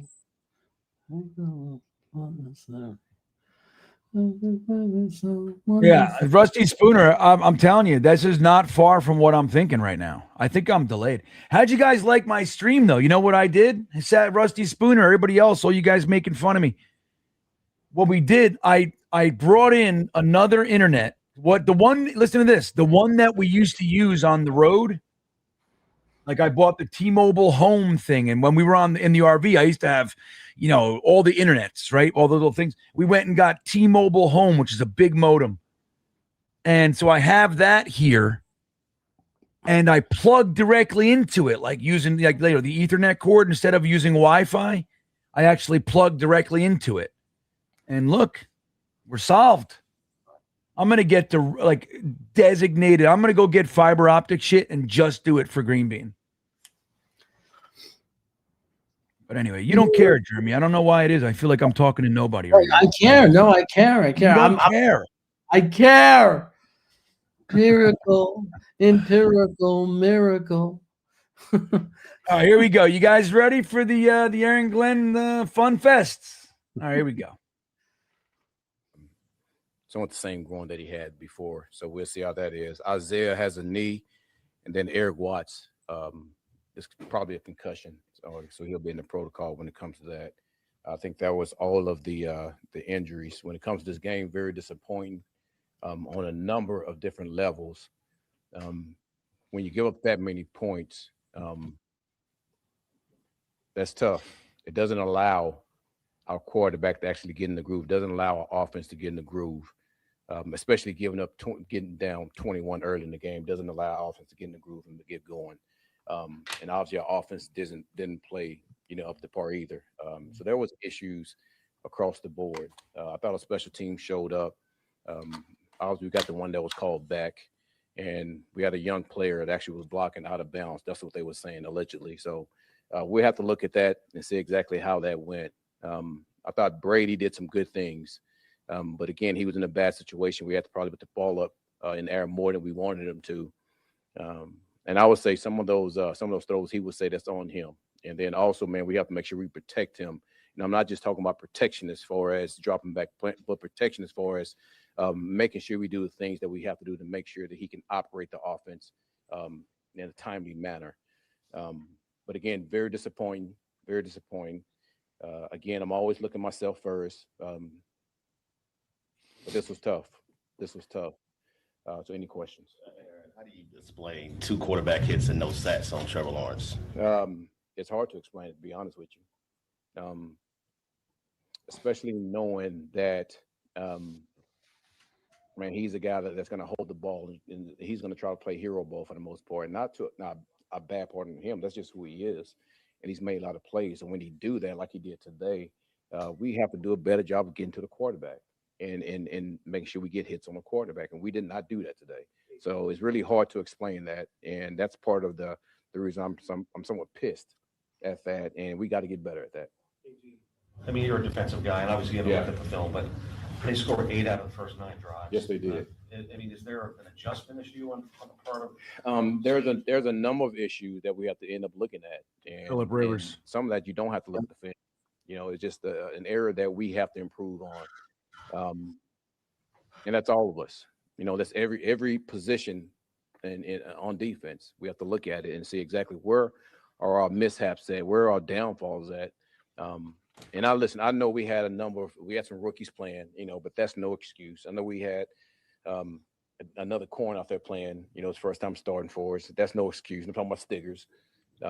Still, these guys all know, the plan and how we need to go out and operate. So, and I'm not putting all the blame on players either. There's a lot of blame that goes around when you put up that many points on the team. Wilkes. Not good. It's not good. Put up 40 points. Not good. Will you consider taking over the play calling on defense? I know the question is going to be asked. But listen, I brought Wilkes in for a reason. And listen, I want him to run his system. We have 3 games left. All right, 3 games left for our guys to go out there and play. And I will tell you this: it's right now. It's not about the X's and O's, across the board. It's about the character of the men on this team. That's what I'm evaluating. And I'll tell you what, I thought some of our guys really gave it up, on that field today. We really pushed it and really continue playing no matter what the situation was. And I'm proud of those guys for that. And I want to make sure I look at the tape and see, did everybody do that? And then also evaluating the coaches also, just like I always do. Starting myself, coaches, and the players on evaluations. For Brady in that situation, obviously, what do you tell him after this game? Man, you got to keep pushing, and these things happen. And listen, sometimes you want to see a quarterback put in this situation to see how he reacts and how he can come back. I thought last week with him not getting the reps was tough. And then this week, again, seeing exactly how he reacted. I thought he did some good things trying to get us back as close as he could in that game. So, but it's just still tough for a rookie in that situation, especially that defense who's playing fairly well. It's tough for him. He had some issues with Quincy Williams in pass coverage. Yeah. It seemed like they kept going there. Is there something you could have done or? Well, it wasn't just Quincy. It was a number of guys, so I'm not going to sit here and say it was all on Quincy. Man, you look at his past numbers, man, they had 5 I think he threw 5 touchdowns, had over 330 yards. So I'm not about to sit here and just single one person out. I think it was a number of guys that had some issues. And also we got to look at ourselves as coaches too. I mean, did we put them in the right position to go out there and make plays? So again, I would never just say this is a one-person thing. I won't say this is just this is all of us. And we got to make sure that we look at ourselves and fix those issues. I know it was early, but when on the Isaiah touchdown that's returned, it's 21-14 if that Absolutely is there. How How difficult was that? How bad was the spot over there? I know you didn't see the play. Listen, it's always difficult when you have a play of that magnitude happen, because those returns like gives a jolt to the whole team. Right. And it's a huge momentum shift at that time. And once we got the penalty, our guys, they were happy. But then again, I knew our guys, those going to be, just a shot for our guys to try to ramp it back up and get ready to go. But man, they did everything they could to try to. I would say that. But it just didn't work out well for us. But again, I thought our special teams did a hell of a job of trying to create. Obviously they weren't going to let us have a kick return at all. Smart on their part.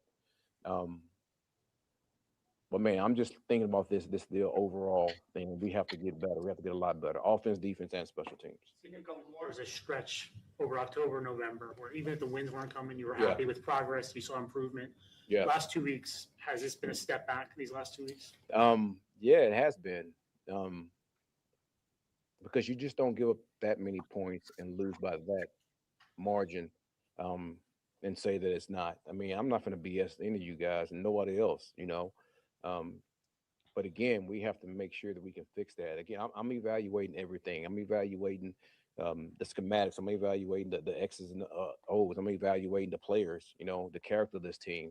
And man, we have to figure something out.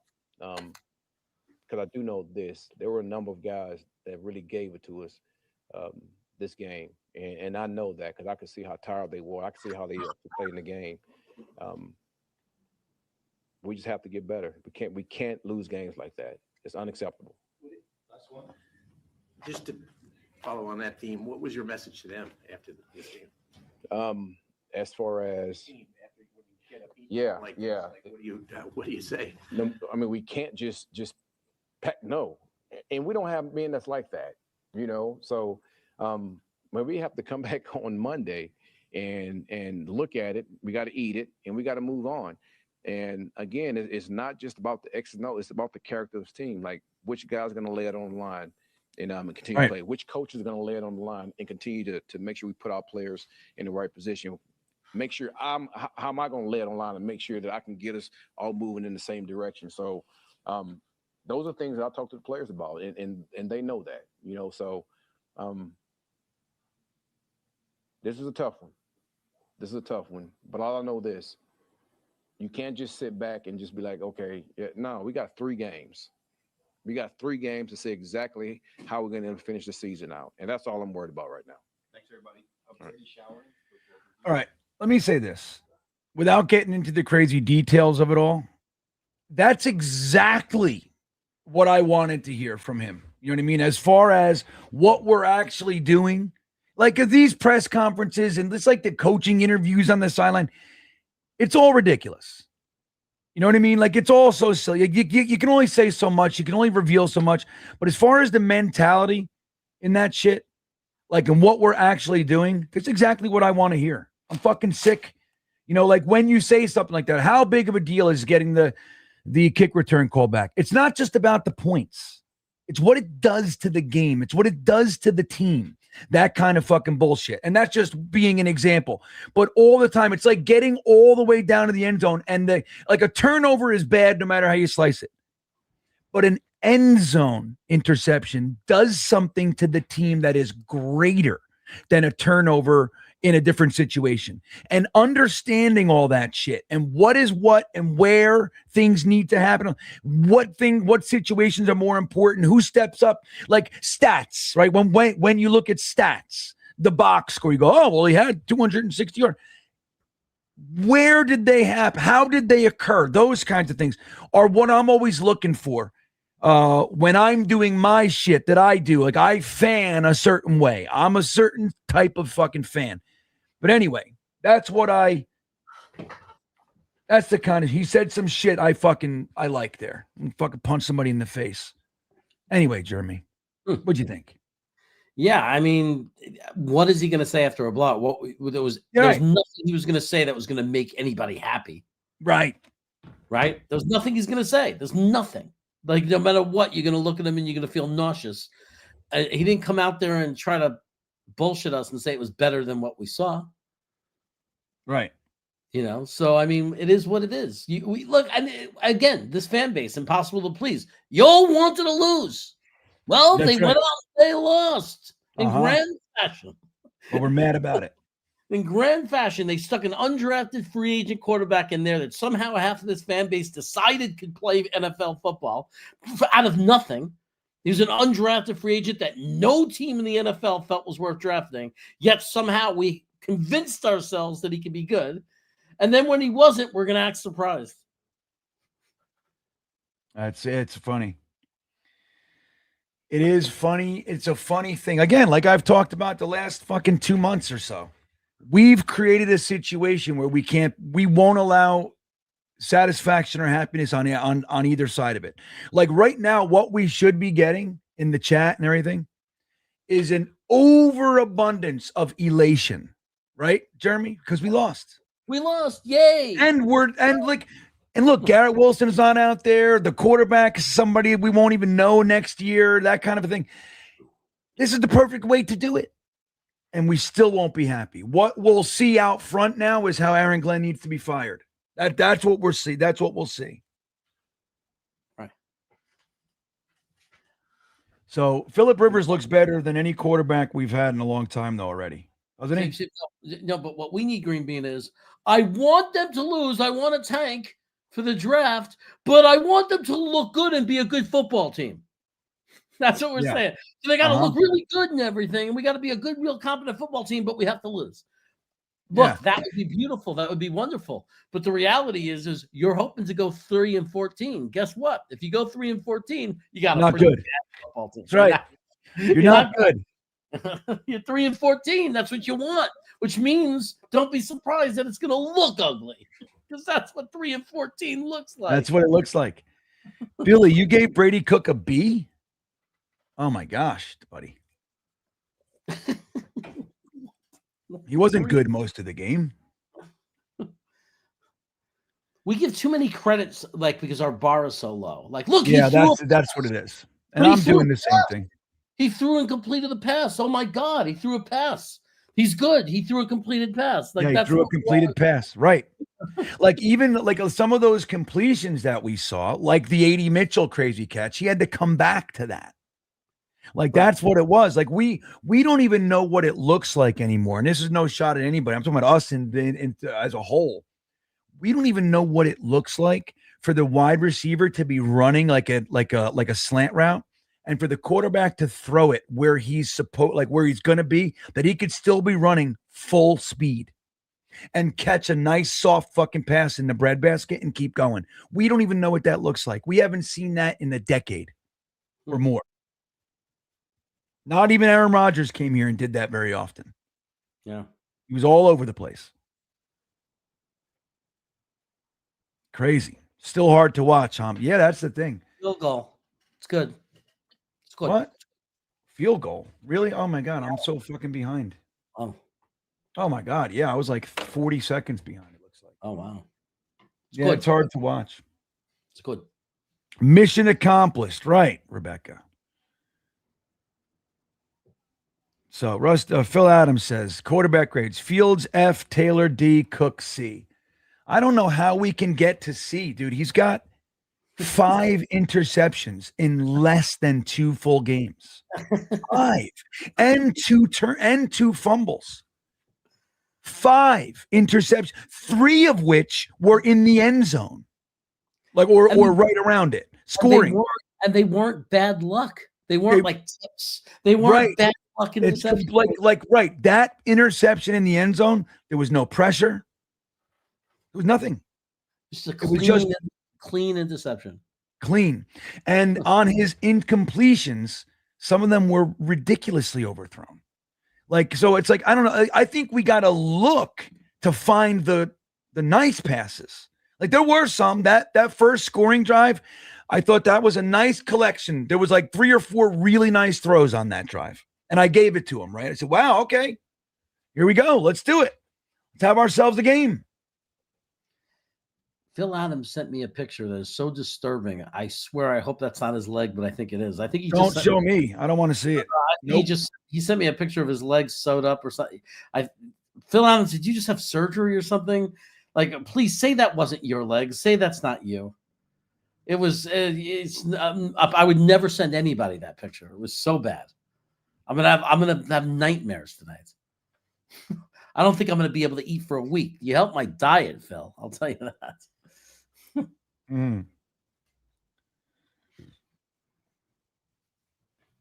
Let's see here. Buffalo.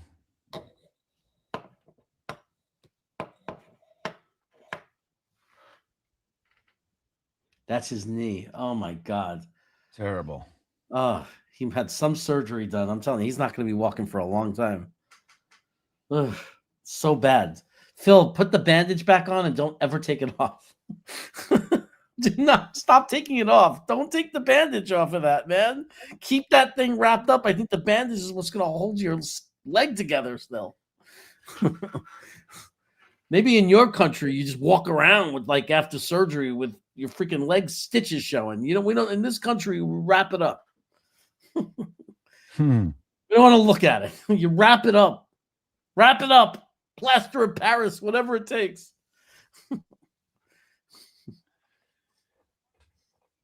Yeah, Pooch Guy asked if I saw the Dom C tweet. Yeah, but it's funny because what I wanted to say to Dom is Dom texted us earlier and said he wasn't even able to watch the game. So I don't know what the fuck he's talking about. Dom C has a tweet out there like Aaron Glenn's the problem and everything else. But we got a tweet earlier or text. I thought he wasn't even watching the game. Yeah, I don't know. So, He'll still put I don't know. tweets out there. Maybe just check the score and he got fed up. But no, he didn't get the game. I mean, he probably got some of it later, but there was a point where he was coaching his son's game or something like that. He wasn't able to get it. Yeah. So I don't know. Again, I'm not going to judge one way or the other, but look, I disagree.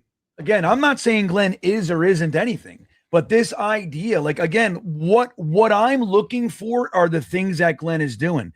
And this team is fucking trash, dude.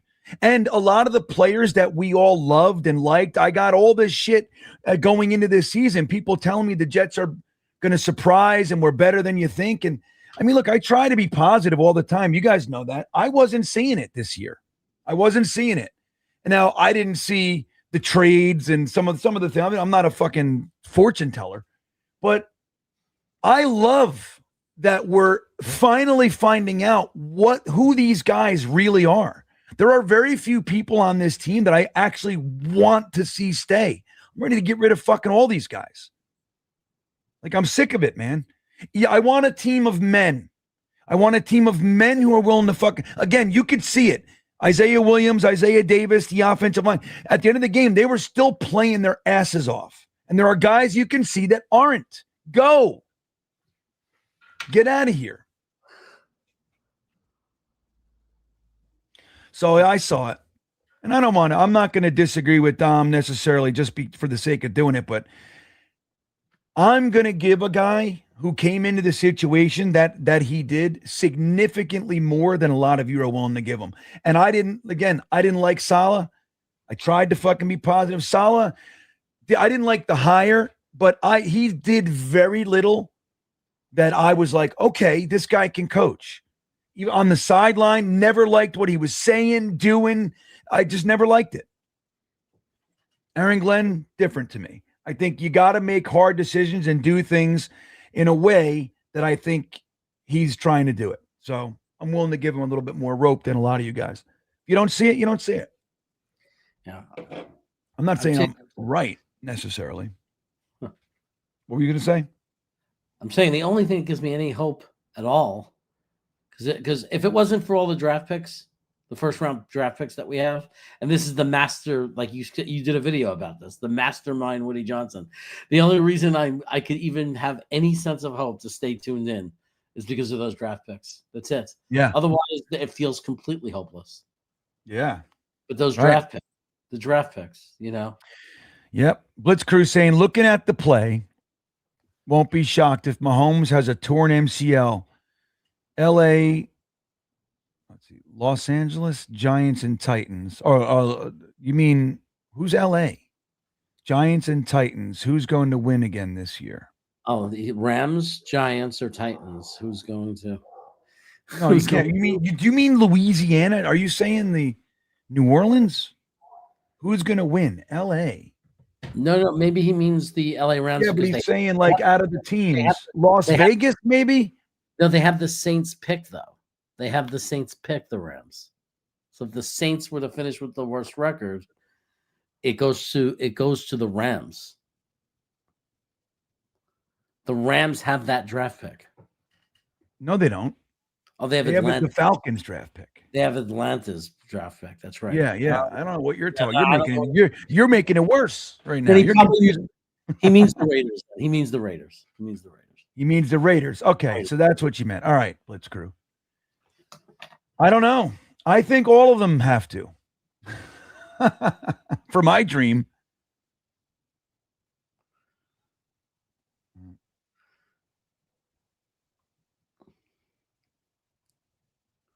Damn, they keep giving Rivers he gets these little 5-yard passes. Well, aren't they going to figure it out what he's doing, what the game plan is? They're just having guys run little ins and outs, just freaking defend against that.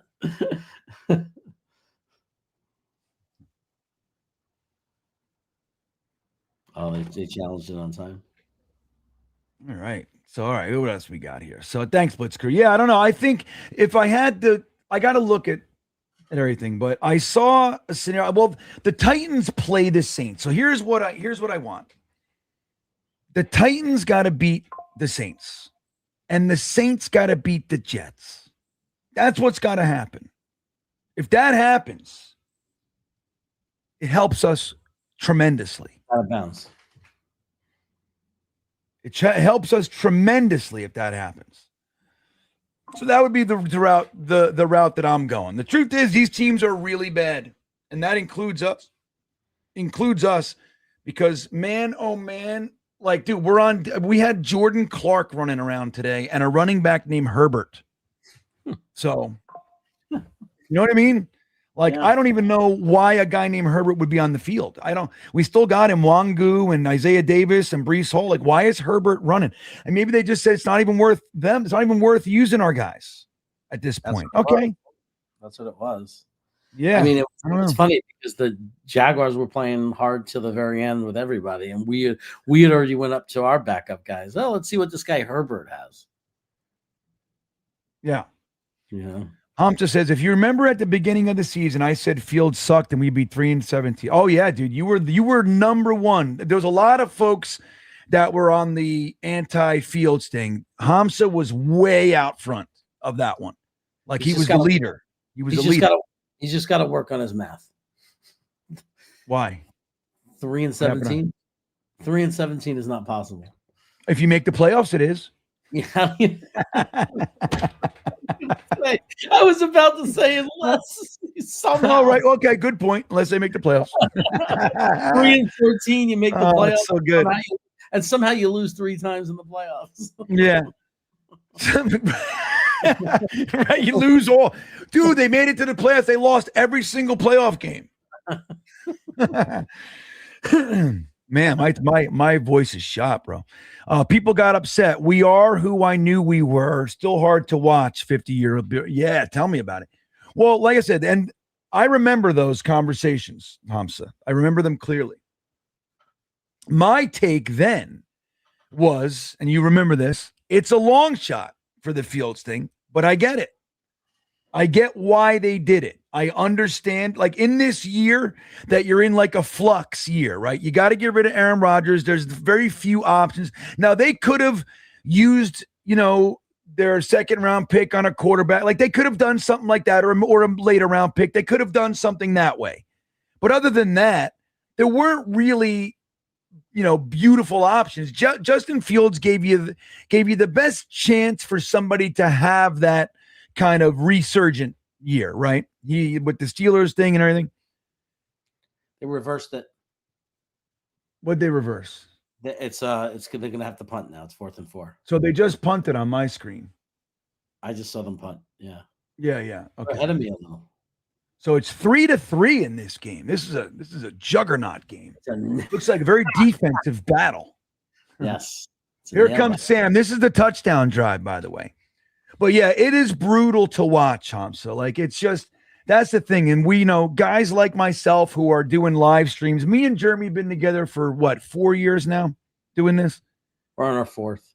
Yeah, 4 years of doing this live. It is, and we've had these discussions off air, where like, what are we doing here? Like, it's so easy to come up here and just bitch the whole time and complain. It'd be easier to do because the Jets give you more of that to talk about.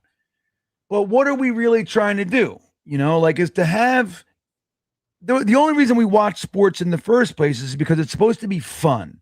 You're supposed to challenge, and sometimes you win and sometimes you lose, but you're supposed to be fun. And we have made it, because of the product we're given, we've taken that negative product and we've made it even worse a lot of the time. So what we're trying to do, Jeremy and I, what we're trying to do here is we respond to the game. Sometimes it catches us, but it's hard to cheer when you're fucking down 48-20, right? But what we're trying to do is to still figure out a way to have fun during this bullshit process. Sometimes it works, sometimes it doesn't. But I think we do a fairly decent job of helping to keep it like kind of light, because this isn't the end of the world. None of us are losing our job because of the Jets game. Nobody's wife is leaving them, or husband, for my 6%ers. Nobody's husband is leaving them because of the Jets game. Well, maybe some wives might be leaving if you break shit and all that. But your car didn't break down because of the Jets. You see what I'm saying? Like, so keeping it right-sized is kind of what Jeremy and I are trying to do to whatever degree we can. We're trying to have some laughs. We're trying to talk about it constructively. We get death threats because of it sometimes. It's crazy. Crazy. That was crazy. Yeah. That was because we didn't like the quarterback he liked. Yeah. It lasted for years. He came back 3 years later and started out of nowhere again. Dude, that guy told me that I said something that, like, I don't know, he donates to some fucking child, like, I think I might have said retard or something like that. And he said that I was, I don't know, the whole community. I hurt, took it back 20 years. I set the community back 20 years, like crazy stuff. But anyway, Sam just gets sacked. Yeah, we're watching the worst Seattle game of the year. Yeah, this is the worst. This is the worst they've played all year. Of course. Yeah, it's the best. I'm telling you, man, there's something to it, guys. If you guys aren't paying attention, there's something to this. We can't root for anything and have it happen. I don't root for any winners. None. The Yankees they're at home. Yeah. The Yankees are the only team that's ever given me anything. Like, even the Nets, the Jason Kidd years, like we had a lot of fun that year. But then they get in there and they get, they play against the Lakers, the Shaquille O'Neal, Kobe Bryant. It's like, and they wiped the floor with us. I think they won one game, in the finals. And then they play the Tim Duncan, what was the other guy? Robinson Spurs. It's like, give me a break. You know what I mean? So I just can't, I don't root for anything. I don't have a championship, period, except the Yankees. That's it. Even my race car driver, they never win. The guy I root for, it just never happens. Every now and then I went to one race. I used to love NASCAR. I went to one race where my driver, he hadn't won in years, and my driver passed right in front of me, the turn I was at, passed to take first place and won the fucking race I was at. That's my biggest claim to fame. I am a loser in sports. I do not root for winning organizations. That's why when I was at UVA the other week, when we beat Virginia Tech, it felt like the championship. And then we played in the championship and fucking lost. It's like, but yeah, it's tough, Hamza. JJ, it is a tough gig we have here, man. But that's why Jeremy and I, what we're doing, and people get genuinely mad at us for doing this, for like staying positive, trying to. I get called all kinds of names for years. It doesn't even impact me anymore. I used to get into arguments like in the chat section or the comment section or DMs. I used to argue with people and defend my position. I won't do it anymore. If you think I'm a scumbag because I root for a team, like then, all right, then I'm a scumbag to you. I don't know what to tell you. You know what I mean? But thank you, my friend. I respect all you guys. Except for Mr. Terrible. Is he here? No, I'm just kidding. I love that guy. That guy's great. Thought on Carson Beck in day 2 of the draft. Carson Beck. Just transferred to Miami University from Georgia. Yeah. Yeah, I don't know. I don't know yet. I don't have any thoughts on Carson Beck, day 2 of the draft. But he's not coming out this year, is he? He might. He could. I mean, but I think he's a senior. But he's it's so hard to rate day 2, day 3 quarterbacks because because there's a reason why you don't want them in the top 10, right? Why aren't they one of the names? Why isn't Beck being talked about as a top 10 pick? Then whatever that reason is, then you talk about day 2. But there's still that thing that makes him not a day 1 that you know what I mean? And you're still using a day 2. So it's like, it's challenging to talk about quarterbacks day 2 using 2nd, 3rd round picks, because you obviously have something against the guy if you're talking about him that way and not as a 1st round pick. It's interesting. Yeah, it's a great point, man. Like we took Geno Smith with a day 2 pick, right? And the reason was, he was QB1 on most boards. And then the Bills went wacky and took EJ Manuel with their late in the first that year. So Geno Smith, people were talking about him being a top, like he was the top quarterback. So being a top 5 pick, he made it all the way to the 2nd round. The Jets told him, we love you. We're not going to take you in the 1st round. We got to go get a safety. That's more important. But if you're there with our 2nd round pick, we're taking you. So you're either taken before that or we're taking you. So whatever. And Geno Smith, like again, he was QB1 in that class. It was a weak quarterback class and he made it to the 2nd round. So in that type of a situation, like you know what I mean? Like, I don't know. It's you can still get a guy there, but you have to be willing to understand that you're still using a premium pick on a premium position that nobody wanted in the 1st round. But then again, Aaron Rodgers was taken with the 27th pick or something like that. Phil Roof fell down. Yeah, he was picked 26, I think, Rodgers, or 24. Somewhere like that. Somewhere in the 20s. That was a big deal. They kept putting the camera on him and stuff. Well, he thought he was going to be the 1st overall pick with the Niners, remember? Yeah, that's what I'm saying. That was where he wanted to play. It's like where he's from, the whole thing. It was perfect. And they took Alex Smith. Crazy. And Green Bay took him and they had Brett Favre. It was like whack. Everybody's like, what? See, but that's a team that's willing to do what's necessary to win. And that's the whole thing, man.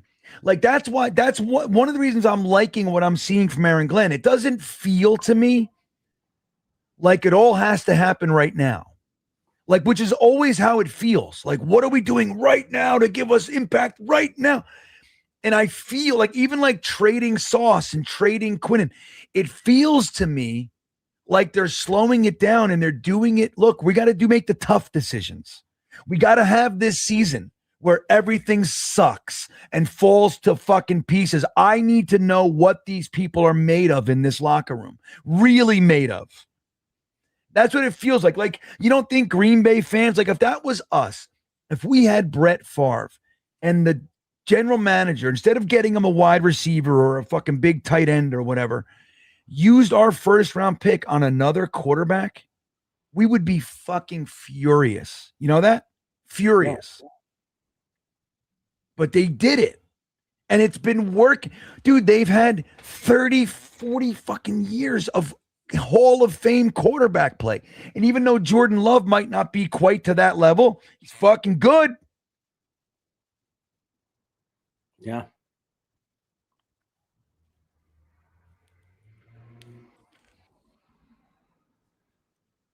JJ checks back in. Watch Gunner Stockton in the Sugar Bowl. Yeah.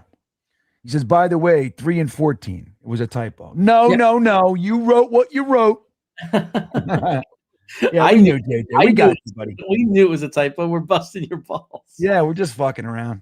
Totally. Again, trying to have some fun. That's the thing. Like, it's never personal. Like, even like the other night, I yelled at Wyatt. I was like, Wyatt, this fucking kid from Wyoming. What does he know? I was like, I love Wyatt.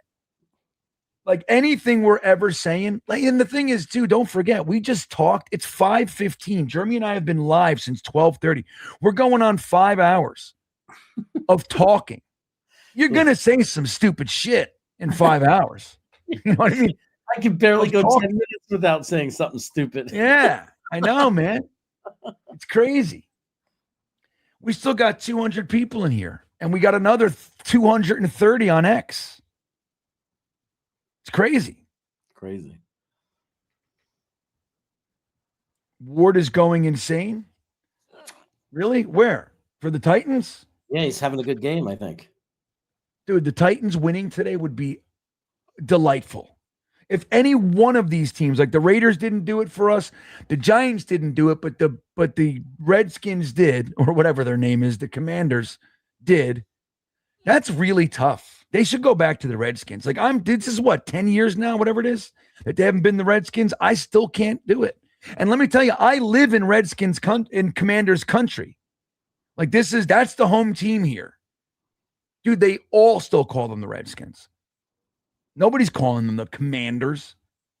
Stupid.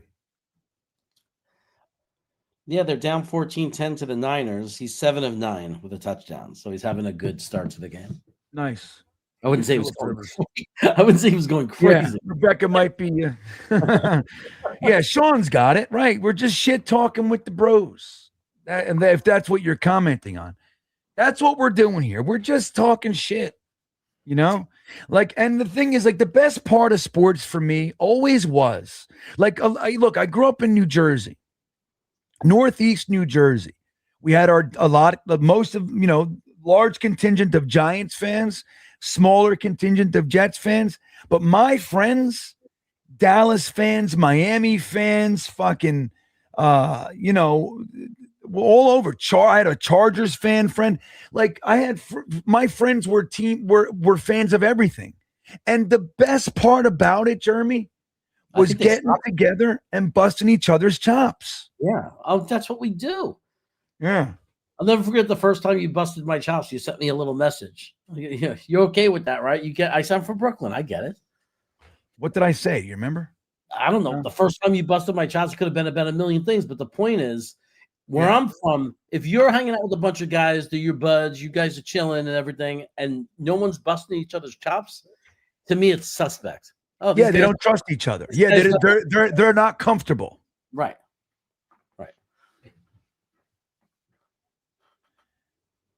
Yeah, Bulldog says Redskins forever. Yeah, man, and the NFL should realize that. Like, what is this? You know what I mean? What is this? What is it? What is it?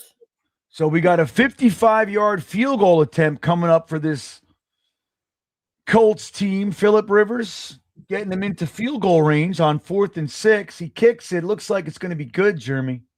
Colts take the lead. 55, Sam Darnold. 55-yard field goals are like automatic nowadays. They're like, it's crazy. We lost week 1. We lost week 1 because of a miracle play that got them the 10 yards to put them into a 60-yard field goal, and they got it. And I didn't even think for a second that they weren't. Mm-hmm. Like it was nothing. JJ says, have you guys watched it? No, I haven't watched any Stockton yet at all. I haven't watched, like, I've only been able to watch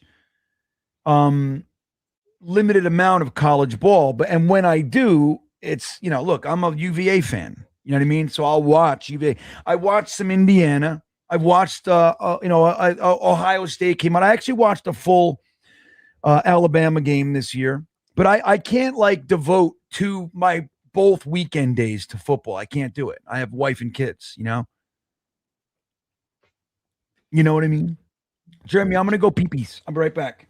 You're going to go pee-pee? I'm on my fourth Mountain Dew, drank a full cup of coffee, and I'm fucking chugging this gallon of water I have back here. I'm like, in Hawaii, they say shishi. Go shishi. Shishi? Yeah, go shishi. Go shishi. I know, yeah. Billy, right, Billy? You really going to lose this game to a fossil? Come on, Sam. Sam's like, I bet Jets fans are going to be uniquely interested in this game. We could lose one. Defensive coordinator for Seattle's been disappointing because it's like you didn't know this was what they were going to do, that they're going to take little, run the ball a lot, little tiny small passes. You're not going to take Rivers, who's been back for 5-6 days, and start throwing downfield. So you got to take that small stuff away from him, and you got to challenge him to beat you downfield, right? I mean, I think that's what you got to do. But, it's early in this game. I mean, it's a 3-point game. Seattle's getting the ball back now. They've got to do something on offense. Right now, they're looking like the New York Jets right now so far. They're not moving the ball. They're not looking very good offensively, so they're going to have to do something here.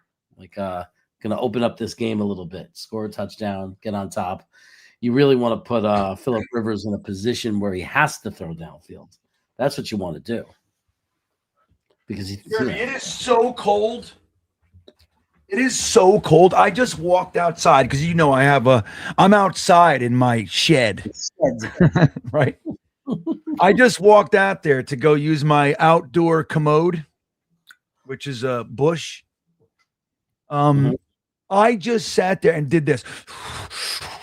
That's what I just did. I didn't even realize it. I'm like, oh my God, I'm freezing. Run! Run! You know what I did though, Jeremy? You know what I did for this week for the first time? I sit in here, right? So I usually have to walk through, if it ever rains, or I walk through my backyard. I'm about maybe 70 yards to my house, something like that, right? 50 yards, 200 feet, something along those lines. So I have to walk through the yard and dodge all the dog turds to get in here. So I take my shoes off when I come in. But even though I did a pretty good job, and it's late night, it's not entirely sealed. So I get a draft that comes in my feet. So I take my shoes off and my feet are really cold. And for the first time today, I've been back here for 3 years doing this, right? For the first time today, I said to my wife, do I have slippers? And she goes, yes, you have slippers. I bought them 2 years ago for you. They're brand new. Brand new. I got slippers. Dude, they changed. Jeremy, they changed everything. I cannot tell you how happy I am because of these slippers, brother. My wife got me jet slippers like that, but my dogs chewed them up. Hey, see that? My dog got, I haven't, look right there. My dog got to him. Same dog that fucking, no, it's not that. No, it's not that asshole dog. No, not that. Remember, look. My hat. Fucking asshole. I love that you kept it. Hell yeah. Dude, I went to the Willowbrook Mall when the Jets changed their uniform. The next day, I went to the Willowbrook Mall and went to Lids or whatever it was, whatever hat store. And I bought that hat. The day or 2 days, whatever it was right after when Bill Parcells changed our uniforms back to the white helmets, which I loved. I went to the mall and bought that hat, and I had it through all my crack addiction and homelessness and fucking living in a van and all the shit I did. Somehow I kept that hat the whole time. You know what I mean? Yeah. So I was like, And I came home that day when I saw my hat on the floor chewed up with my fucking sister-in-law's asshole dog that was living here at the time. Dude, I could have taken that dog by its tail and its neck and just went like this. Just stretched it like pulling a snake. Fucking killing it. Look at Sam. Dude, come on, Sam. Holy shit. How did he not see that guy, Jeremy? Did you see that? Yeah, he didn't even see him. It now. Oh my God. How did he not see? This looks like the Jet Sam Darnold. This is exactly what Sam looked like for us. Do you know what happened? Seattle realized today, oh, wait a second. We can't beat the Colts. After the Jets fleeced us on that Jamal Adams trade, we're going to get revenge right now and not let them fleece the Colts because we don't want to see a repeat of history. So we better go out. We better play like crap today. Screw the Jets. They're mad at us for Jamal Adams. That's what's happening. I just got a text. This Rams-Lions game is all world. So it's a really good game. I'm writing back, yeah, I'm stuck watching the fucking stupid Colts game. And Sam looks... Seattle looks worse on offense than the Colts. Yep.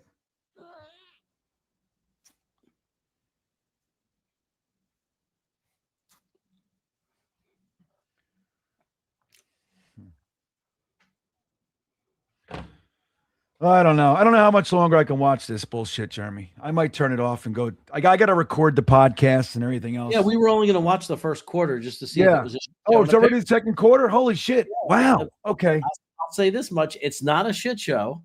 No. But I will say because they're very well coached right now, the Colts. They're very smart game plan. Who's their head coach? Stein. You know, the guy from... The guy who was from San Diego for all those years, the offensive coordinator. Sheen. I don't know what the hell the guy's name is, but he's been there for a while. He's been the coach there for a while. I want to say this out loud one time. You guys know I've already told you I'm on the Aaron Glenn train. I'm fine with it. It is what it is. It's not that I don't see what you guys see and what people that aren't. It's fine. But if the Jets decided, if Woody just decided this year, all right, I like Muji and I don't like Glenn, and he got rid of Glenn and said, hey, Muj, I know that we hired Glenn. You didn't get to pick your coach. If he did that, I wouldn't even have a problem with that either. I really don't give a shit one way or the other anymore. I really don't. I just want to say that out loud. I'm on Team Glenn. I think he's the guy. I think he's tough enough to do it. But if he just decides, hey, we're going to go get an offensive mind, I'm just sick of this, that kind of a thing. I don't know. Whatever. I'm just saying, whatever. I don't care anymore. It is what it is. Yeah, that's what I'm talking about. D-Rock wants to know if you ever heard of West Milford, New Jersey. Of course. What do I look like? I used to go perform comedy. There was a steakhouse up in West Milford called the A1 Steakhouse. I was a fucking legend in that place. I would perform there 4 or 5 times a year. They would book me. And I would go in there and I'm telling you, when I walked in that place to perform comedy, they would be like, yeah, they loved me. I would pack the house. They loved me in West Milford. Plus, on top of that, I was really good friends with a cop up there. He was a Dolphins fan. I used to go to his house and we'd watch Jets, Dolphins, and everything. But so if I ever got in any trouble in West Milford, I would always throw his name around and shit. Hey man, you can't fucking touch me. I'm the famous comedian from the A1 Steakhouse. Oh, you're him? For real. Yeah, I love it. Who was asking that? E-Rock? No, D-Rock 21. D-Rock. Yeah, man. West Milford, sure. D-Rock, do you know the A1 Steakhouse? Have you eaten steak at the A1 Steakhouse? Have you done? It's the 1A Steakhouse, not the A1. That's it. That's what was different. The 1A Steakhouse. What? Have you dined there? I'm asking him. At the 1A Steakhouse, have you dined there? Yeah. Have you dined at the 1A Steakhouse, buddy? He says his mom owns a bagel store in the West Milford. Oh, I don't know about that. Well, let me just show you guys. So look, I want to point out, man, how great this offer is. I don't think you guys understand how amazing this offer really is. With the number one most amazing fantasy sports app out there today, Sleeper.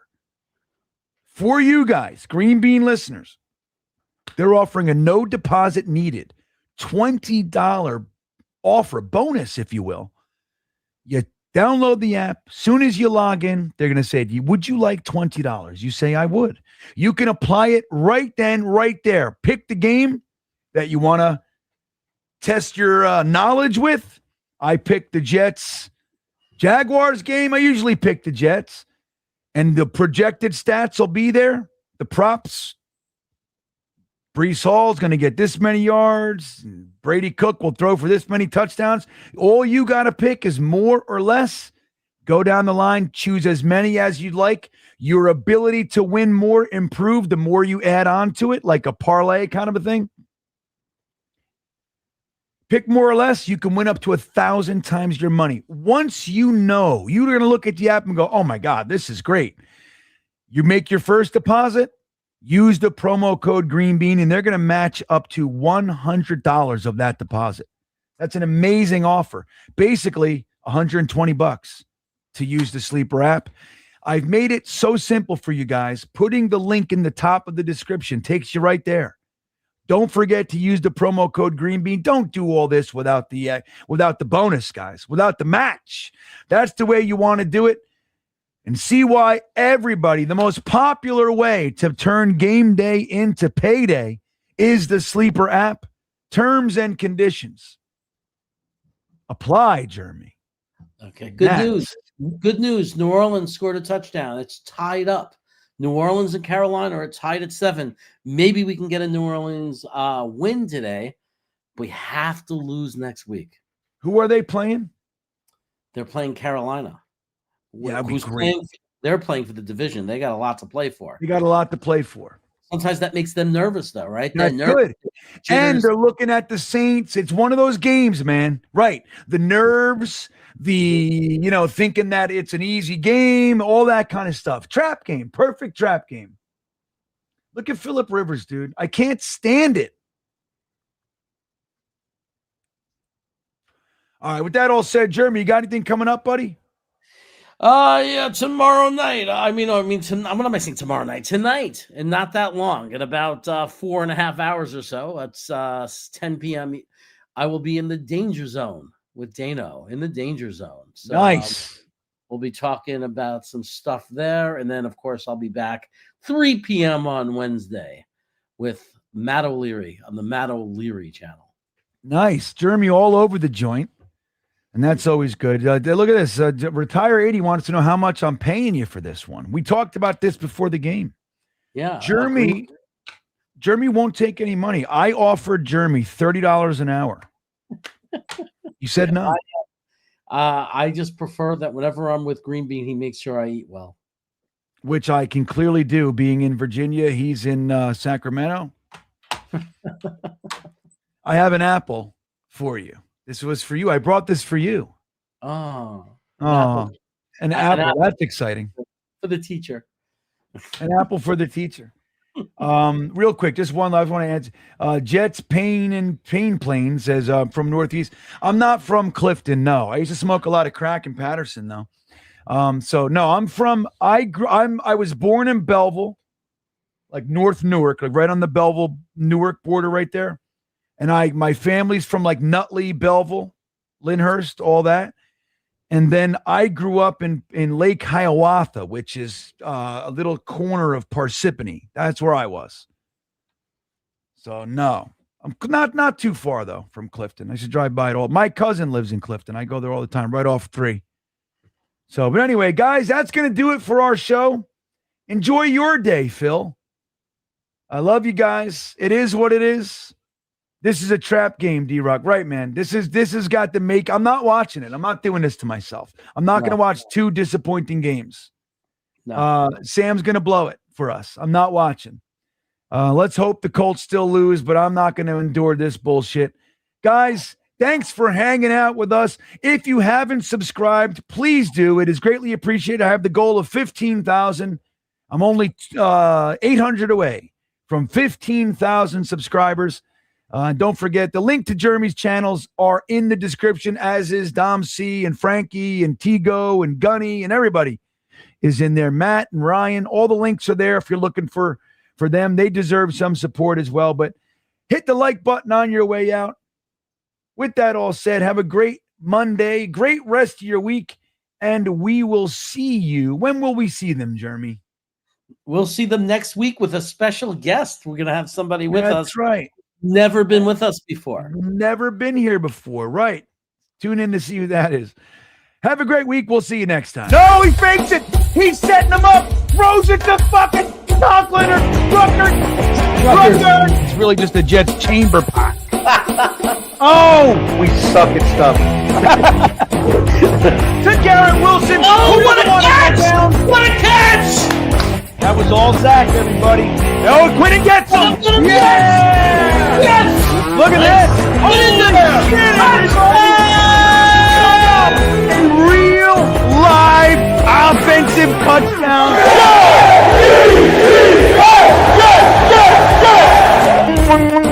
Got pressure. Run, you idiot. Here we go. Oh, that's a catch. That's a catch. All right, everybody. Garrett Wilson doesn't give a shit. Look at Zachy Poo, huh? Let's go, Zod. Gets it around the end. Run, little guy. Touchdown. Oh! Are you kidding me? I believe in Zod. Let's go, Jets.